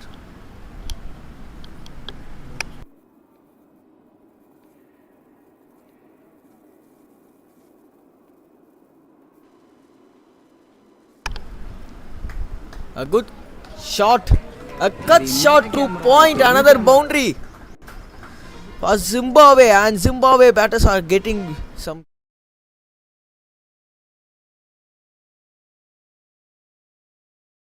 batting effort from Ian Harris till now, who's been batting at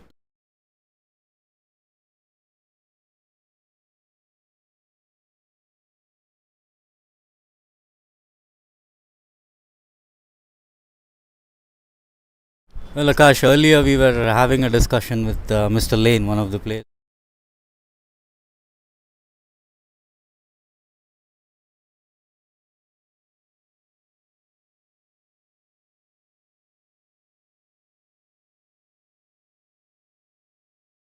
Innings so far.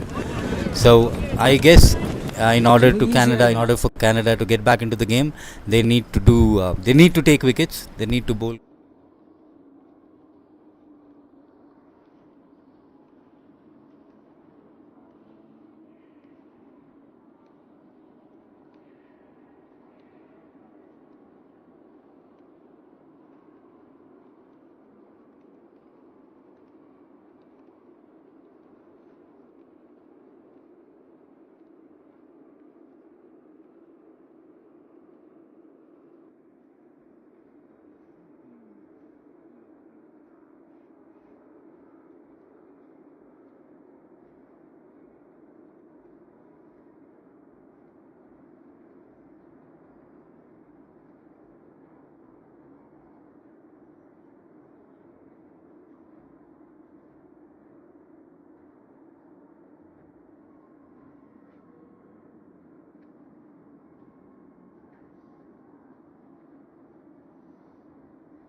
20 to 30 good balls are enough to get a wicket. Just making sure that the batsmen are not getting runs so easily. They need to bundle up things right now. So let's see how it goes. Krishna has been continuing from other end. A dot ball to start.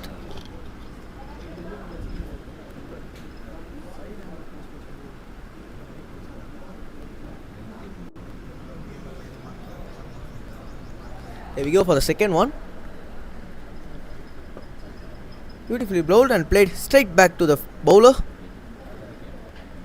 Yes, this is what I am talking about, Shravan. I just said a few dot balls could be bundling things up.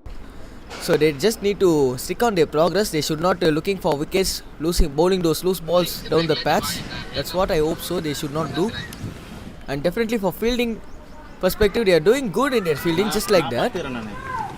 We have been too harsh too. Just 2 wickets, but you said one cotton ball was so easy. Well, absolutely, Akash. See, this is the kind of deliveries which Krishna Ramnaresh is bowling right now. These are the kind of deliveries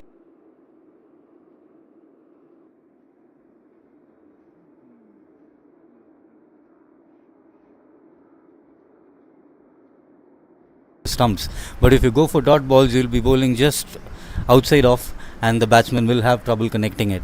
And once the batsman is not able to settle down, or if he doesn't get runs in his back, definitely he'll be looking for extraordinary shots, and in the process he'll lose his wicket. So Canada's plot right now should be to contain runs and not to look for wickets, because in the process of looking for wickets you might concede heavy runs and there is no getting back from it. So one good ball towards Pats. What's your thought on that? Bowling 5 good balls on the offside, and just making a batter to guess 1 good ball or 2 good balls on the Pats. Well, the First one down. Well, as I said, dot balls bring wickets, and this is the prime example of what is happening right now. See, you don't concede runs.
Way. After getting a great start, he was a 22 for 18 balls.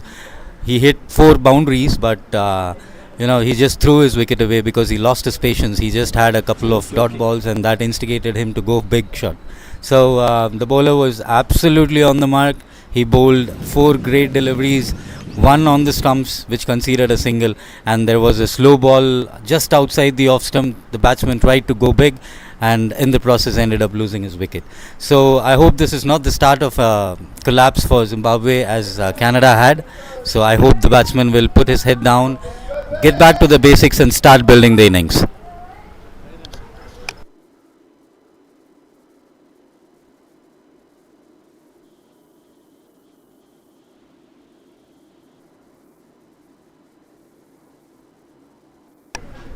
So a bye runner has been offered for Zimbabwe team for the batter who's been batting at non-striker. New batter comes in is Warren. In fact, Warren played out on the front foot with good defense. Shame is been continuing out. Guys, and just another thing for the last around 10 balls, they just scored 5 runs and they lost a wicket. This is what I am talking about. Dot balls bring wickets. Just any youngsters watching from any part of the world, remember what dot balls brings you wickets. And only a boundary has been scored in the last 10 balls, and they just scored 5 runs. What's your take on this? That's what I've been saying over and over again. Cricket is all about basics. Not everybody is AB de Villiers, not everybody is Adam Gilchrist, or not everybody can be MS Dhoni. We are all normal cricketers. We should stick to the basics, not try anything out of the box until and unless it is absolutely necessary. You have the ball in hand, bowl in the right areas, wait for the batsman to make a mistake, you'll have a wicket. But if you go for wickets, you're definitely liable to be bowling a couple of bad deliveries, and those deliveries can be put out for boundaries. And with just the asking rate of 6.576 runs and over, you'll not be able to defend the score as properly as you want. So in order to win the game, you should dot balls. Number of balls bowled without a run scored is directly proportional to the victory of the game. That's beautifully said. A mathematical statement from Shravan. And a crisp and a simple question for you. As a batting perspective, attacking or defensive, what would you choose? If you ask me personally, I would say attack is the best form of defense, as you said. But given the perspective of the game and given the kind of bowling that Canada has been doing right now, I guess for the next 10 overs, the batsmen should try to rotate the strike. Yes, absolutely, they should be able to and will be able to put off bad balls to the boundaries once and off. But dot balls is not at all acceptable right now. They have to play each and every ball. They have to run. They have to be very fit. Singles and doubles, and whenever an opportunity arises, you can hit the ball out of the park or along the ground to the boundary. But if Canada continues to bowl this way for the next 3 overs and restrict them for another 5-6 runs, the scoreboard will be 10 overs and 40 runs, which will be a great headache for Zimbabwe in the chase. So it's 34 for 1 in 7, and Mr. Krishna, who's going to be continuing his spell, his 4th. Beautiful. That's an excellent ball, bowled in a good length, a bit of hint of outswing, and well defended by the batter around by Wayne. He's been in an excellent form in this tournament. Wayne down the leg, just try to flick it. Another dot ball. So dot balls start to bring out the pressure out. They do need to chase a target which is above 6 from the start of the match. In a 45 overs match, it's not going to be an easy task for any team. But remember what, these guys can bring some magic on the field. Well tossed up and straight back to the bowler. A small missed field. Went straight back to the bowler and to a long on position which has been placed. A single out. So we could see a long off as well as a long on. Definitely a restriction in power play, so we just could able to see only 2 fielders. 35 for 1 in 7.3 with a new batter. Sounds like stick to stick or 4th stick line. I would say go for dot balls. If you bowl stick to stick, they do have the opportunity of playing shots.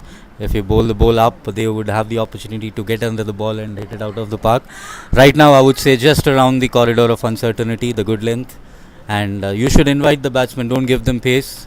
Just bowl, stick to a line and invite the batsman to make a mistake rather than you going and bowling an extraordinary delivery and getting him out. See, these are the kind of chances the batsman would take in order, but it's a boundary. It's a sloppy piece of fielding again. The fielder couldn't reach the ball.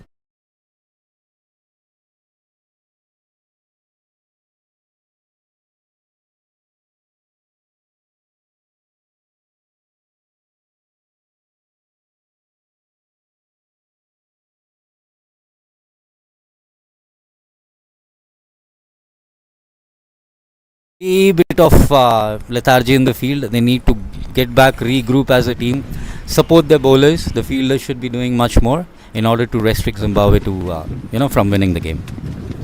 So the last ball of the 8. Again another big shot. Attacking is the best form of defending. That's what Mr. Shravan said, and that's what Mr. Warren has started to do. He's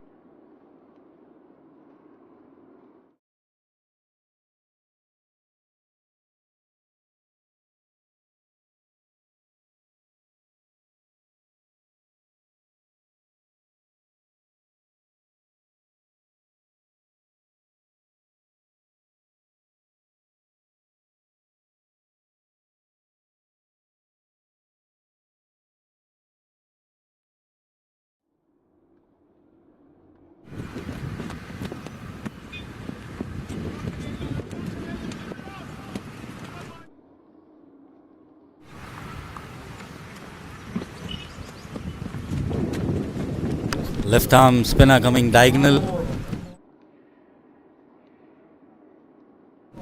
Oh, that's a beautiful delivery.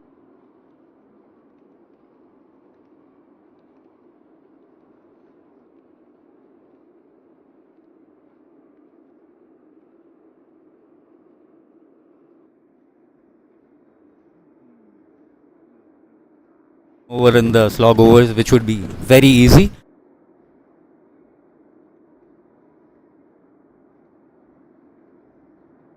promoted him up the order. He seems to be a pinch hitter. Straight it back to the bowler. I won't say it's been dropped. A good reflex. Come on, Akash.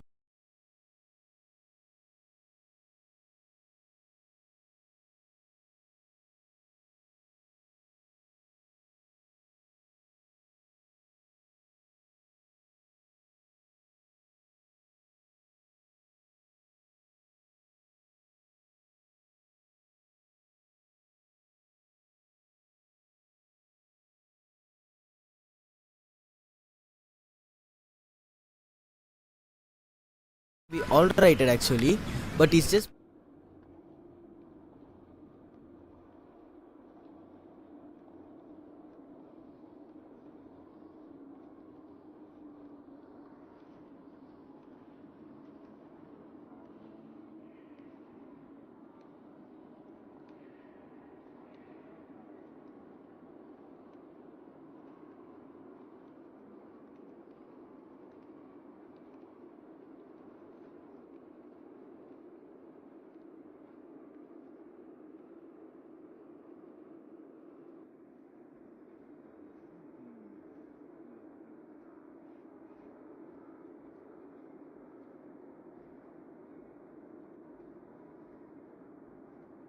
from Warren. Just and this guy going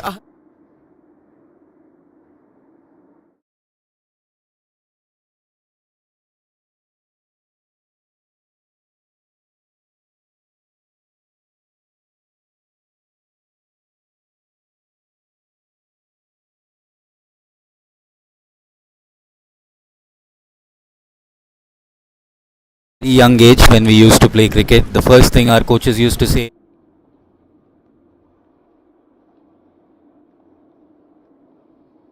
into the game, then you are the man of the match. So again, catches win matches. No matter how good you bowl, no matter how good you field, if you drop sitters and catches, this is what will happen. The batsman will get on top of you. He'll start scoring runs easily. And see, again a sloppy piece of fielding. Again, it was just a single, but the field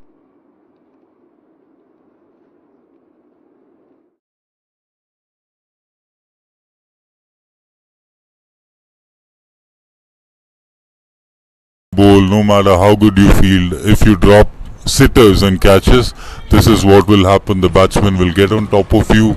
He'll start scoring runs easily. And see again a sloppy piece of fielding. Again, it was just Could a have outside the circle. So they are just maintaining a good required rate too, which has been just under 7. 54 for 1 after 9. And Krishna also is been continuing out from the other end. His 5th as well as team strength. 231 in 216.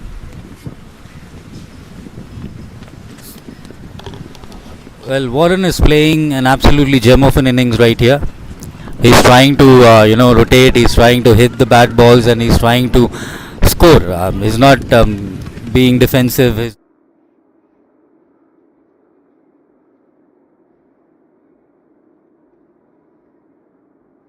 And 15 of 25 balls.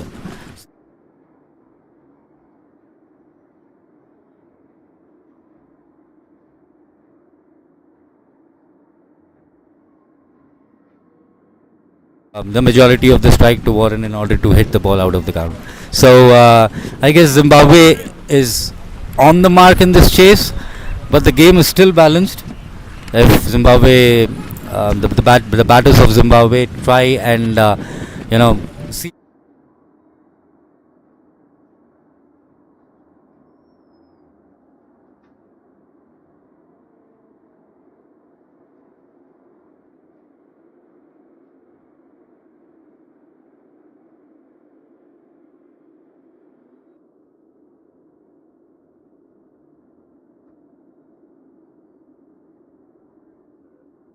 Well, definitely, Akash. There is no second thinking about it. The way Canada has batted, the way they put.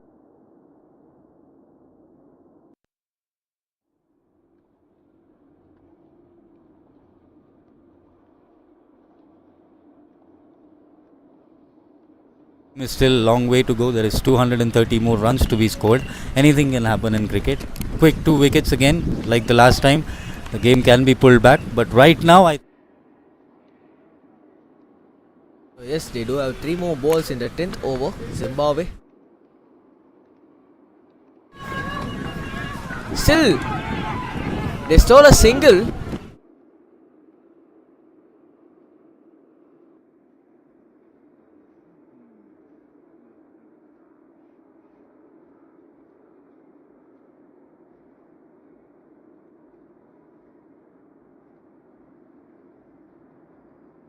and the batsman. See, again, that's what I'm saying.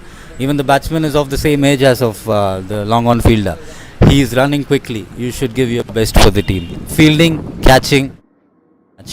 You hit a century. The match is gone. A French cut towards cushions for another boundary. It's Warren who has scored his 5th boundary.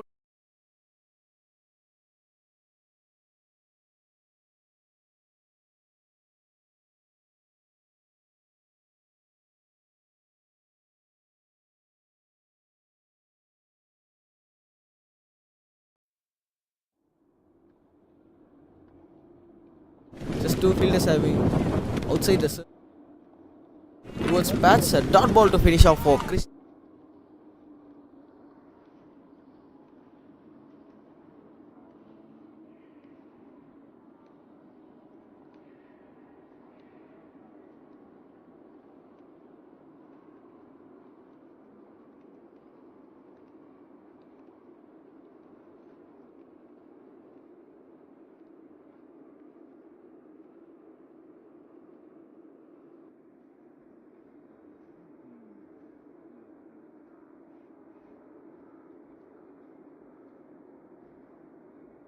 Yes, Zimbabwe will be home if Canada fail to take wickets. Canada has.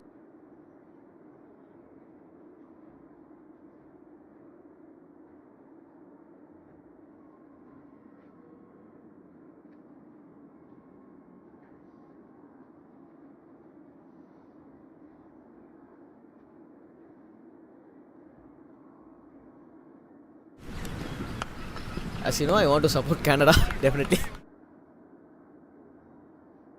Have to be neutral.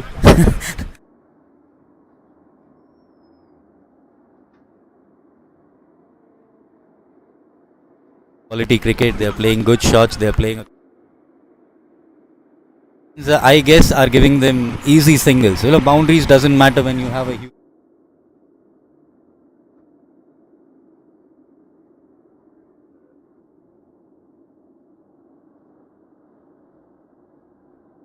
Oh, Shaheem is actually a good bowler. He's just coming across the umpire. A pitch out, short ball, and it's been punished so well by Varun, and he collects his sixth boundary. As Mr. Shravan said, he's defending out good ball.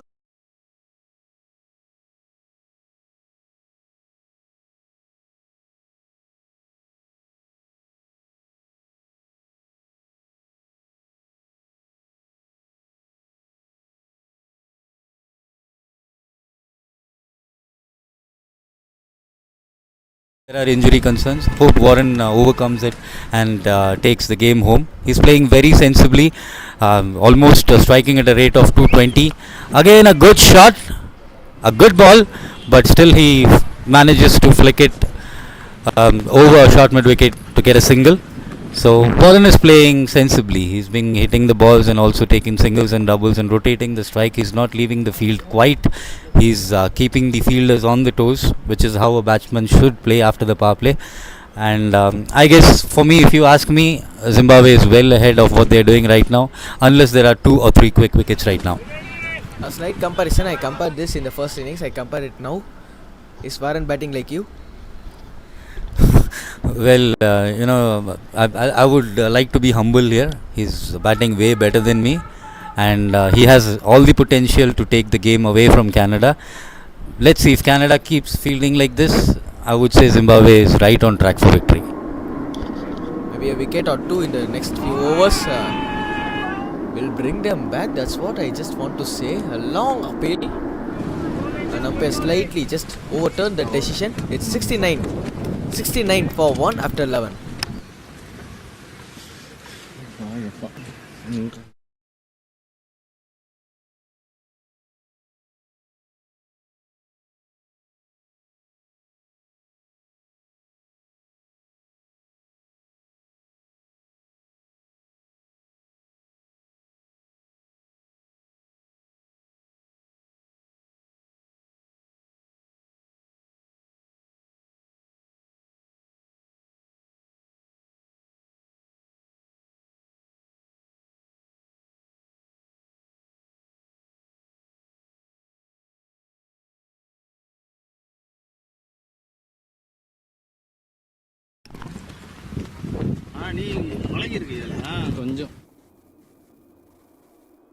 So after the completion of 11 overs, Zimbabwe are 69 for the loss of 1 wicket.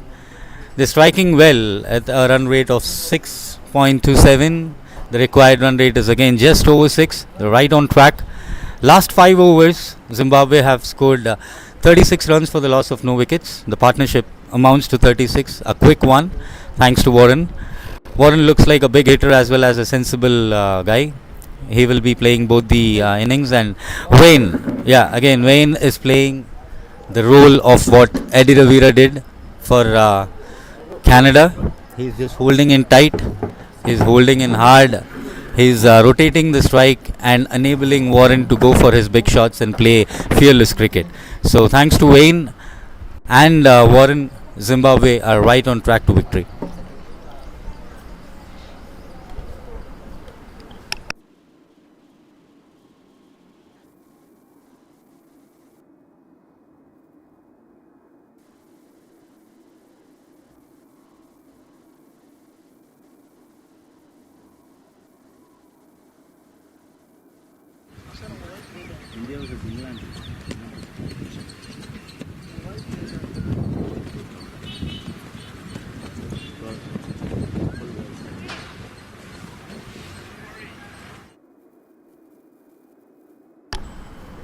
So Shamim Baksh comes into the attack again, and Warren is on strike. Well, that's a bad ball to start with. A beautiful sweep and a lovely boundary. Warren is playing a gem of an innings right now.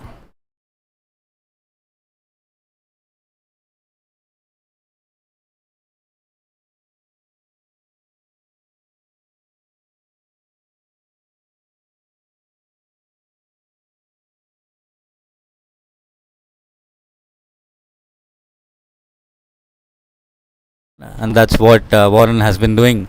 So Warren is playing an absolutely gem of an innings, and Wayne is supporting him. I think Zimbabwe is right now, the balance is slightly tilting towards Zimbabwe. They're going to, if they continue doing this for the next 10 overs, they will be home before you even know it. The Canadians need to pull up a bit. They need to regroup. They need to talk. The captain needs to step in. They need to attack. They need to improve their fielding in order to, give some kind of a competition to the way Zimbabwe is batting right now. And we have Mr. Lane back in the commentary box. He was talking about Wayne Parham, and he said, they have great potential. The Zimbabweans batting lineup is strong. They bat deep. And as he said, as he predicted in the first innings, that's what's happening. And Zimbabwe is right now on the driving seat. So I would like to take some, suggestions and inputs from Mr. Lane on what's happening right now. Akash wants to chip in and ask a question too. So over to you, Akash. Welcome back, Mr. Lane. As you said, you will be not surprised of whenever I call you back into the com box for the second innings, right? Yeah. So yeah, we were wondering whether Zimbabwe would be able to keep up with this run race. They've had a good start. Our opening batsman, particularly Ian Harris, hit a number of boundaries. What did he score? In an opening partnership of 50 odd. Anyway, he got 22 runs off 22. Most of those were in boundaries, I think, right? And then, so meanwhile, Wayne Parham's just been ticking along, keeping it going at his end. Warren Ackers came in at number 3. Now he strained his groin quite badly whilst fielding, and so Ian Harris, when he was out, he stayed out there as a runner. And Warren's strategy on his strained groin is just to smack it around, and he's been quite successful. What's he got so far? 27 or 14. 27 or 14 balls. So he's doing a really good job for Zimbabwe, and Zimbabwe are running along at just over 6 and over, I think. Is that correct? So this is exactly the sort of start that we wanted. What's the score? 76 For the loss of 1 wicket. for the loss of 1 wicket so far. And how many overs is that? 12th over. Okay, so in 15 overs, Canada was 77 for 4 after 15. So it's looking quite healthy at the moment. Right. So thanks. Thank you, Mr. Lane, for the beautiful inputs. So where do you think Canada is missing the plot right now? Is it the fielding or?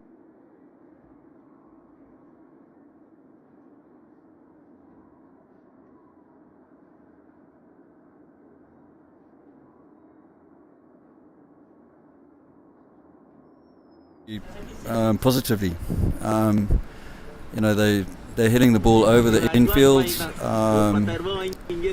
They've hit it through the infield, and in areas where there are no sweepers. So they're just batting really positively. And it's a long, hot afternoon ahead for Canada now. And especially if there's a couple of big partnerships. There are a couple of guys who that Wayne Jones is coming in next, and then Rory McQuaid. Both of them, when they hit the ball, it stays hit. So there could be, it's always there we go. Just as I was about to say, once again how well Zimbabwe doing. The bowler turns one away from Wayne Parham, and that turned quite a lot, didn't it? Right. So straight away we got a little introduction of something we haven't really seen much of so far. There hasn't been much movement at all. But now the Zimbabweans are actually taking their singles really well. And that's put a bit of pressure on the fielder. He's let it go through, and they've nicked a second. There was barely 1 run in that, and they've turned it into 2. So, they're rotating the strike, and You know, and when Warren Ackers is on strike, he's hitting the boundaries. So it's looking, they're doing a great job so far. I think that's a great bit of fielding at square leg. I don't know who that is, but it's a short ball, and batsman who was Wayne Barham pulled it. It went straight along the ground. It went straight along the ground to the field square leg, and he did very well to get down quickly. And on quite a bouncy bit of the outfield, he watched it very carefully and stopped it. What's actually the captain's word on Warren? Does Warren speak as a pinch hitter? Yeah, more or less. I think we're just very conscious that we've got to keep scored moving at 6 over, and Warren is adding to that. So you see Wayne Barham just hit a 4, so it's not just Warren who's getting the boundaries. Yeah, but he's on his leg that he's got this strained groin. He's he probably doesn't want to be out there for too long a partnership, so he just wants to make most of it. And of course, he is our Canadian playing against Canada, so he's got to particularly wants to score some runs. So yeah, I don't think he'll be there all that long, but he'll just have a good swing while he's out there. Right, thank you, Mr. Lane. So Zimbabwe in the commanding position right now. After the completion of 13 overs, the score is 83 for the loss of 1 wicket. So it's your game to lose from here, I guess. You need to, Canada, need to find ways to take wickets, cut the lot of runs, and we need to try and keep the momentum going. If we lose this, it's going to be pretty hard for us to come back from that in this tournament. So we have to win this game. And so far, the batsmen are playing really sensibly. There's some really nice cricket shots being played out there. No one's going absolutely mad. They're just playing the shots. They're playing the ball on its merit. When they hit it, they hit hard. We're not when there's not a boundary ball, pushing for single. They're running really well at the moment. So from a Zimbabwe point of view, we just hope that they face on us. Is that a change of bowling now? Yes, Sanjeev Chokshi is back in the game. Okay, so I think from the Canadian point of view, I think what they need to do is mix things up a bit. Maybe think about the scoring areas where our batsmen are scoring their runs and cut those off. But it's easier said than done, Well, absolutely. Wayne is playing an absolute gem of an innings right now, 33 or 41 balls, and Warren is being killer. As Mr. Lane said, he's struggling a bit with the hamstring, I guess. It's groin, he's strained his groin. So yeah, he's struggling a lot. You can see when he plays some of the shots, he's hopping around afterwards. But still, he's playing for his country and he's like an absolute gem. That's a beautiful shot, equally fielded by the fielder. But as Mr. Lane said, they are putting the bad balls to boundary, and good balls they're converting it into singles and doubles. This is what is absolutely required from a chasing team, and it's absolutely under the grass right now. The required rate is just 4-6, and the current run rate is they're equally par. So the last 5 overs, the score they have scored is 40. That's a huge shot, straight into the hands, and good catch. This is the kind of fielding we have been expecting from Canada. And I didn't think he was going to stay out there long. And that's it. He's on that leg of his. He's just up there. But do you pinch hitting? But do you think 27 off 15 balls is enough? Has he done his duties? Oh yeah, look, he's done better use for contribution. If he hadn't had this, he probably would have been coming in at number 8, 7 or 8. Done a great, they've set it's a great foundation for the next couple of guys. Taking a lot of the pressure away in Palm, who's still there. He hasn't had to try and force anything. He can just play his own game. I think it's worked very well. He played very well. Absolutely. So all the middle order and low middle order needs to do is take away the game from where these people have left. Beautifully played. Even with an injury, he plays for his country and with the same kind of enthusiasm, and he wants the team to go home, reach the target. So it was a beautiful innings, and he has done his job. Now the middle order's part is to just rotate the strike, play singles and doubles, and get the team home. And Wayne, I guess, would be the pillar. He would be playing around. He would be the one to stand and take the team home. Rest of the middle order will be playing around him, if I'm not wrong, sir. Yeah, so we always ask, if a batsman does get in, that he stays there and everybody else plays around him. So we've got 2 Waynes at the wicket now. Wayne Jones is the new batsman, just taking his guard. And if Canada get him out early, they would have done themselves a big favour because he hits the ball pretty hard, and it'll be a really good wicket for Canada if they can get it.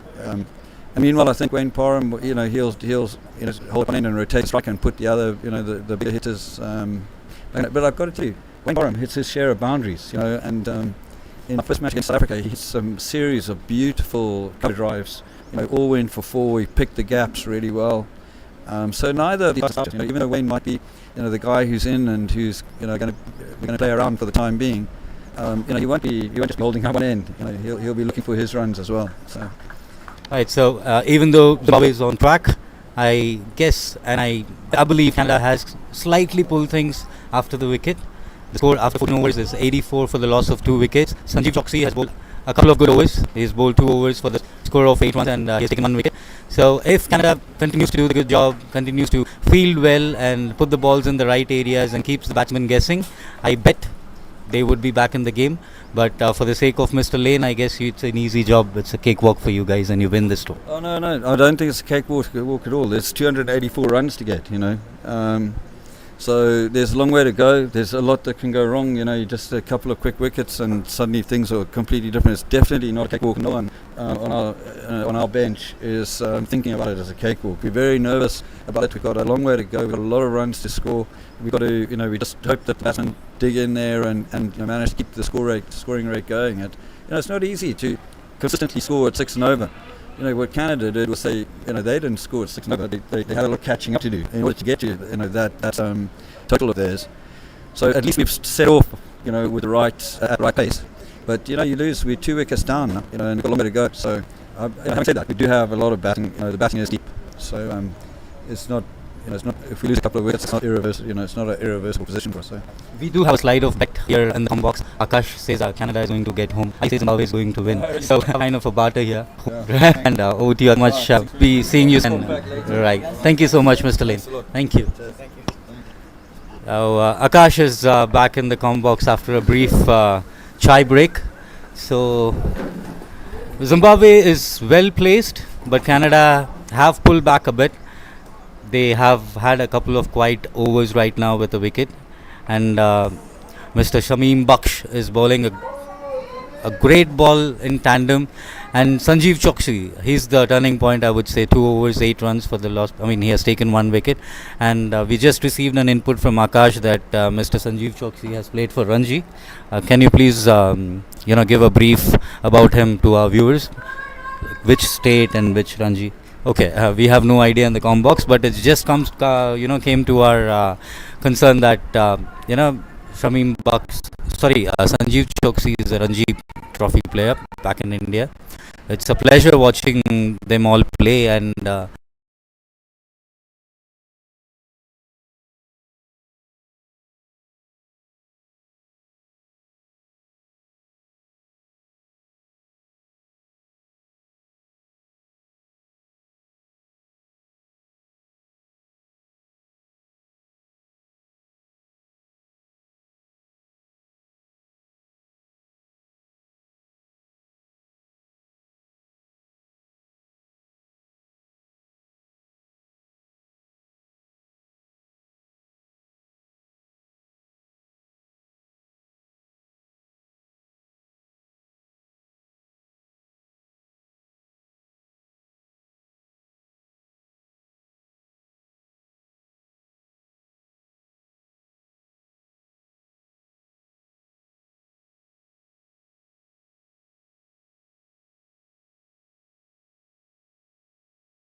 drinks on the field. after 15 overs. The score is 84 for the loss of 2 wickets. After the completion of 12 overs, there were 80 odd runs for the loss of 1 wicket. So I would say the last 4 overs has shifted towards Canada. They have bowled well, fielded well, put the balls in the right place, and have restricted the batsmen in the pace. So I guess right now the game is equally balanced.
Players who are taking this.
What do you think, Akash? Definitely going to go down the wire, and I hope so. It's gonna bring some exciting last few overs. It's been well balanced till now, a well balanced pendulum, we could say. 85 of 2 at the moment in 15 overs. And it's Sanju Shokshi. I hope so he's going to continue from this end. We could able to see a change of bowling from the other end. Shaim Baksh will be changed, and it's been a power play signaled by the umpire, the power play number 2.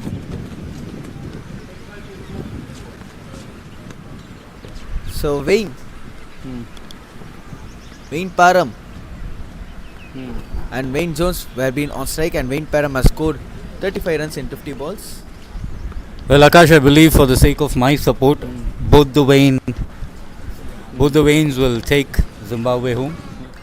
Mr. Lane had great things to say about Wayne Parham, who has just hit a boundary after the drinks. The first ball from Mr. Sanjeev Choksi goes for a boundary, and Wayne is playing an absolutely gem of an innings. He's keeping his head cool. He's not trying to overdo things. He's trying to be the pillar. He's trying to have the other batsmen play around him. That is how experienced and a player of his caliber and quality, that is what is expected from him. So do you believe if both the Waynes stay on the field for at least another 10 overs, do you think it's an easy win for Zimbabwe? Definitely, Shravan sir, you said in the first innings, cricket is always a funny game. We cannot even predict what's going to happen in the next ball. Second one of the after drinks, a reverse sweep attempt from Main, couldn't able to connect. And Samji Shokshi, I hope so, is having a tremendous and a vast experience of bowling in subcontinental wickets, especially in Indian wickets. Who has played Ranji, who has represented Ranji for our country. He definitely knows how to bowl and where to bowl in these pitches. A bit of fumble towards the fine leg region, just a single.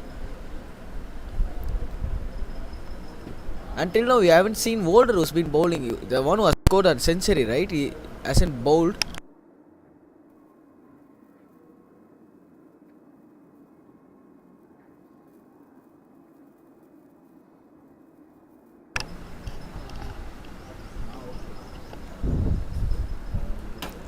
Well, Mr. Sanjeev Choksi is back into the attack. An ex-Ranji Trophy. He's bowling a beautiful line, but the batsmen are playing an equally good innings.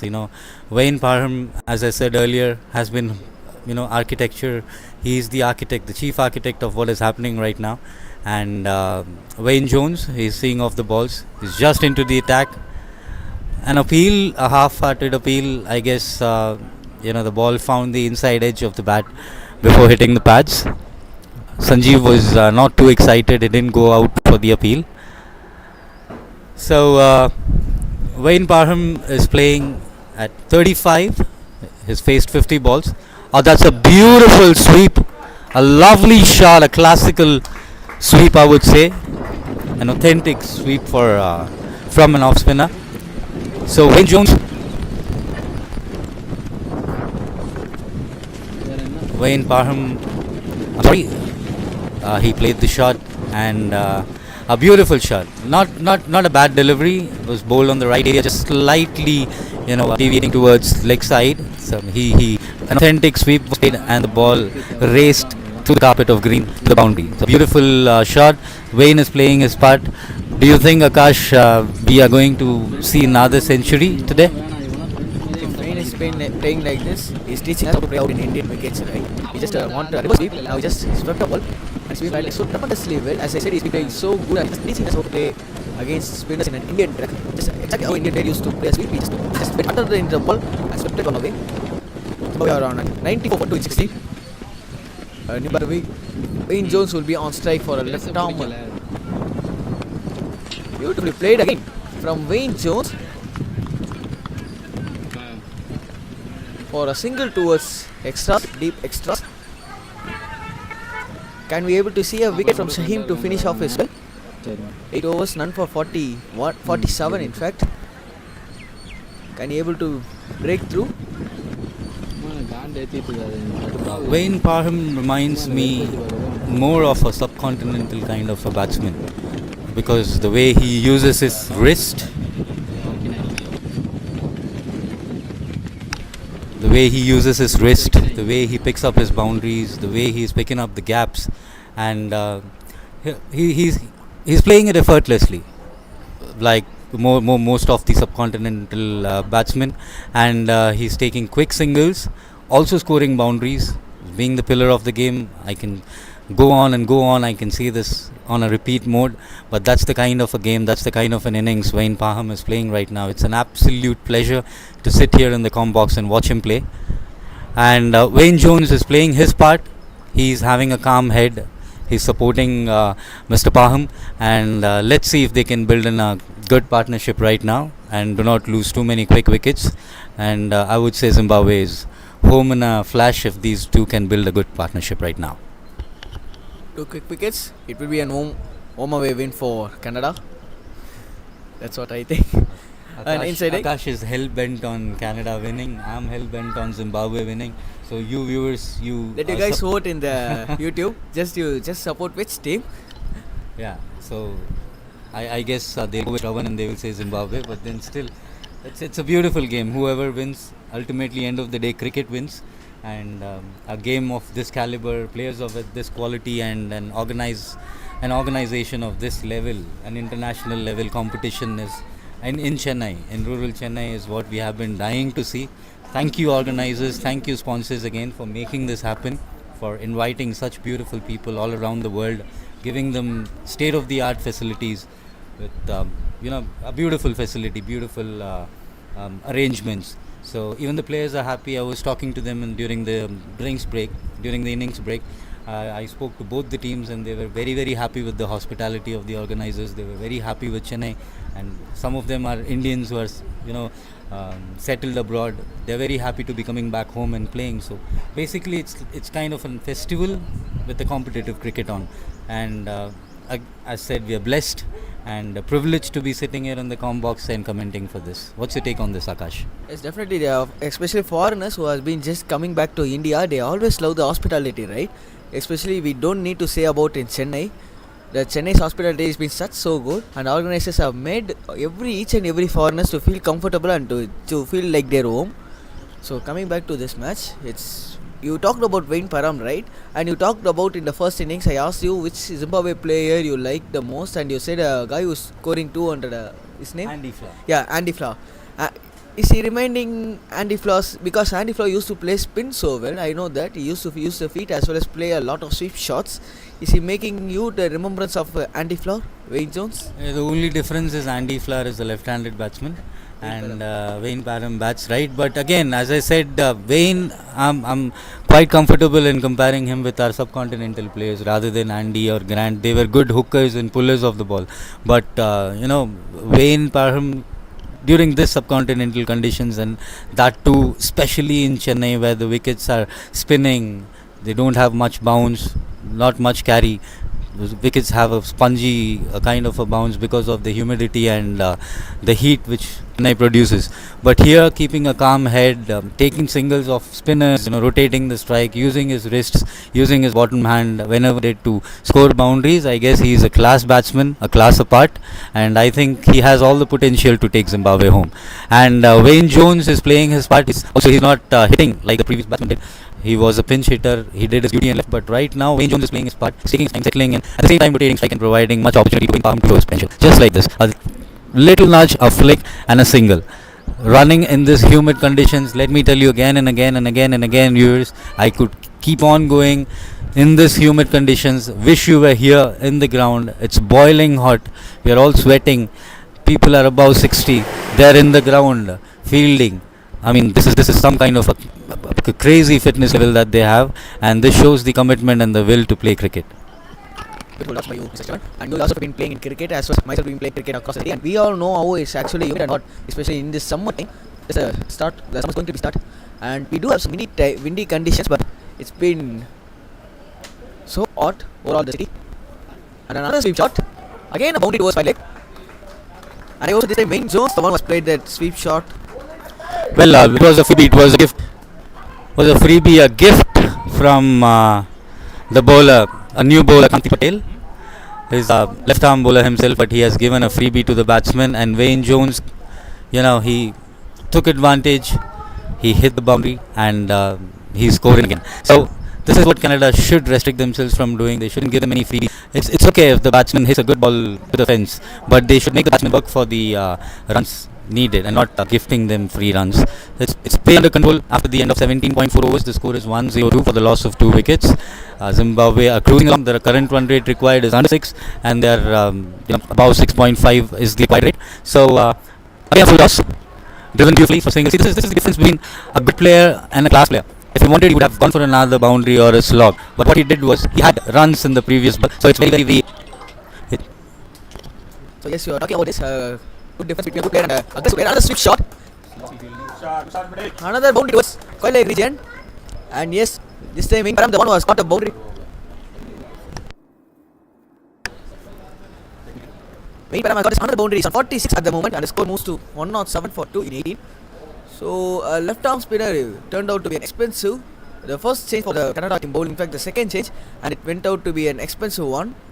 11 to finish off it.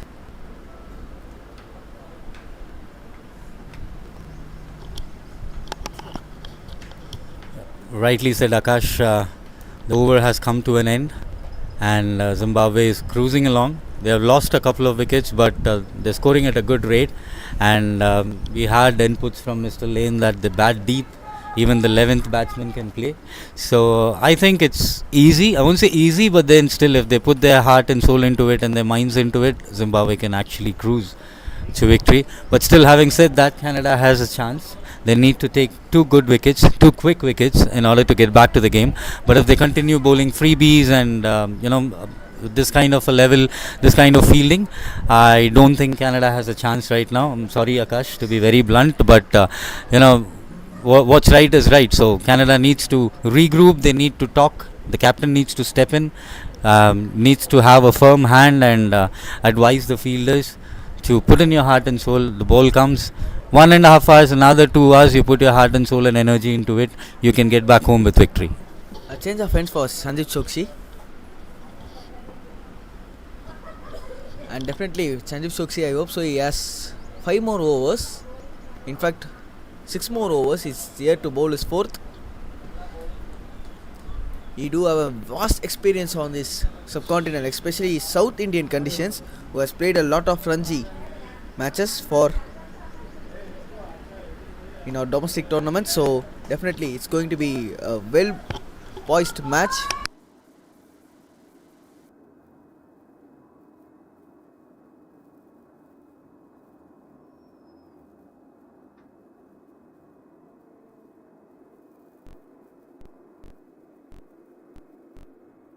இருந்தா coverage போகும். நீ வந்துரு எங்கிட்ட coverage.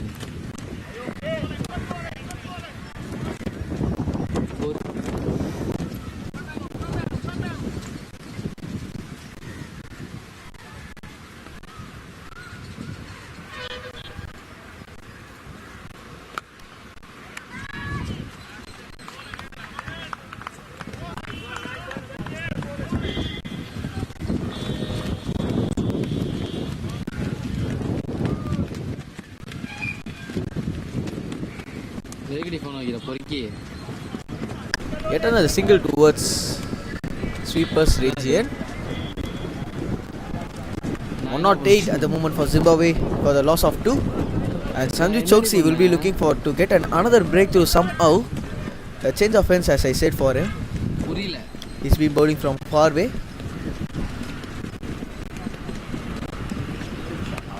A shot is in length.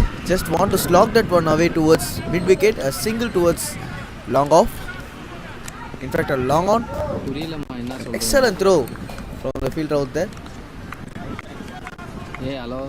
With that, just comes to a conclusion. It's 110 for 2 after 19.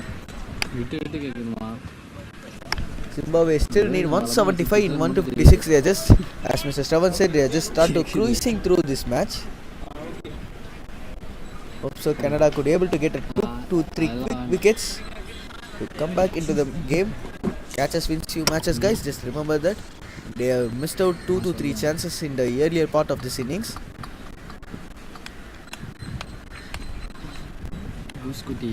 And the left arm spinny Kanti Patel is going to continue out. Seems to be another Indian. He too knows some Indian conditions, just out to bowl here. An interesting bowling action. A dot ball straight away.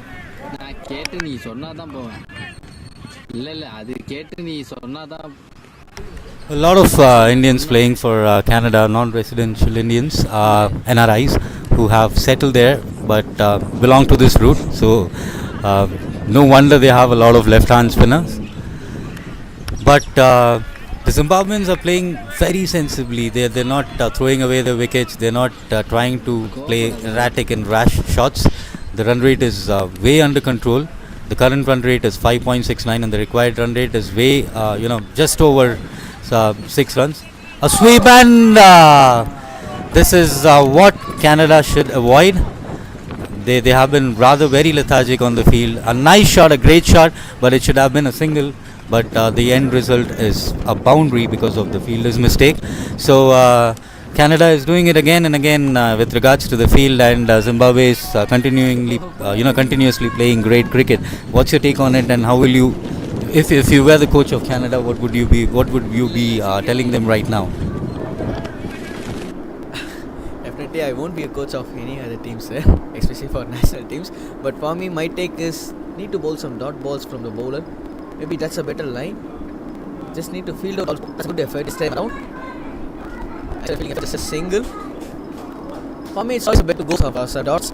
So can't tell you to bowl some dots. He's been a bit expensive at the moment. He has considered 15 runs in his 9 balls for now.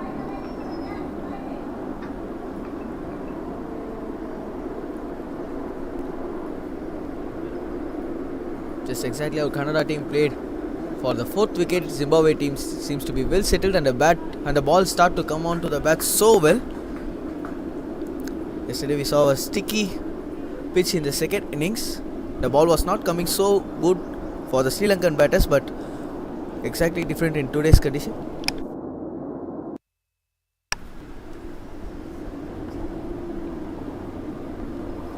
A big shot towards long off, a single to finish off. 20th, it's 117 for 2. They are batting at near 6 per over with required rate of just 6.72. Well, Akash, Zimbabwe just require 168 runs in 150 balls, which is not a humongous task. They have 8 wickets in hand, 2 good set batters inside. Even Wayne Jones has started, getting into his elements. He was struggling a bit to connect the ball initially, but right now he's playing it very, casually and perfectly. He scored 19 of 22 balls, and Wayne Parham, I have no words for him. He's just playing the way, I would say even better than Ediravira. He's being the pillar of the team right now. So Wayne Parham has scored 48 of 60 balls. Zimbabwe stands at 117 for the loss of 2 wickets after the completion of 20 overs, and they require 168 runs to win. So they are inching and closing towards victory. They're cruising towards victory. If both the Waynes play for another 5 overs, I bet they would cement their place in victory today. And Canada needs to bounce back. It's high time they bounced back. They need to field well. They need to take the catches. They need to bowl according to the plan, and they need 2 quick wickets in order to get back into the game. Yes, both wings seem to be blood veins for Zimbabwe team at the moment. So, Sanjeev Shokshi going to continue his 142 in score with an economy of 5. Good off breaking. In a very optimum condition, this is not so easy, guys. A good partnership has started to blow now. 33 of 38 between both the wings. For the first ball of the 21st, I hope so there will be a bit of height. The ball just got on the turf with a seam and it's just a bit of extra bounce. You asked me as a Canadian coach what will be my advice. My advice will be making one batter to be on side for a set of 2 to 3 overs that could break the other batter's momentum. Well, definitely, Akash. Again, it's coming back to the basic theory of cricket and bowling. When you have a big target, when you are hosted a big target, wickets doesn't matter. It's the dot balls that needs to be bowled. The ball needs to be bowled at the correct angles, the right deliveries, and absolutely the fielders need to support the bowler, because even if you bowl at 150, 160 kilometers,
leaves it. There's no point in having a good bowler if you have 11 average fielders.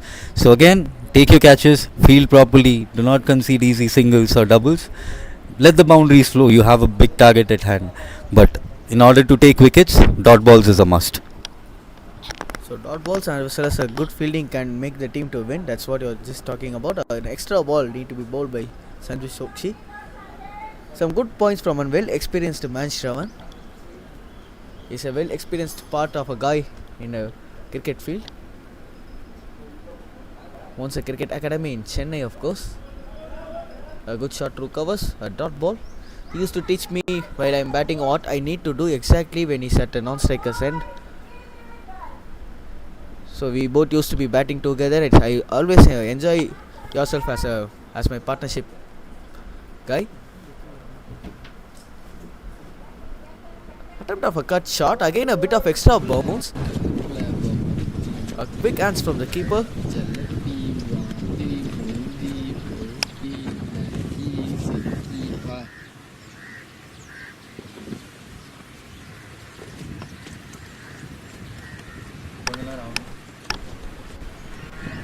A cut shot this time around, a late cut, straight to sweepers for a single.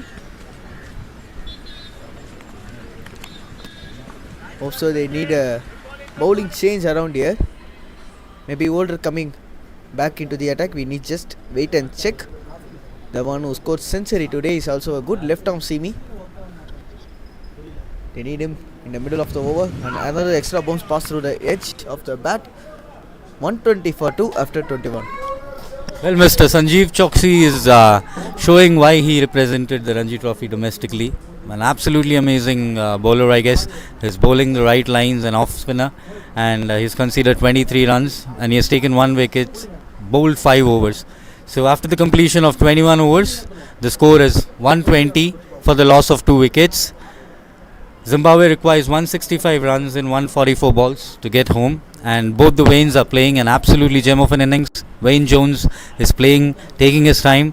At the same time, Wayne Parham is rotating the strike and playing the lead role, being a pillar, and the rest of the middle order batsmen can play around Wayne Parham in order to reach the target. Yes, Shravan said Wayne Jones is taking the time. That's what Shravan said, but I hope so. Wayne Jones is not taking his time. He start to accelerate his innings. His strike rate is at 80 in fact, and Wayne Parham 77.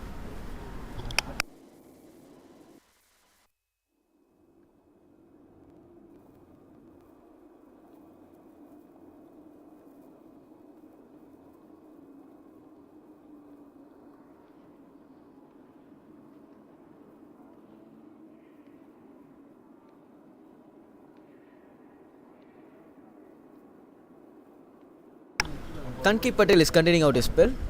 His third. Again a sweep shot. Is that a plum? No.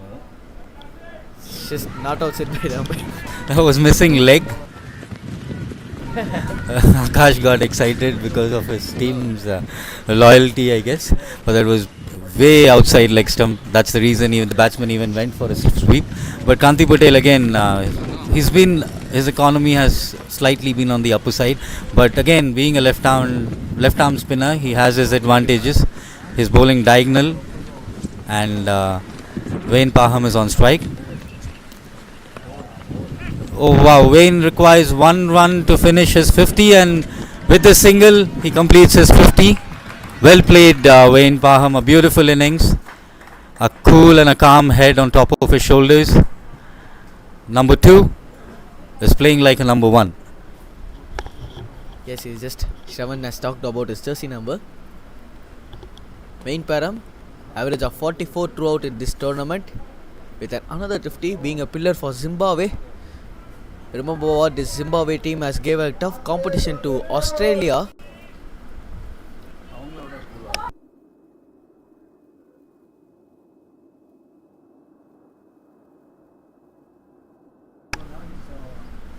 Here we go for the 4th ball. Again a well tossed up.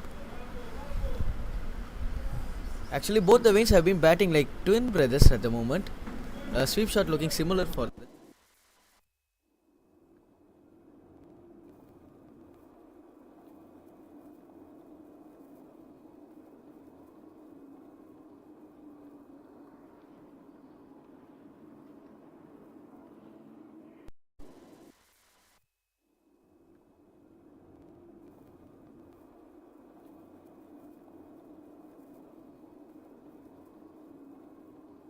They're playing it on square. They're playing all around the ground. It's not like the batsmen are restricted to a single area of the field. The way the bowlers are bowling, the batsmen are playing according to the ball, and that is the secret of success. You shouldn't assume while batting. You should react to the bowler. That is what great legends say. So in order to do that, both the Vanes are playing a gem of an innings, and this is how things are going to go. The score is 126 for the loss of 2 wickets in 21.5 overs. Kanti Patel has conceded a lot of runs. His economy is almost more than 8.47 at this moment. So let's see if he can take a couple of quick wickets for Canada and get them back home. And but with the way things are going right now, I think both the Vanes will be able to take the team home. Yes, the proverb was so good. Another sweep shot. He's not making the ball to go in the air at the moment.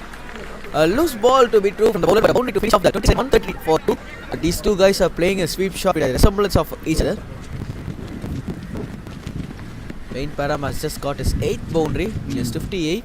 Slowly start to improve his strike rate a bit. 130 for 2 after 22.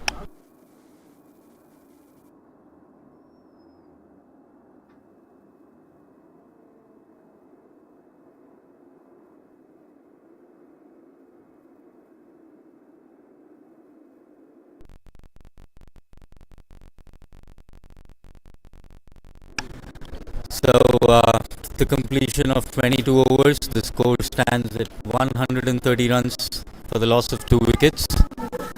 Wayne Parham playing with 58 runs. Has faced 67 balls, and Wayne Jones is on 21. He has faced 27 balls. So both the batsmen are playing sensibly. They're playing according to the needs of the team right now. The captain would be so happy if they continue to do this for the next 10 overs. I bet Zimbabwe is halfway through the mark, and Canada, they are gifting runs. They're not holding on to the catches, conceding easy boundaries, and more importantly, they're conceding easy singles and doubles, which at the cost of the game is not right. Another short ball. He tried to pull. Wayne Jones on strike, and he tries to pull the bowler, but unfortunately the ball goes straight to the hand of short mid wicket. I think Canada should go into the attack right now, because they would be looking for wickets. Dot balls, even if the bowler bowls a good delivery, there is a miss from the keeper and it's converted into a single. So even good deliveries are going for runs. That is a problem Canada has right now. They need to improve their fielding. They need to hold on to the catches. They need to bowl well and not gift runs to the Zimbabwean batsmen.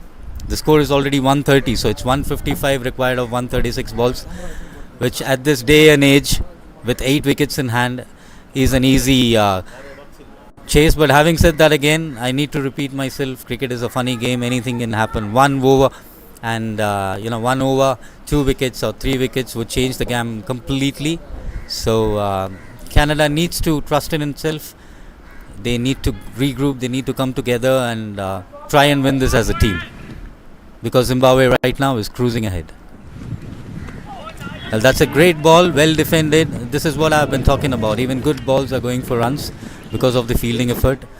The people inside the circle needs to be more attentive, and they need to step in a little closer in order to curb the singles. The keeper is making the changes right now, but they are conceding easy runs is what I think. Canada needs to get back into the game if they want victory out of it.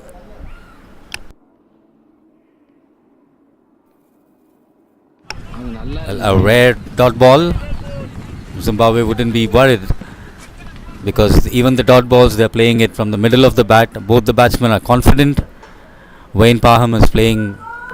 He scored 59 and 69 balls. A good ball and a good shot. Well fielded. So this is the kind of effort Canada would appreciate. Stopping singles and doubles is the name of the game. Boundaries would still flow. A shorter boundary, great outfield, a good wicket to bat on. So boundaries are there to be taken. But if you restrict the Zimbabweans from running the quick singles and doubles, Canada would get back into the game, and they need to concentrate on their fielding right now.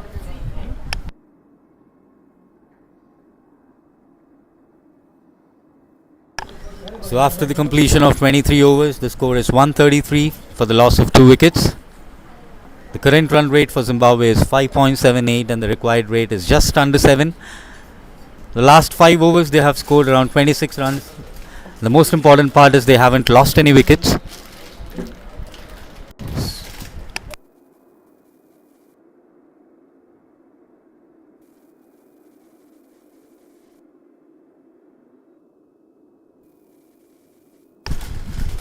So I guess it's Mr. Sanjeev Choksy again. I'm sorry, there is a change in bowling. We'll be letting you know shortly.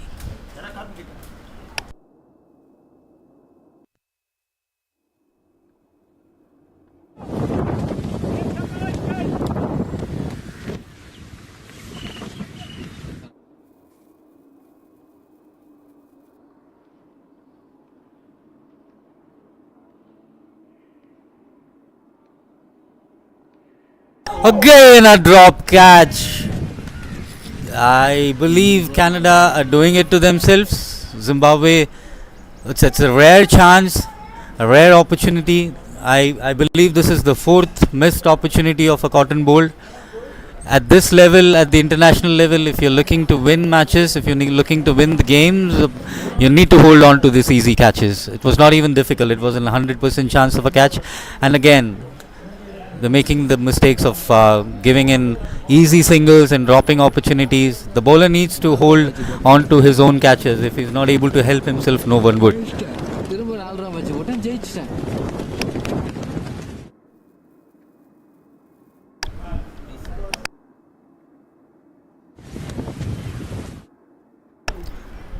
Mr. Ediravira Jayawardena is into the attack.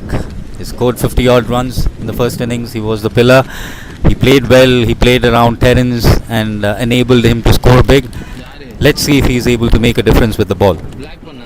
His team needs him right now. Team needs 2 quick wickets because Zimbabwe are cruising to victory. Let's see if Ediravira is the right man for the job. A short ball, well played, and the ball's running away to the boundary.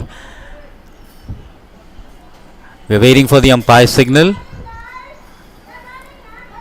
Wow, it's a beautiful running. The ball didn't reach the boundary, but the batsmen were... And there is a misfield again. Canada is all over the place with the fielding. They need to concentrate. They need to field well. They're just gifting runs. It seemed as a boundary, but the ball stopped and the batsmen succeeded in running a single. But they ran a double on the throw. And there was an overthrow from the keeper which enabled the batsman to run a 3. But this is what I'm talking about, the fielding of Canada. They're just gifting runs to Zimbabweans. There was only a single there and they conceded 3 runs. They need to restrict this, they need to get out, they need to stop, and they need to regroup if they desire to win the game.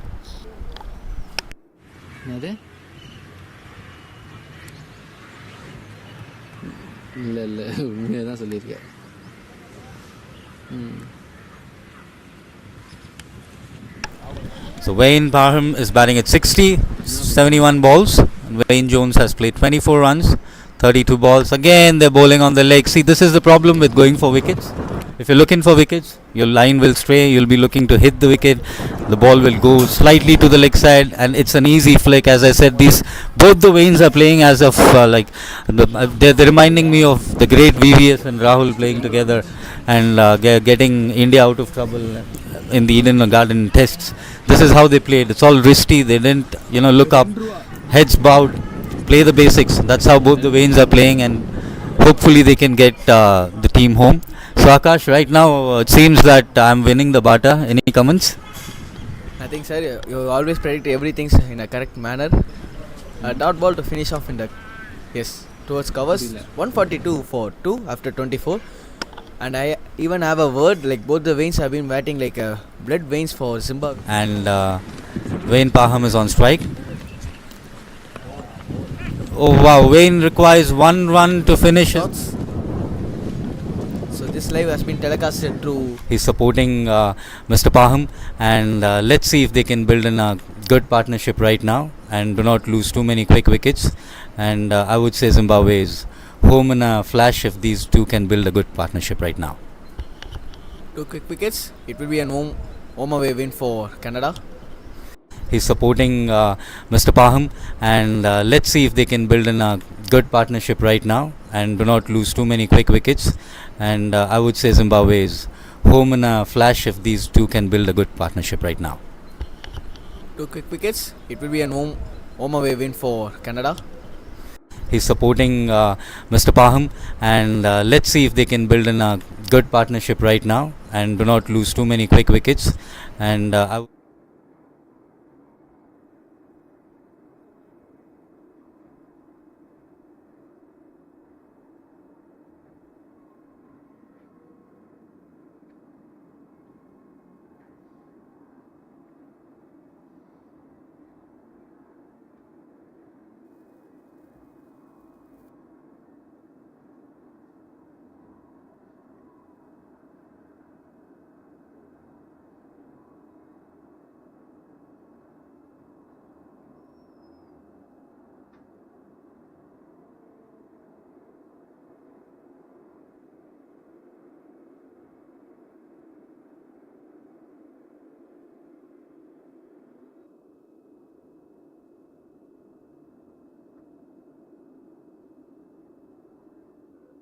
Choksi continue from far away end. A dot ball to start. A simple back foot defense.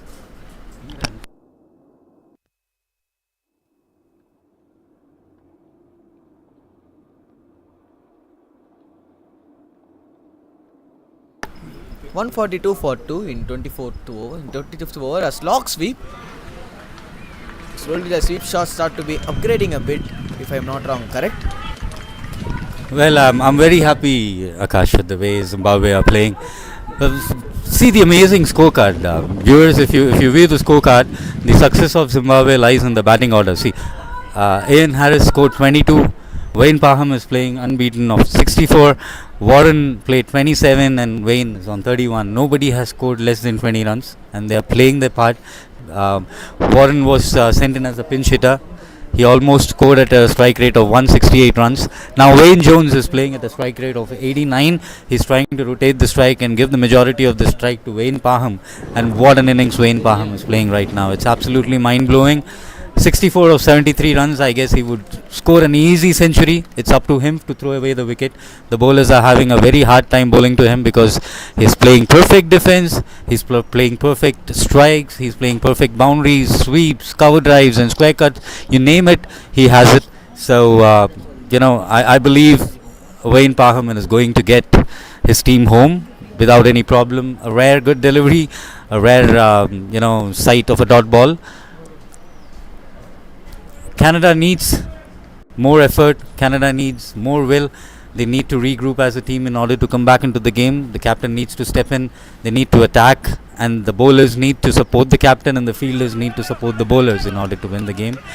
An amazing cover drive again, played equally well fielded by the fielder. This is the kind of fielding effort that we need. But they are playing an important and an amazing innings. Zimbabwe, they are 147 for the loss of 2 wickets after the completion of 25 overs. Almost they're scoring at 6 runs per over, and the required is a little more than 6. So they are cruising along, I would say. It's not a cakewalk. They still need 137 runs, but they have 8 wickets in hand. So from 284 required, they still need 137 runs. Do you think the game has changed? Can you give me a rating in percentage? What's the balance between Zimbabwe and Canada right now? I still would say 65-35 in the favor of Zimbabwe. Well, that's the Canadian supporter speaking, guys. It's not true. I would say it's 70-30 would be the right. Just a 5% above. Still, I say 60.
Job, Akash. I need to tell, in front of the viewers and all the organizers, your dedication and devotion is great, and you're doing a good job. You're analyzing the game.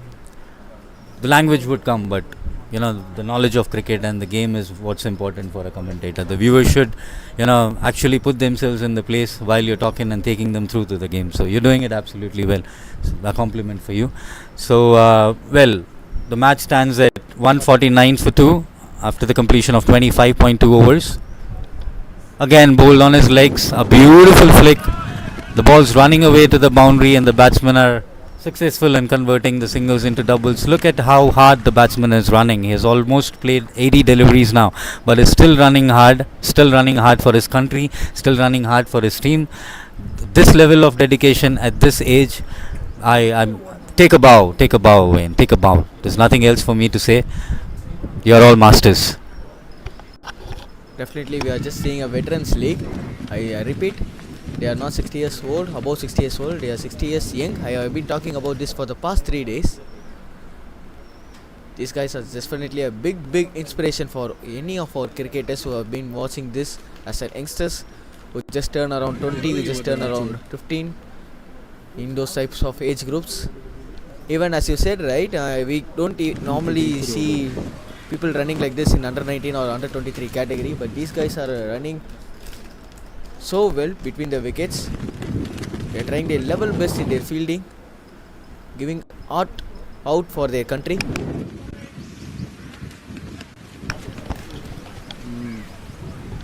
Well said, Akash. The last ball of the 25th over. Let's see if we can take it again. A full toss. They're gifting runs, the Canadians, is what they're doing. The fielders are not on the right place, and the bowlers are bowling too many freebies. These batsmen, they seem like masters while they bat, and they will not be able to. They will not, in fact, leave these balls. They'll punish it. That's the kind of quality they have.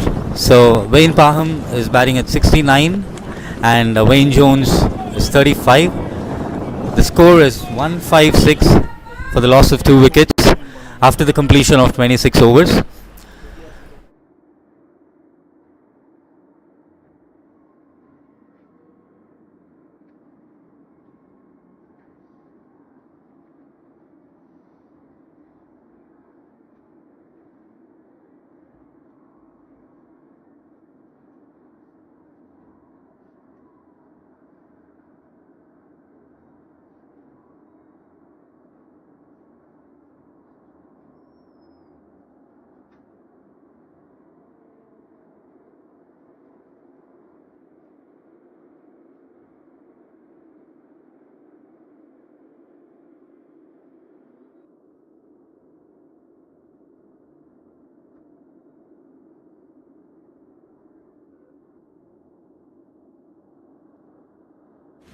And they couldn't be able to get a wicket. It's always going to be so tough mentally for a captain as well as for a fielding team in this hot sun. Especially these two batters are batting so well. Their running between the wickets have been improved. They're scoring in the boundaries a lot. That makes our things.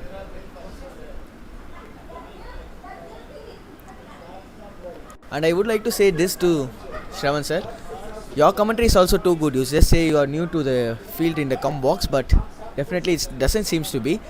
Your commentary is so good, and you definitely more than me. You have a excellent knowledge in cricket, and that's been beautifully shared, and that's been beautifully said the way in your way to the people who has been watching in this YouTube. Yes, there are people who have been watching from Canada, the people who have been watching from Zimbabwe as well as from Australia.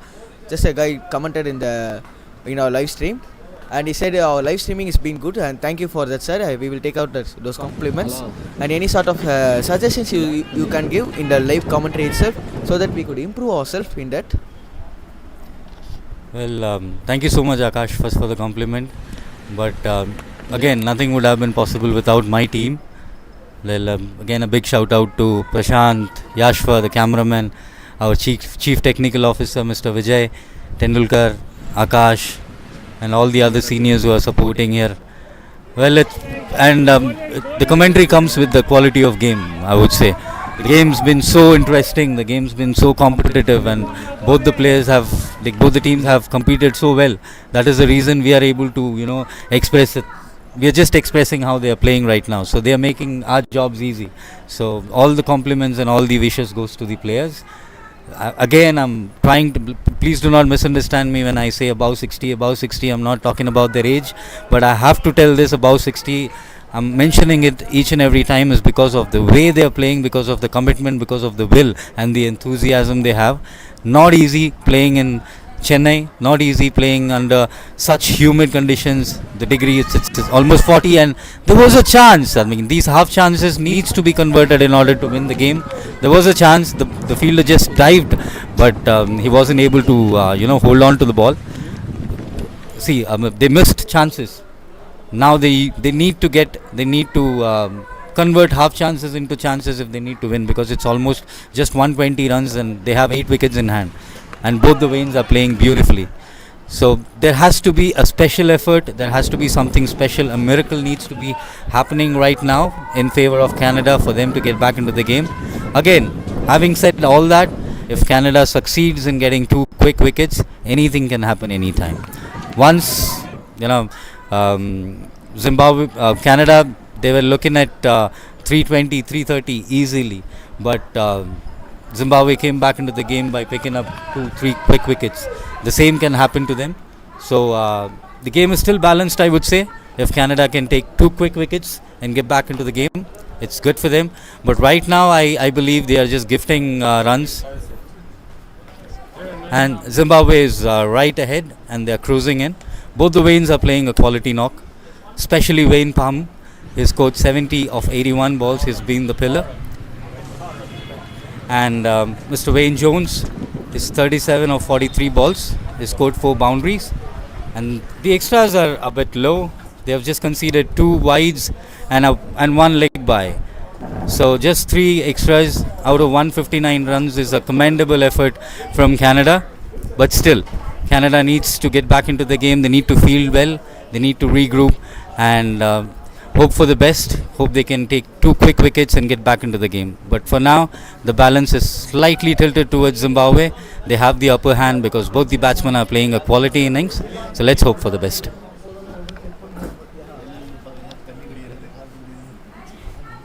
So going to take a quick break right now. Handing it over to Akash, who will be commentating along with our Canadian colleague. Please take over, Akash.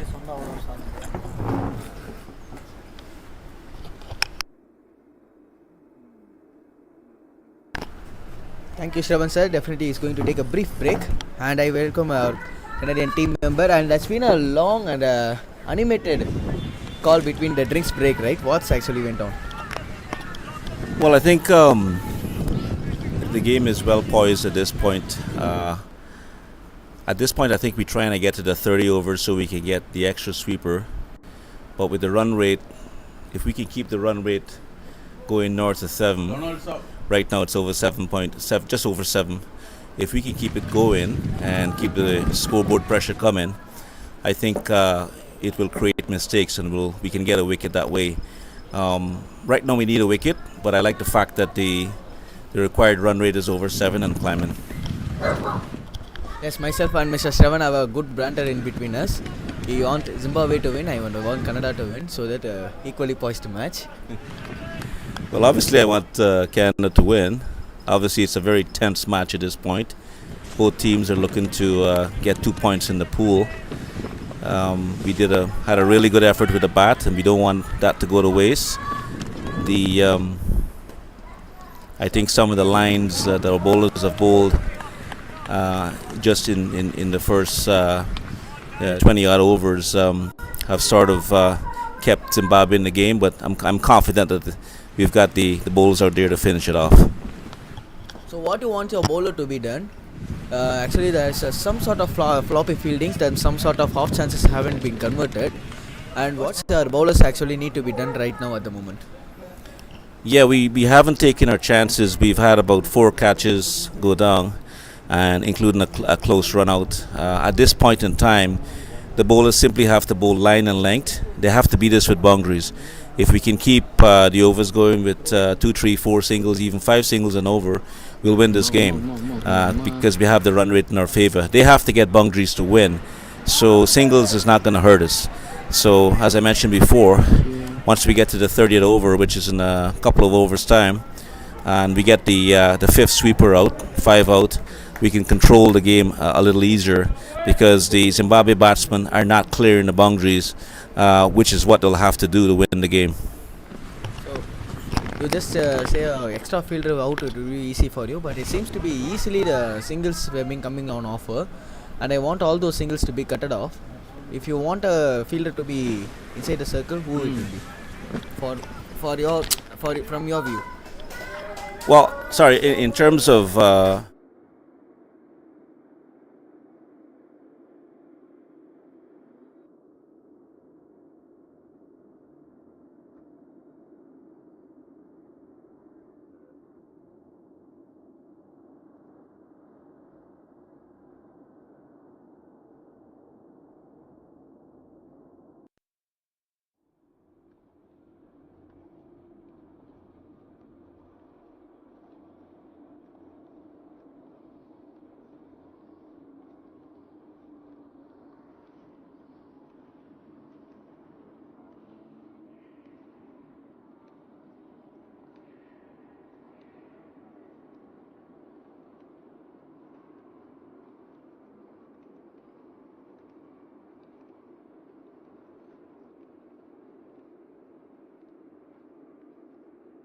line and sort of like limit them to, as I mentioned, just singles, I think we will control this game and eventually win it.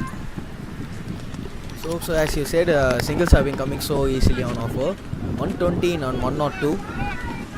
T20 standards in a modern day cricket, it's easy, but I hope so there should be some sort of pressure. A tossed the ball and he's got him bowled. The ball which has been bowling with good speed hasn't worked. The toss the ball has been worked. Come on guys, this is called cricket. This is why we say cricket is the funniest game. And I'm not sure who he got out. Did he get the set batsman out? Was that Wayne Parnam? Was it the opener he got out? Team needs him right now. Team needs 2 quick wickets because Zimbabwe.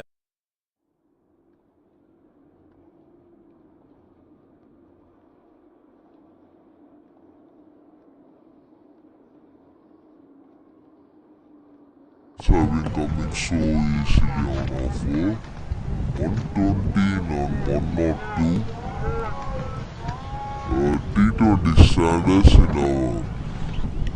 a modern day cricket, it's easy, but I hope so there should be some sort of pressure. A tossed the ball and he's got him bowled. The ball which has been bowling with goods have been coming so easily on. Pace of he managed to flight it well, where the bowler, got tempted and sort of came down the track and just couldn't reach it. It was a well thought out dismissal, I felt. Yes, that's been so good. You came here in the com box and you got the second.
So I guess we started with 7.05, we're now up to 7.14. So as far as Canada is concerned, the required run rate is going in the right direction.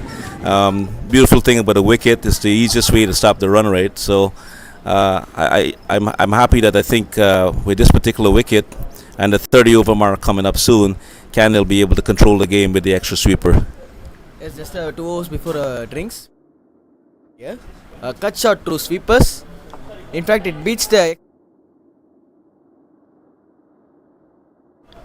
and well fielded.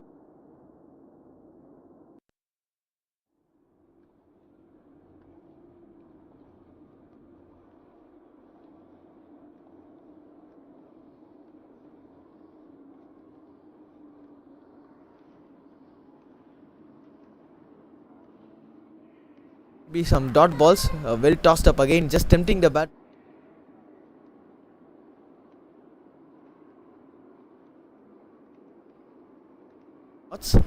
Now a well settled batter, Wayne Jones, will be on strike for to play the last ball.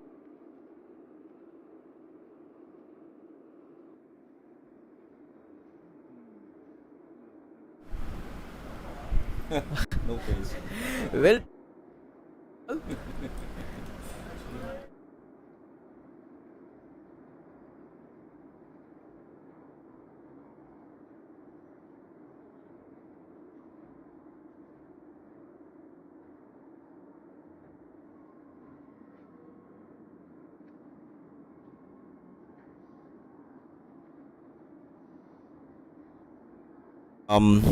At this point in time, we've almost completed 29 overs, and we haven't needed him. I think if Canada continues to bowl well, and we don't have to use him, I think it'll be good for us. It'll be good to give him a rest. We do have a couple of days off coming up in the weekend. If he can have the maximum time just to recuperate from his niggle, it would be preferable. So hoping we don't have to use him today, but he's on the.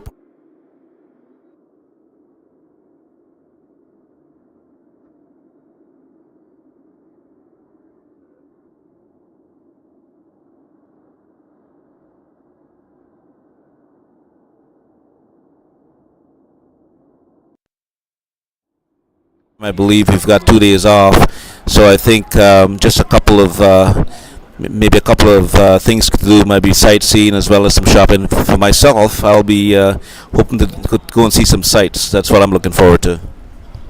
One day in Chennai, or I believe it's a temple a little ways out of Chennai, but an hour a bit. There's also a chance of maybe going to the beach. I'd love to go to the beach here. And so we'll see what's available. Our assistant manager is working on something, so we'll know by the end of the game. yeah, you do have your Tamil guys out in your team, so it will be always so easy. They will be guiding you, right? Yes, I mean it's been great to have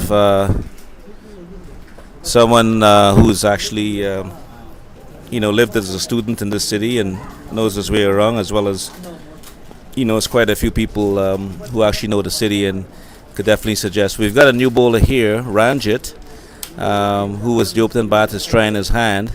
So this could be interesting. Different bowler. Obviously, we got to make up for Terry's overs. So, and he's got a wicket. Wow, golden arm. You got two, sir. One.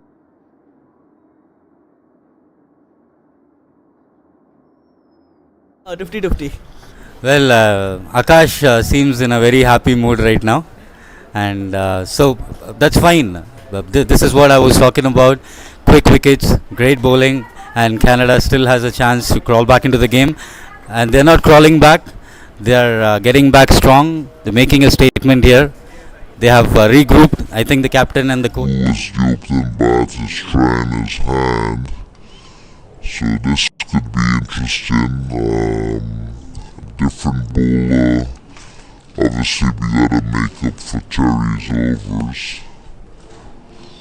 So, and he's got a wicket. Wow, golden arm. You got two, sir. One. Who was the opening bat is trying his hand. So this could be interesting. Different bowler. Obviously, we gotta make up for Terry's overs. So, and he's got a wicket. Wow! He did have the golden arm. He did give us another wicket. Importantly, he gives another wicket just before the break, and I can see Canada at the break being the happier team in my books, with a couple of new players at the crease. And new players always take a little while to get going, and while they take a little while to get going, the required run rate keeps rising. So very happy at this point in time. I think the required now is up to 7.2. Not too long ago it was just hovering around 7, and as everyone knows, in the last 15 it rises. We're out there, I believe. It's hit and popped up there. A single out there at sweepers, an excellent effort from the sweepers fielder. So any special plan or any special preparation for the upcoming matches? I hope so. You have 3 more upcoming matches, right? I think in just concerning the pool, we've got one more game, which is on Monday for the pool games, and then it just goes to see where we actually finish in the pool, who we're going to actually face in the remaining games. But looking forward to challenge for that second position in the pool. Canada to be on semis, so it will be so good for the competition as well as for your country and your youngsters representing your country.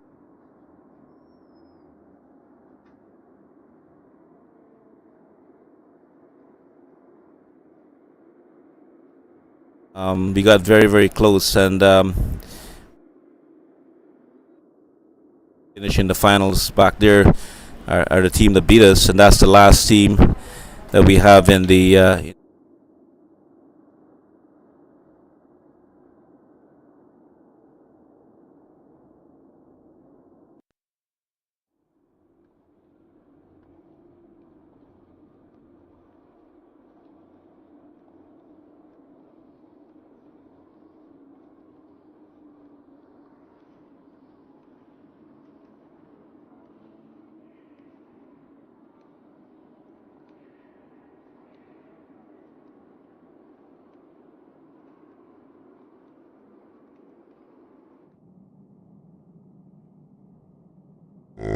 we got very, very close, and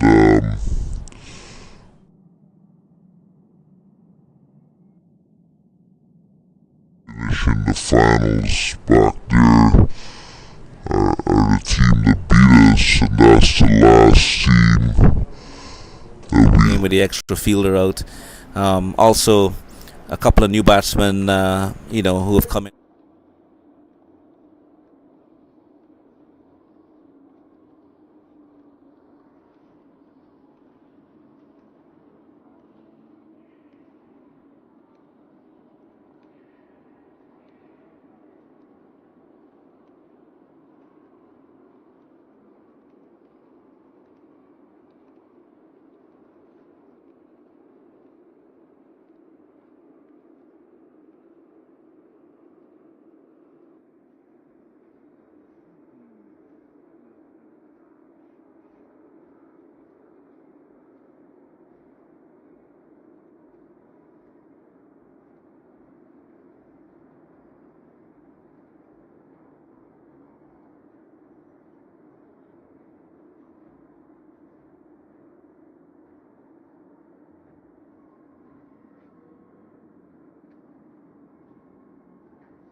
from associate country to world competitions?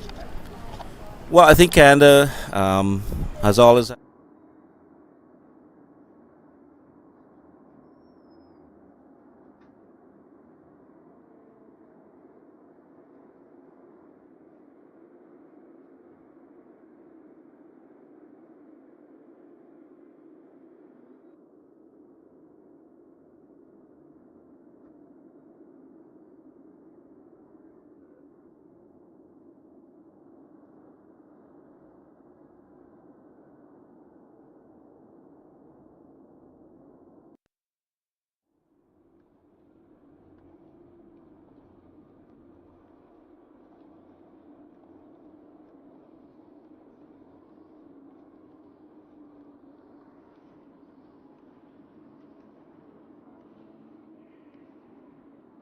rebel.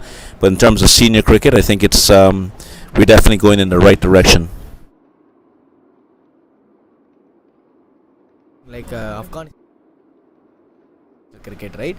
A guy named Rashid Khan just turned down the fate for Afghanistan. I just naming a guy. There are many more guys just in the following the paths of Rashid Khan. In that way,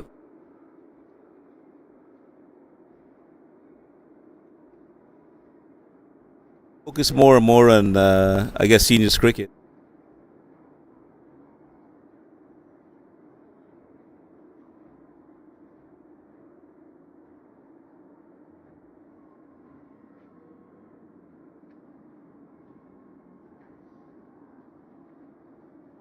Um, I've got friends of mine with the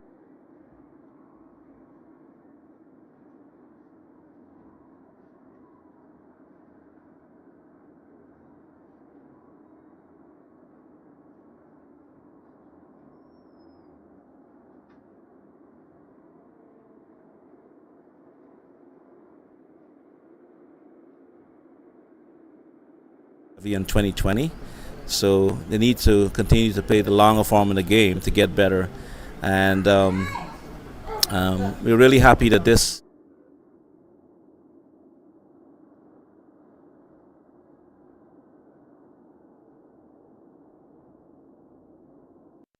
younger folks. So I'm happy that they don't have us playing, like that short a game. It's just not for the older folks. It's for the younger people. I just want to oppose you in this point because youngsters need to be playing a lot of balls as a batters as well as for the bowlers. They need to bowl some spells, right? So for them, it's been always a longer format been advisable. Close to the sticks. Was just comes to a conclusion. I hope so. No, one more ball we do have. They are on 181. Zimbabwe still 104 runs in 85 balls.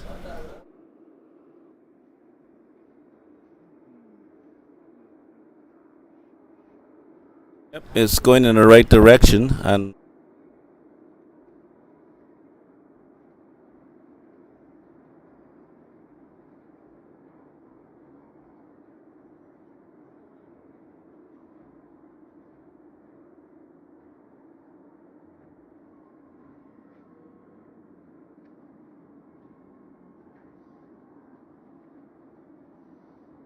thanks. Yeah. Thank you, sir. It's Zimbabwe were at 181 for 4 in their 31 overs. But they require a rate of 7.5, nearing a 7.5. 104 in 84.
this ball, and I hope so the bowlers Ranjit Chowdhury has been continuing out.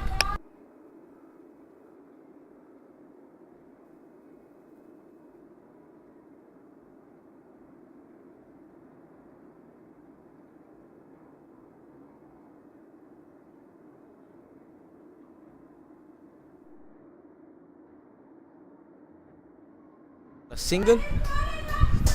A good running between wickets can cost them another single, but just a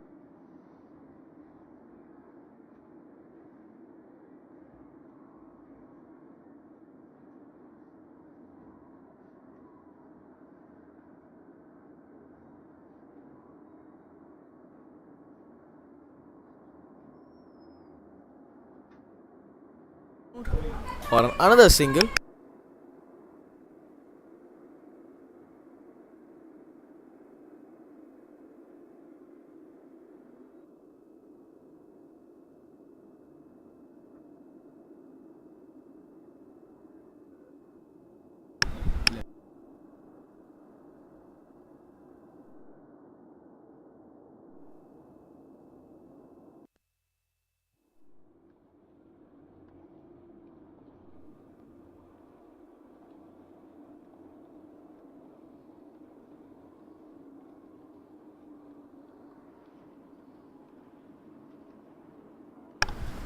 Play.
We were just able to see this match. Zimbabwe could cruise this to back these boundaries. They could able to win this.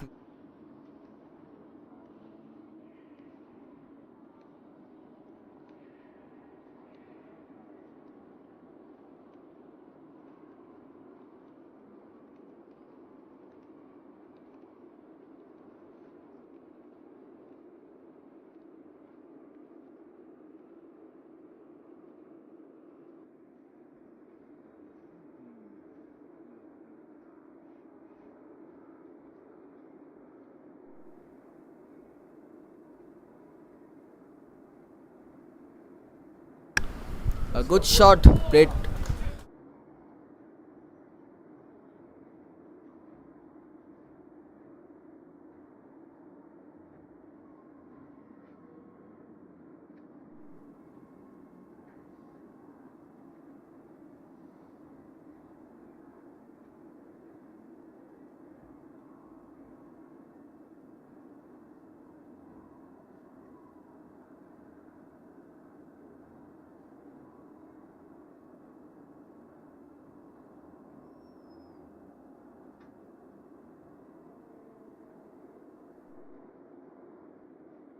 Toss a bit up and a wide delivery signaled by the umpire.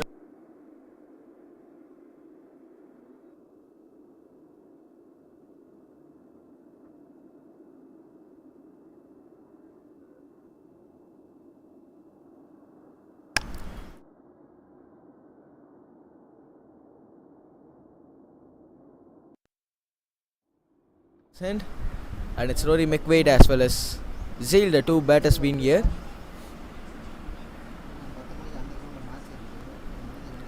Both of them batting at a tremendous.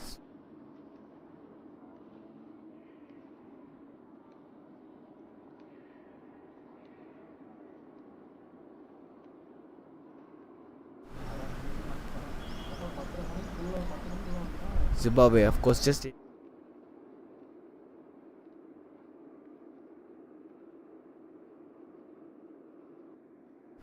Canadian to be coming back into the match. They need some.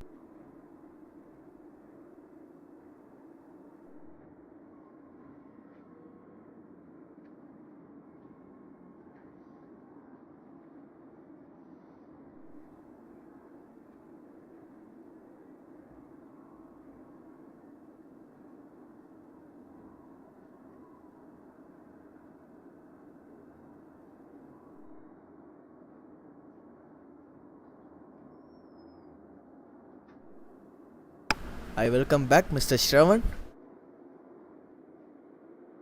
Reese, welcome back to the com box, gentlemen. Thank you, Akash.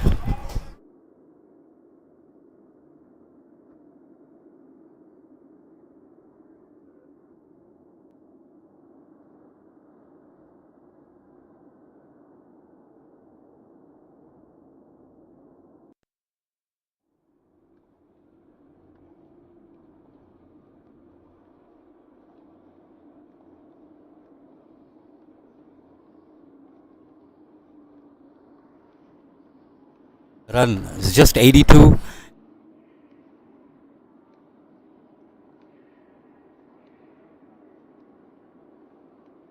So now tell me, Akash, what is the percentage that you're looking in? I go up with Canada still. 50-50, I go up with Canada. Okay, a loyal follower, I see. So that's fine. That's when there will be competition even in the com box. So that's a great shot. And 2 runs. Amazed at this fitness at this level.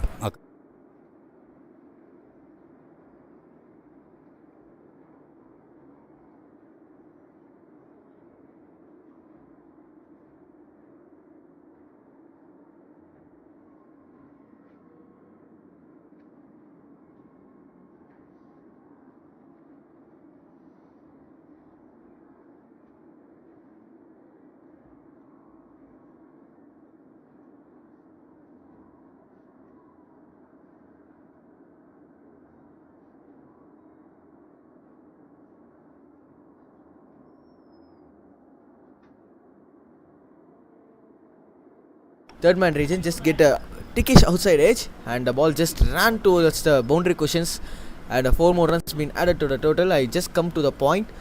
Actually both the teammates have been talked about their routines. They just used to cool down a bit.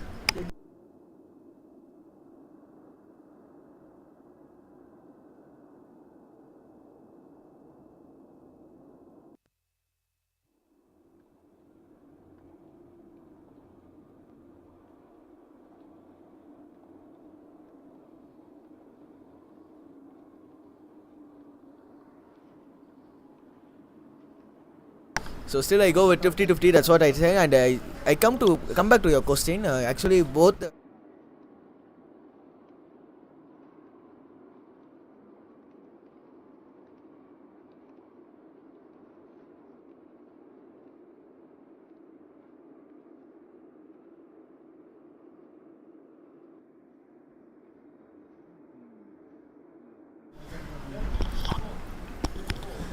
Alright, so the organizing team and the physios, let me congratulate them on their awesome job. Let me also take this opportunity to thank my cameraman and the technical officer, Mr. Vijay Tendulkar, for all their support. And we would also like to thank the organizers for organizing such a great event and also giving us an opportunity to serve you at this level. So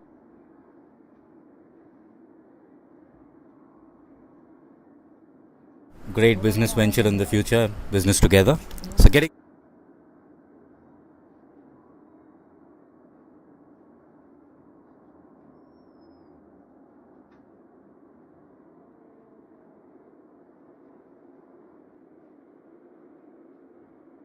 playing according to the ball.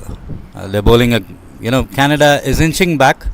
There are moments when Canada is getting on top, and then there are moments because of their fielding effort, they are letting it loose. But I would say Canada is still not out of the game. They still have a chance if they field and bowl better. And Akash here, a loyal Canadian supporter, having cake given by the Canadian manager. Now, but jokes apart, they're coming back into the game, and Akash is really happy, and I'm happy for them too. Any team wins, may the best team win. But Zimbabwe is actually playing a great innings. Every batsman has come and did his job, and the captain is, I guess, he's really happy. They just require 80 more runs. A beautiful shot, a cover.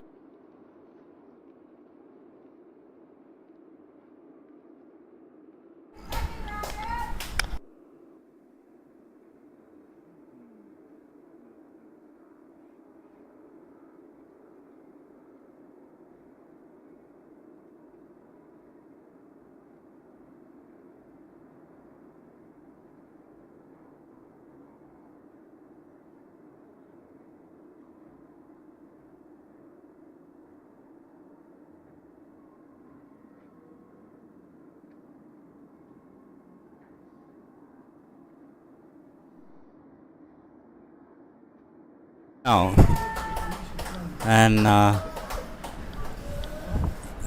unfortunate turn of events for Zimbabwe. Canada must be very happy. So the score after 34.4 overs is 210 for the loss of 5 wickets. We have lost a wicket, unfortunately, Mr. Sanjeev Choksi, the Ranji Trophy.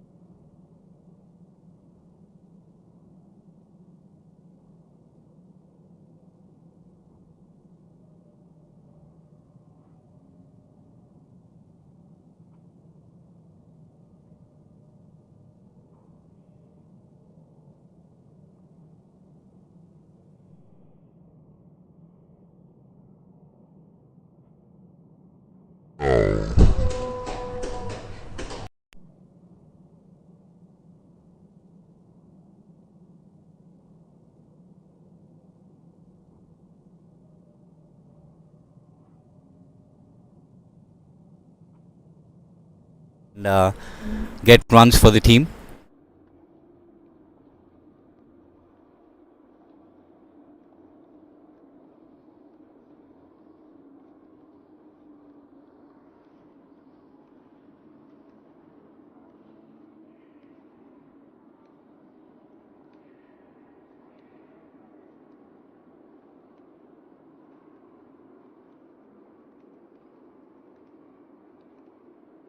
As I said before, he just knows how this pitch actually behaves.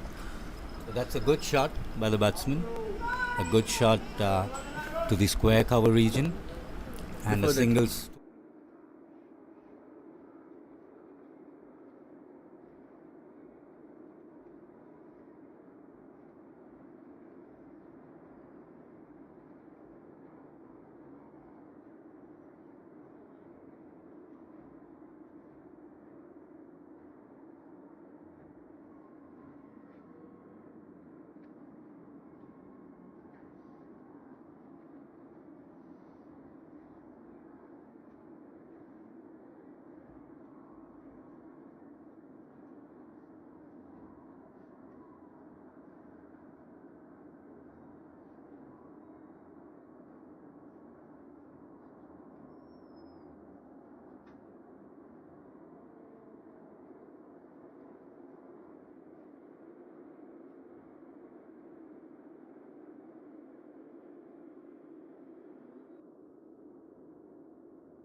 No was the call from the batsman, and they settle for it.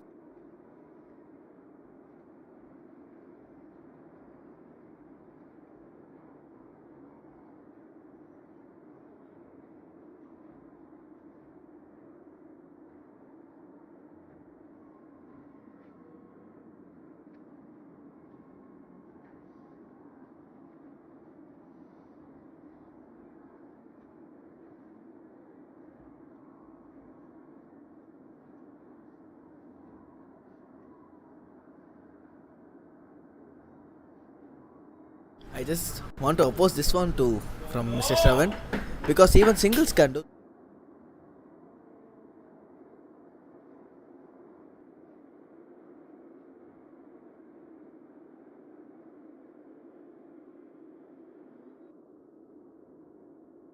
Would be dots. So if you don't score a boundary from here, the required run rate in the last 5 overs would almost.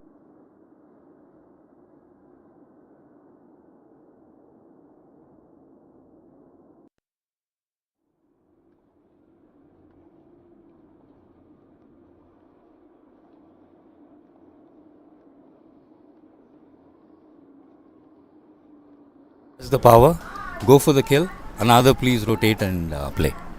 No, I don't think so. That's the right.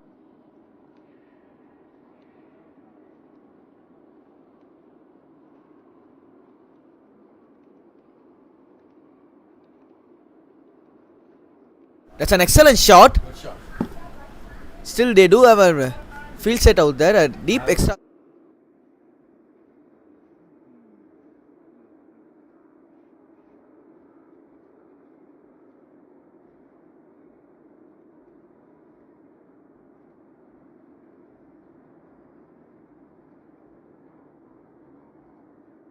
More single towards.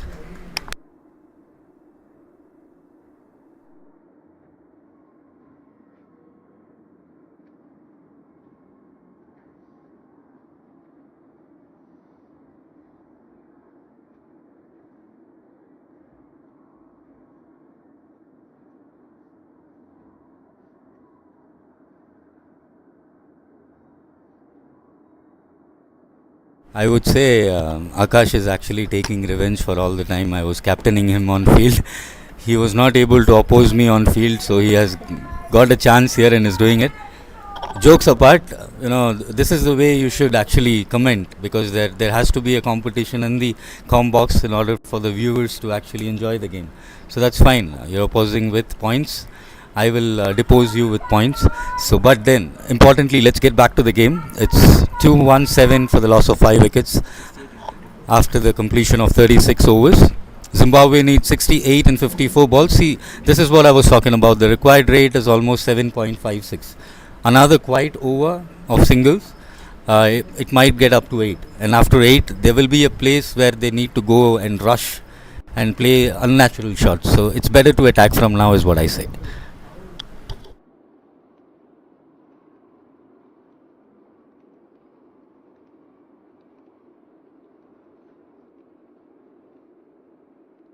To the total, just they need to do this. They did.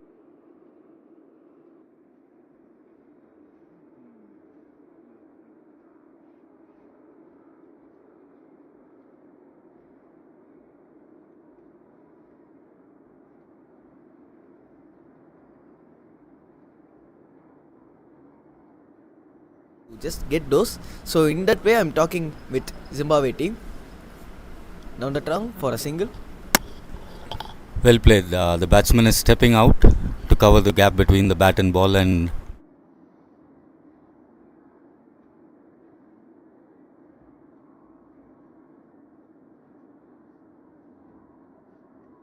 because given the age group, given the humidity, they won't have the energy left. So taking everything into consideration, the circumstantial evidences into consideration, I believe one of the batsmen right now who has the courage or the confidence should go after the bowling, so that he demoralizes Canada and gets home. Otherwise this would happen, and they would miss balls.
49 in 36, a overthrow that has cost them a third run between the wickets. Excellent running, I repeat. These guys are...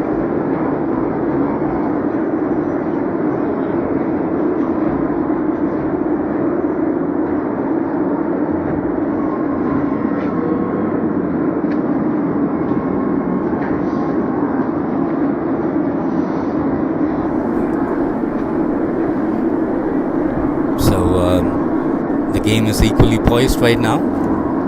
Let's see what happens. Fingers crossed. May the best team win. Lovely delivery, equally well played to the gap. Calls for two from both inside the field and outside from the Zimbabwean supporters.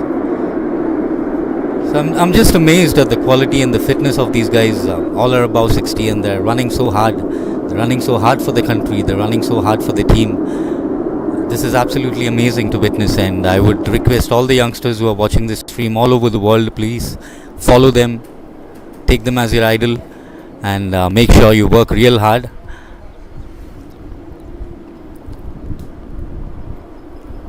Kenyan Zale on strike. It's a really chip.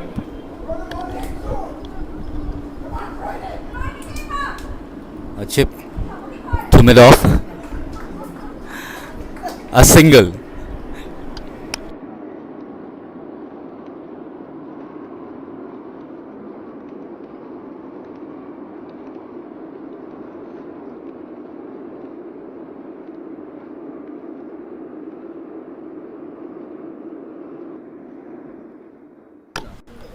So Mr. Gary Stein is on strike. He scored 18 from 16 balls with a boundary. Zimbabwe is 2-4-2 for the loss of 5 wickets in 39.3 overs. They require 43 runs in 33 balls. Ranjit Chaudhary is bowling. He's been a bit on the expensive side, but he has taken a wicket, and the team definitely believes in him. That's the reason they are giving him to bowl at this crucial stage. A ball hit very high. Would that be a catch? No, the ball is on no man's land, but the batsmen have settled for a single.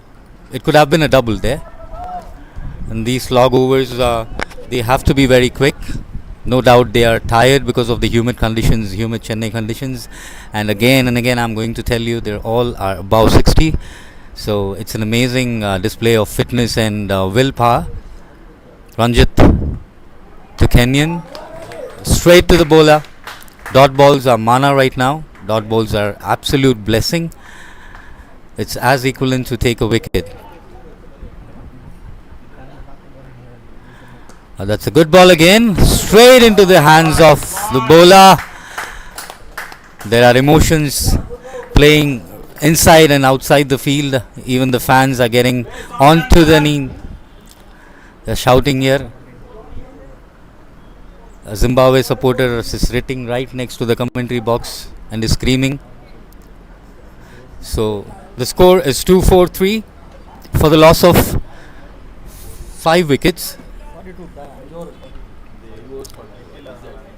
Now the required rate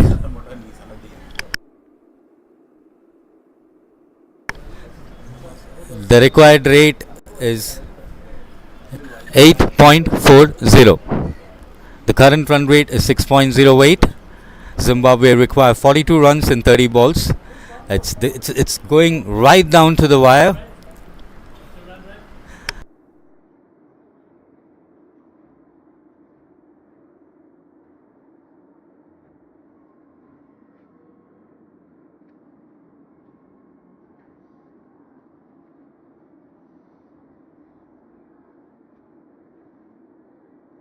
I'm going to ask Akash right now what he feels, how are his nerves and emotions, how are they running, and it's been an absolute amazing game,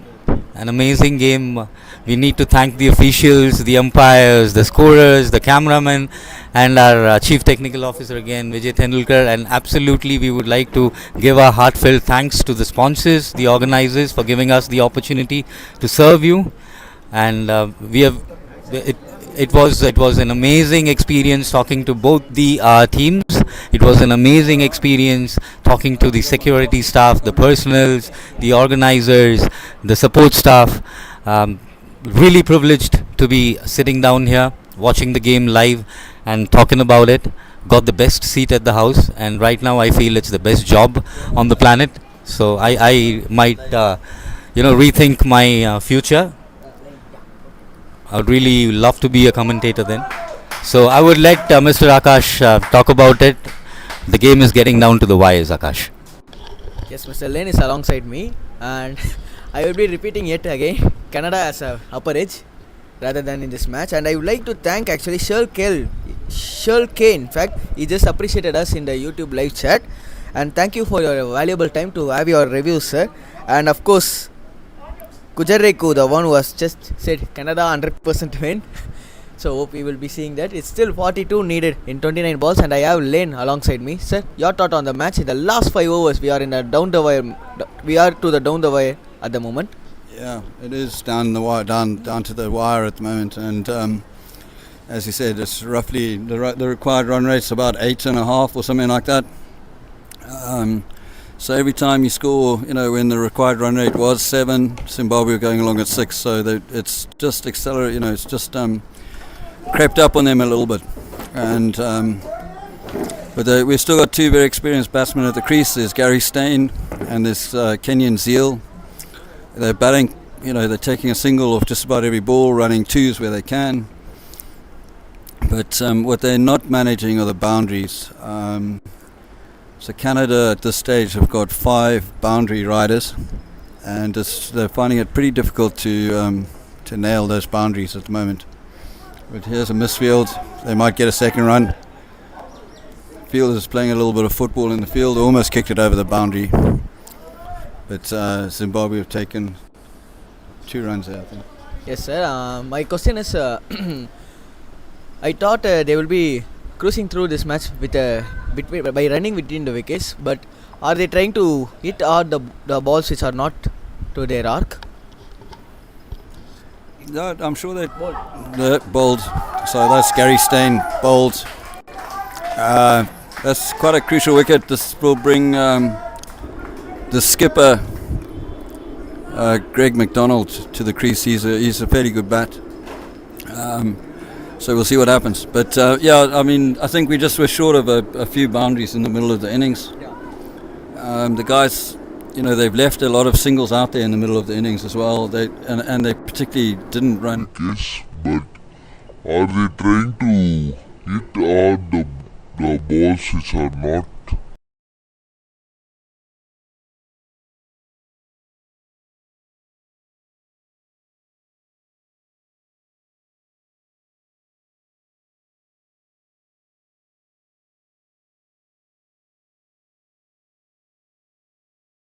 In the commentary box, saying that more runs should have been run.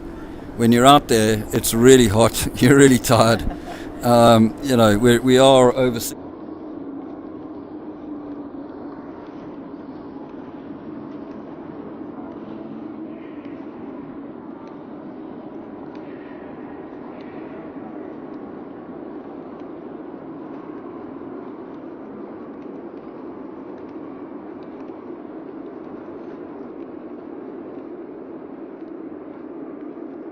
It's going to be difficult for a bowler like him. Yeah. It's going to be so easy. Yeah, I agree. The spinners have bowled well, and there's one spinner from the far end was bowling with a lot of flight, variation in flight, and you've got to use your feet. That's for sure. But even without that comment, there's still singles and second runs that have contributed to this required run rate now. So what we really could do with is a couple of boundaries. Boundaries in a quick succession, right? That's what you guys actually needed. And even still, I would say it's not easy to.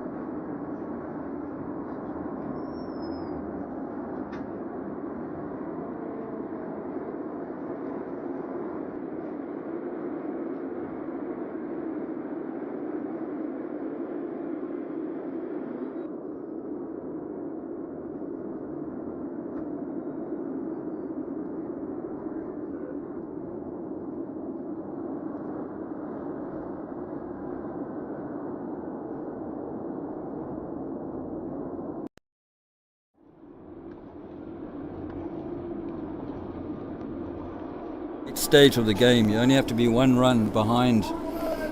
You know, if the required run rate is 7 and you score 6, suddenly it leaps up. You know, so every run that you're short in an over translates into a big increase in required run rate. So we really are now at a stage where just running between the wickets isn't going to get us there. We need some boundaries. Definitely, Mr. Lane. We both are actually sitting at the edge of our seats, and we both, as Zimbabwe supporters, are nervous. I think Akash is the only one who's happy right now. But the score required rate is 9.25, and as Mr. Lane pointed out correctly, it just takes one ball, a single delivery, in order for the run rate to leap in these late stages of the game. So nervous moments for Zimbabwe supporters and the support staff. Everybody sitting on their edge of the seats, and but Canada did get back into the game. To be very fair and true to them, they did feel better, they did bowl better, and they took their chances. The Zimbabwean batsmen, they ruled until the 30th over, but then they somewhat lost their way with a couple or 3 quick wickets. So Mr. Lane, do you think Gregor McDonald has that in him to take you guys home? Yeah, he has an uncanny knack for finding the boundary, you know, and he's he's just lofted that into a little pitching wedge over mid wicket into the gap between there, but they run 2 there, so that's pretty handy. Just a little chip, and they got two runs out of it. So, you know, when you put your mind to it, you can run those 2s. Kenyan Zeal's looking very tired at the moment. It is very hot out there, I've got to say, you know, and dehydration's a real problem when you're running like this. Kenya's trying to just do a bit of stretching. He's obviously feeling a bit uncomfortable. Greg just tried to turn that round the corner. It's given as a wide. Was it a wide? Yeah, it seemed a wide, but okay. We got confirmation from the cameraman. It was from the leg. Oh, it hit him on the pad, so it can't be a wide. Now Greg has just hit one hard. It's going to drop short. He hit it up in the air towards mid-off, but it landed short. They've run a single. Kenyan's facing. He's very tired at the moment. He looks tired. But he has to find the boundary somehow. Kenyan's a very orthodox, straight bat. His main scoring shots are drives. And now he's just had to lift it. Yes, he's found straight over the bowler's head. He's found the boundary. So that's a really useful 4 runs in this over. As you said, Mr. Lane, I think Kenyan is more of a V-shaped kind of a guy who prefers playing straight rather than the unorthodox way of playing cricket. But then the shot which we witnessed just now was class, and it shows his ability to play.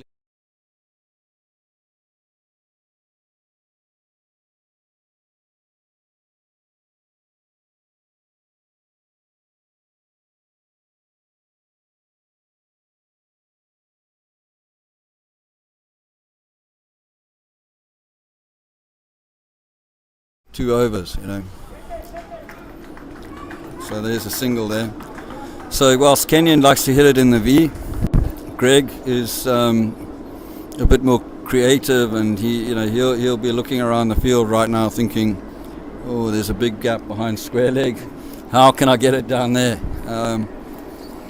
And he's probably also looking through the slips. Okay, so there's a sort of gully, a fly gully sort of position there that... Oh, there he goes. Ooh. It kept very low. Greg got a bat to it, I think, but he just steered it straight onto the keeper's pad. After the completion of 42 overs, the score is 256.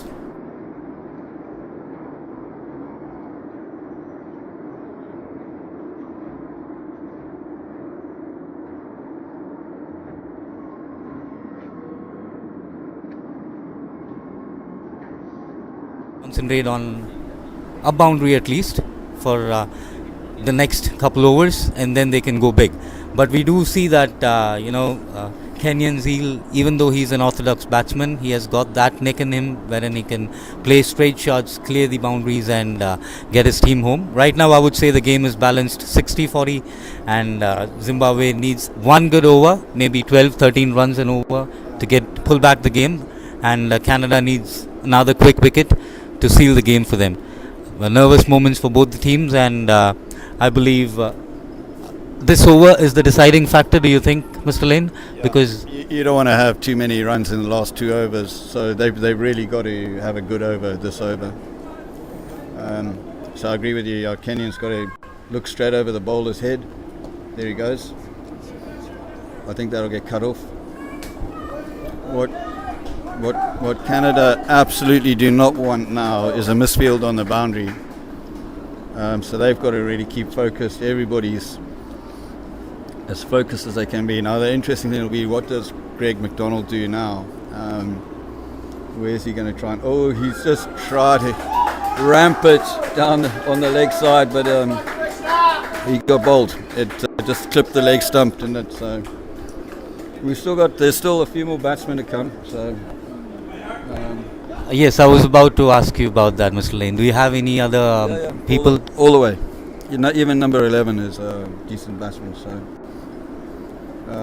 John Jameson, who is our wicketkeeper, unfortunately dislocated a finger whilst he was keeping, so he's okay with the bat.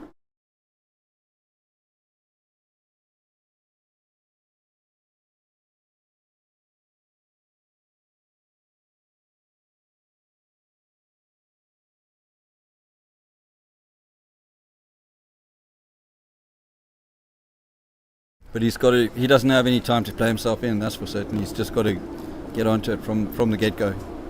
Well, I believe, I completely second your thoughts, Mr. Lane, because the Canadian bowlers, they are not giving you guys, the Zimbabwean batsmen, any pace to work with. They're bowling slower deliveries, and the batsman has to use his power in order to hit. So straight, right now, I think is not the best option. You should look for square boundary, square cut. So as you said, Mr. John Jameson is pretty strong on the square. So fingers crossed, let's see if he can, pick up from where he left, and he can just get you guys home. Yeah, he plays the ball very late. So especially, anything close to the off stump, he plays a really interesting sort of cross between a drive off the back foot and a late cut. It's a sort of like a straight batted cut, if you know what I mean. And that, often rockets off past this fielder at 45 behind square on the off. So we'll see if he can do that. I mean, he's also pretty sharp on the leg. He's got a good cover drive. So it'll be very interesting to see how he does against New Zealand. He got to the latter stage of the innings. He had scored 77. And he came charging down the pitch in order to try and speed things up. He was going for a big hit. So there you go. There's that little cut. He didn't quite time it, but he's got a single. But he'll be looking to play that finer, much squarer. I believe Kenyan is the key man right now, because he has played the majority of the balls and he has sighted the ball. So, I believe he should try and play some horizontal bat shots. Or do you think he has it on him to switch gears when needed, or he just plays straight? We'll find out. That was a quick, good answer. There he just got a low full toss, leg stump full toss. He played it straight. It got off. He could have pulled that. Gone a little bit leg side with that. Where he had a better chance of finding the boundary. But his natural instinct is to play very straight. Absolutely get it. That is what he has been doing the last 36 balls, and he has scored 37 runs from it. But from the team's perspective, JJ, John Jameson's just done exactly what I was suggesting Kenyan should have done last ball. It didn't get him a boundary because he didn't quite time it, but he hit it right into the gap between mid-on and car corner, basically the field out of car corner. do you think this might have been a 2? Because there was kind of Kenyan. I guess Kenyan is tired now. I think that's the problem, is that Kenyan's very tired. It's very hot there, out there. Kenyan's just moving in the crease. Now he's just lofted it up. I don't think the fielder there, he sort of judged a little bit. The wind is blowing up there quite a lot. Actually, the wind probably would have been blowing toward him. I think because the wind's coming from behind us, and the fielder sort of misjudged it. He's indicating to his comrades in arms that he just see it off the bat. Normal trickle if he doesn't get to the catcher right. So after completion of 43 overs, the score is 261 for the loss of 7 wickets. Zimbabwe required 24 runs in 12 balls. The required rate is 12, and but still got faith because there's a batsman, Kenyon Zeal, who's playing on 38. Has almost played 37 balls. If you consider the humidity and stuff, Canada has a slight edge. But again, 12-13 overs from now, maybe you can go back to the brink and finish the game for them. So what do you say, Mr. Lane? Do you believe we can cross the line? I think when you've got to sort 12 over for 2 overs, you've got a really big task. And I think that last over was a critical one. They needed a couple of boundaries just to avoid having to get 12. If they had got 2 boundaries and instead had to score 8 and over, then you're in a different ball. But I think Canada will be fairly confident that they can defend 12 and over for 2 overs. And if Zimbabwe get 10 this over, even if they have a good over and they get 10, they've still got to get 14 in the second over. So it's a big ask now. I think that you're absolutely right earlier that third last over was really do or die. And I just sorry, I'm afraid to say I think that may have just left us too big enough to climb. We'll see. As you said, Kenyon's got his eye. He's not around to the leg side. He hasn't really played much to the leg all innings. And we'll see what happens now. But he's got to hit 3-4s here at least, and then run a couple as well. So there he goes. He hits it straight down. I mean, he does drive it beautifully, but there are men there. He's right into the B, and they've taken a single, and straight away, they now need 11 runs or 5 balls just to keep up the run rate, the required run rate. So. Absolutely, Mr. Lane. Singles and doubles will not do the trick here. They need boundaries. Bigger ones would be advisable and acceptable. So let's see. There is a fresh legs out there. John Jameson, quite powerful, quite strong on square. Let's see if he can do something inside edge, and the ball once. The ball is still in play. They're running for a couple right now. Can he look for a 3? Tied legs, they're happy with 2. So as I said, singles and doubles won't do the pick up. You need big boundaries from Zimbabwe. So JJ's intention there, he was trying to sweep that around the corner into that big gap there. You get it, but he's in the middle. So that's the right thing, I think. Aim for those big gaps. Find a way to get the ball down there. That's a good hit. The square stopped at short mid wicket. Sorry, square leg. The Canadian team is looking quite comfortable right now. They're not minding singles and doubles. They're focusing on stopping the boundaries. They know singles and doubles will not win the game for Zimbabwe. The asking rate is 13.33. And Zimbabwe really need to press their legs on the accelerator. They need to push the gas in order to get home.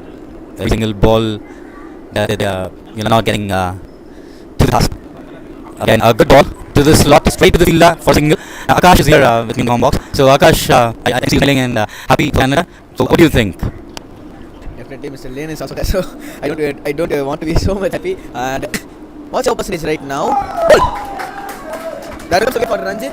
Well, I guess after this, the match is sealed. Or are we witnessing a miracle here? Let's wait and watch. But I'm going to rejoin my team. Thank you very much. Thank you, Ms. Lane. Yeah, absolute pleasure, sir. Thank you. 266 for 8.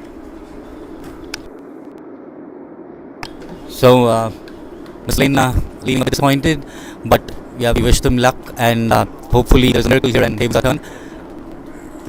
So, where do you think Zimbabwe lost the plot, Akash? Yes, I would have opposed you in a single to score singles on each balls when required rate is set. First of all, you need to stop opposing me in everything. Without reason, you're opposing me right now.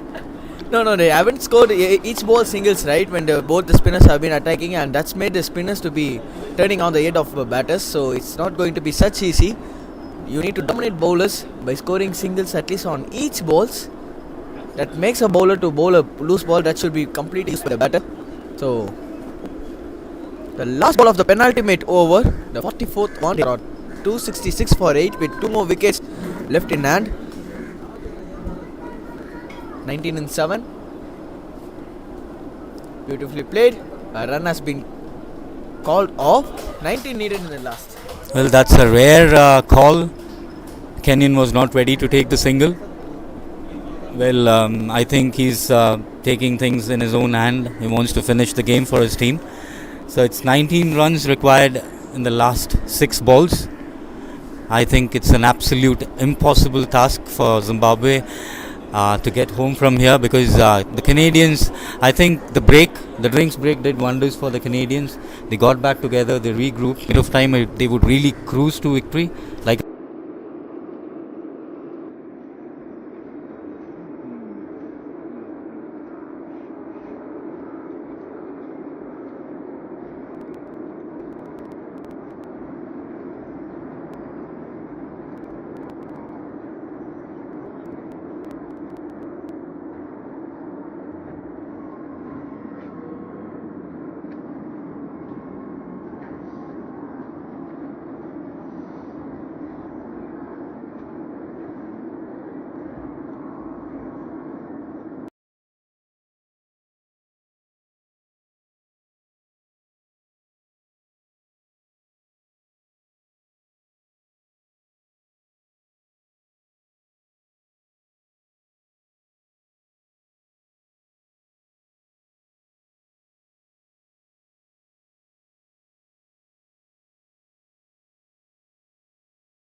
The score is 266 for the loss of 8 wickets in 44 overs. Required run rate is 19 from the last overs.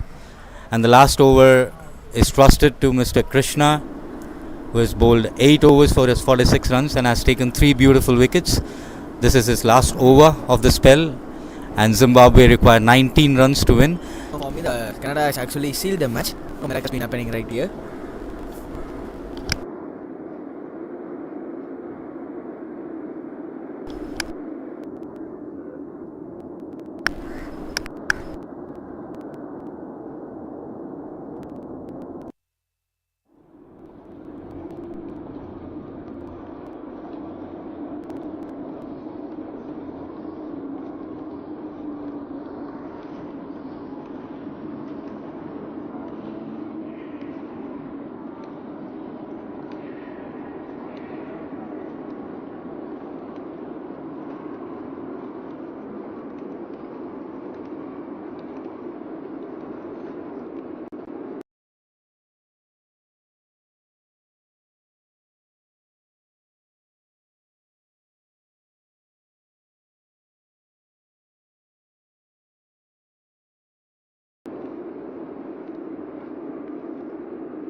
"17 runs from 5 deliveries. They at least need 3 boundaries, 3 maximums.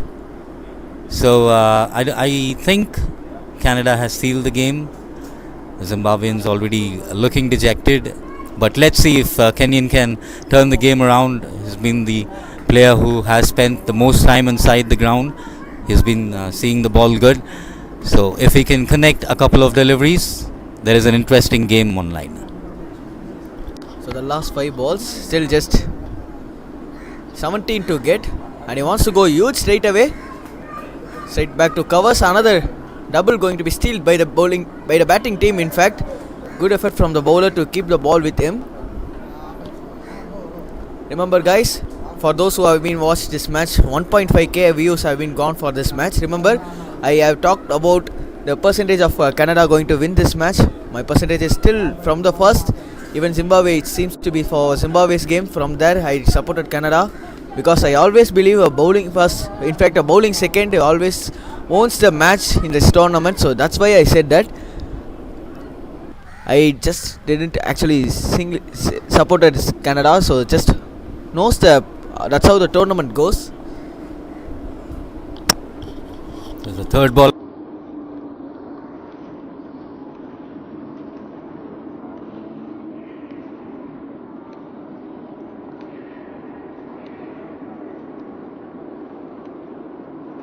Maximums in order to get back into the game. 15 required of 4 balls. Still anything can happen in cricket, but I believe Canada is in the right position. I'm sorry, it's 14 required of 3 balls, so they need a couple of maximums right now in order to be in the race. One more good ball and I think Canada has outplayed Zimbabwe, and a well deserved victory. Canada, as I said, they came back with a rejuvenated energy back to the field, and after drinks they fielded well, they bowled well, they bowled the right lines, hit straight back to the bowler. There is a single. So I guess Canada has already had a moral victory now. It's just a matter of fact the bowler completes the over. So the score is the score is 271 for the loss of 8 wickets after the completion of 44.4 overs. 2 more balls, 13 runs required. If the bowler bowls I don't think this bowler is capable of that. He has been bowling tight lines without any extras. So if he bowls one legal delivery, and even if the ball goes for a boundary of 4, that won't matter because the game is over. So Canada is in the driving seat now. He came back halfway into the game, and what a beautiful game it has been. That's a good shot. Did it go out of the field? Waiting for the umpire's confirmation. Is it a 6 or a boundary? Oh, it's a 6. Okay, that's come late, but it's a 6. So are you looking at a super over, Akash? Almost to tie the match. There is no super over in this World Cup, sir, actually. Almost 6 tie the match. 7 needed and 1-6. You could see another tie in the tournament. There is no super over, remember what? This is why cricket is always, we will say, a funny game. And Zale with he completed his 50. We just missed that one. 50 in his 40 balls. An excellent knock from him. A wonderful delivery blown to the block hole. And a single finish of the match. It's 279 for 8 and Zimbabwe have lost the match by 5 runs. Well, congratulations Team Canada and congratulations Akash on this win. As I said earlier, may the best team win. Canada did really play a very good cricket. They batted absolutely well. They had the problems at the start. They were full down for 77, but then they came strong. Mr. Terence Bowler, I have no words to describe that guy and his innings. A brilliant century, and Mr. Javadana supported him, was the pillar of the innings that enabled him to score 284. Again, they were shot by about 20 runs, but then 284 definitely was on the cards and it was above par. Zimbabwe really played well. They started well, on contrast to what Canada did. They really started well, but they left wickets. They threw away wickets, I would rather say, in the middle phase of the game. So, finally, end of the day, they could make it. So, congratulations, Team Canada, for this beautiful win. And it was an amazing show. We here on the box absolutely enjoyed the match. We were sitting on the edge of the seat for the complete too. And again, I would like to thank the organizers and the sponsors for this beautiful event, this international event. And there are lots of teams taking part in this competition. We would like to thank our sponsors, the organizers, for giving us the opportunity to serve you. And an absolutely amazing event, an absolutely amazing match. This is Shravan here. I'm signing off from the box. Hope you had a great day. Thank you and take care.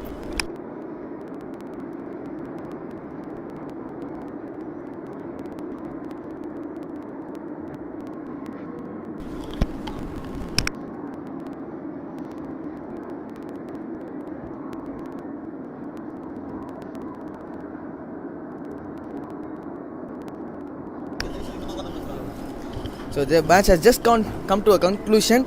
And Canada have won the match by 6 runs in a last ball. And remember what?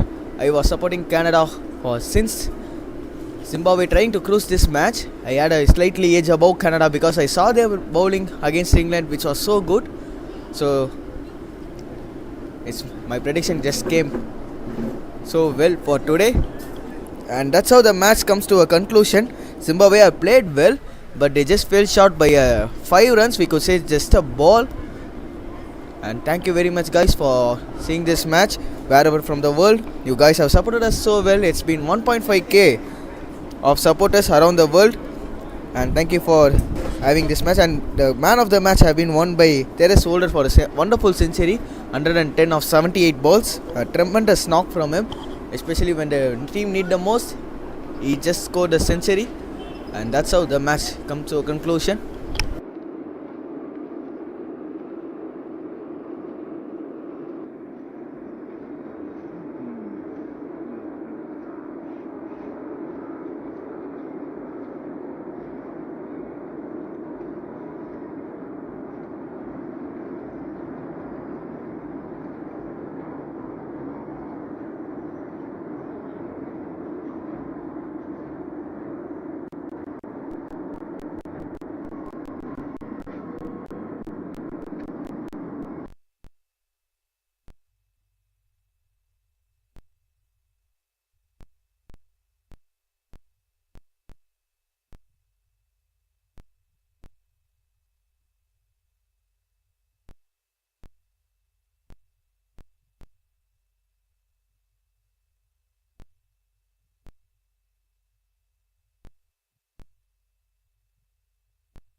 Hello.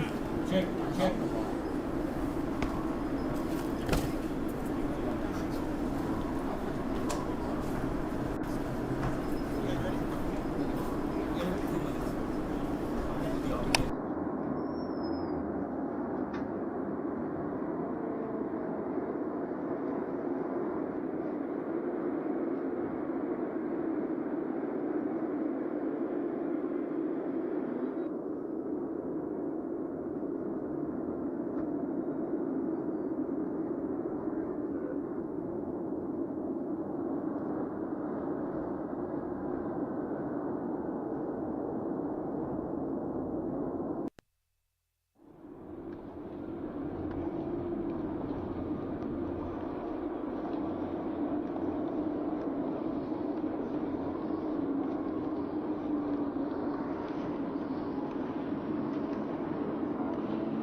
Alright guys, thank you so much. Can we have your attention please? Am I audible? No?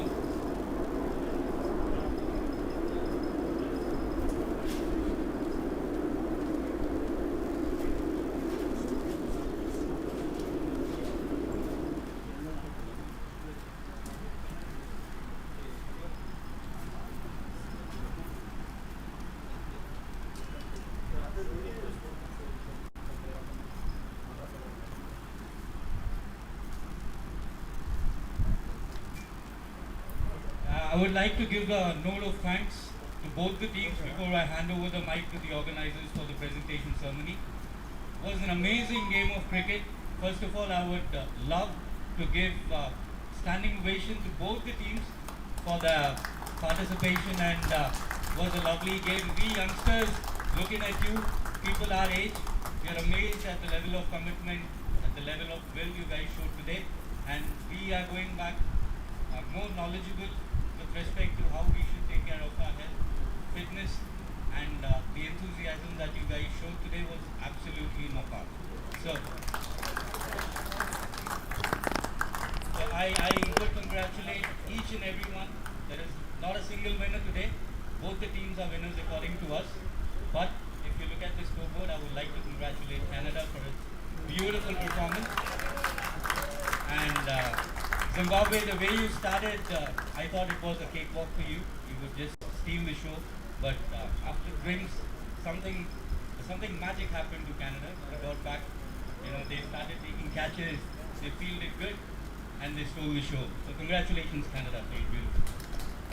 And I would also like to take the opportunity to thank our sponsors, the organizers, for giving us the opportunity to serve you guys and to organizing a beautiful event.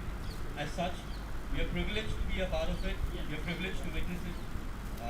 Lots more to go. Thank you all from the bottom of my heart. Thank you. I would request the organizers to come on stage for the presentation, please. Sir.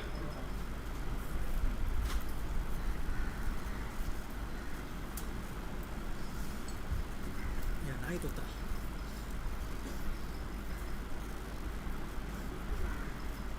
Everybody.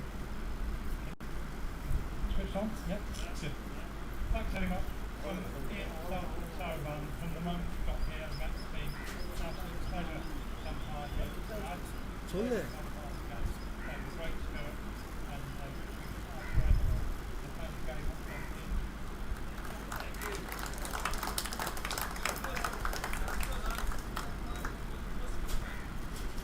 bit closer. How's that? One was chewing. They've asked us to name the man of the match. And the man of the match that we rewarded, Terence Holder of Canada, for his 140.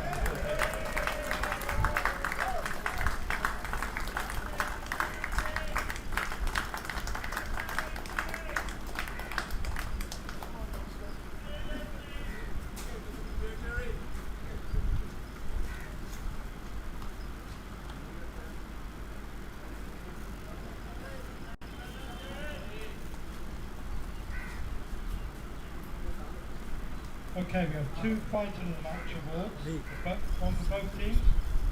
Fighter of the match, Zimbabwe, is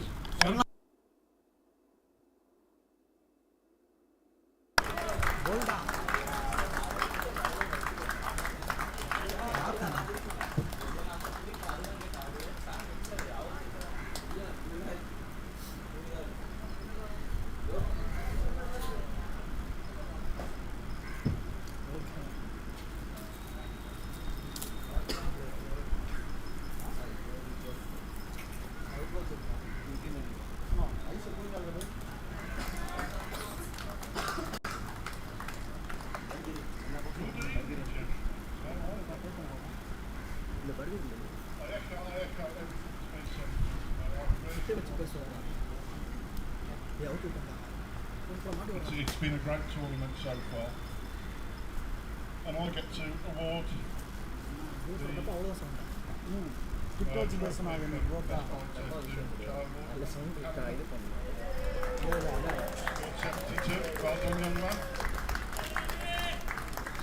காலைல பாட்டு போடும்போது வச்சேன்ல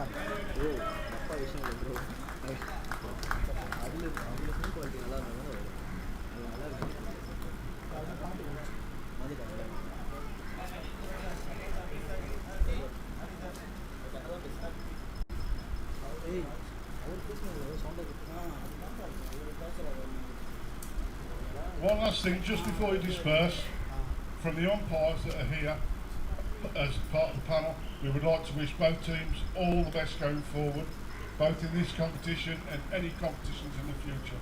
And we hope to see you all again. I please request the teams to stay down for another couple of minutes. We have a reward from Team Canada, Team Zimbabwe. So I would request the team to please come on. So please. We are Team Canada. Always recognize the individual on the opposite team for outstanding performance. And today that would be Wayne Clark. Wayne.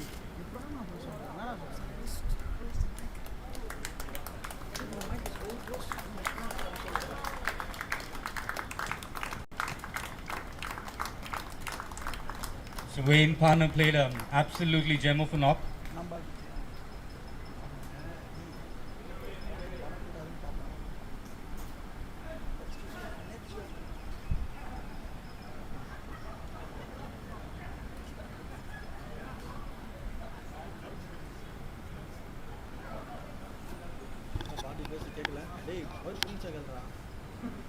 Sorry everyone, I know everyone's a bit tired. It's been a long day, but it's been a good day of cricket.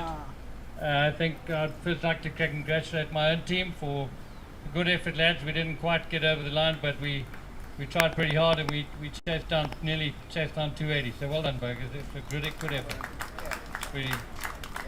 And Team Canada, this was a very close one. Next time we play, it'll be even closer. But thank you, played in good spirit. And like the one speaker before we mentioned, there was a bit of magic, and he had magic around him. So showing our appreciation for Kieran.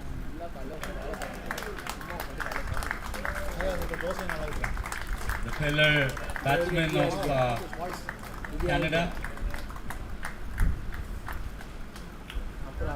And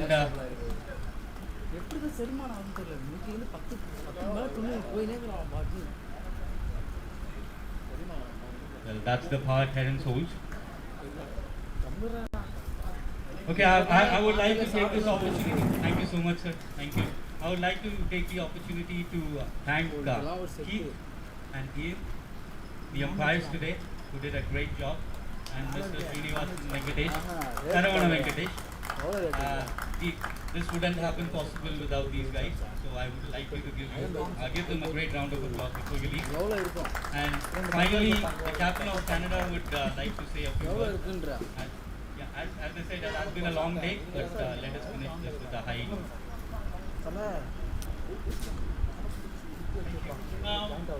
First of all, I'd like to congratulate the Zimbabwe team. It was a very, very good performance by your team. Very close. They said I'm 281. This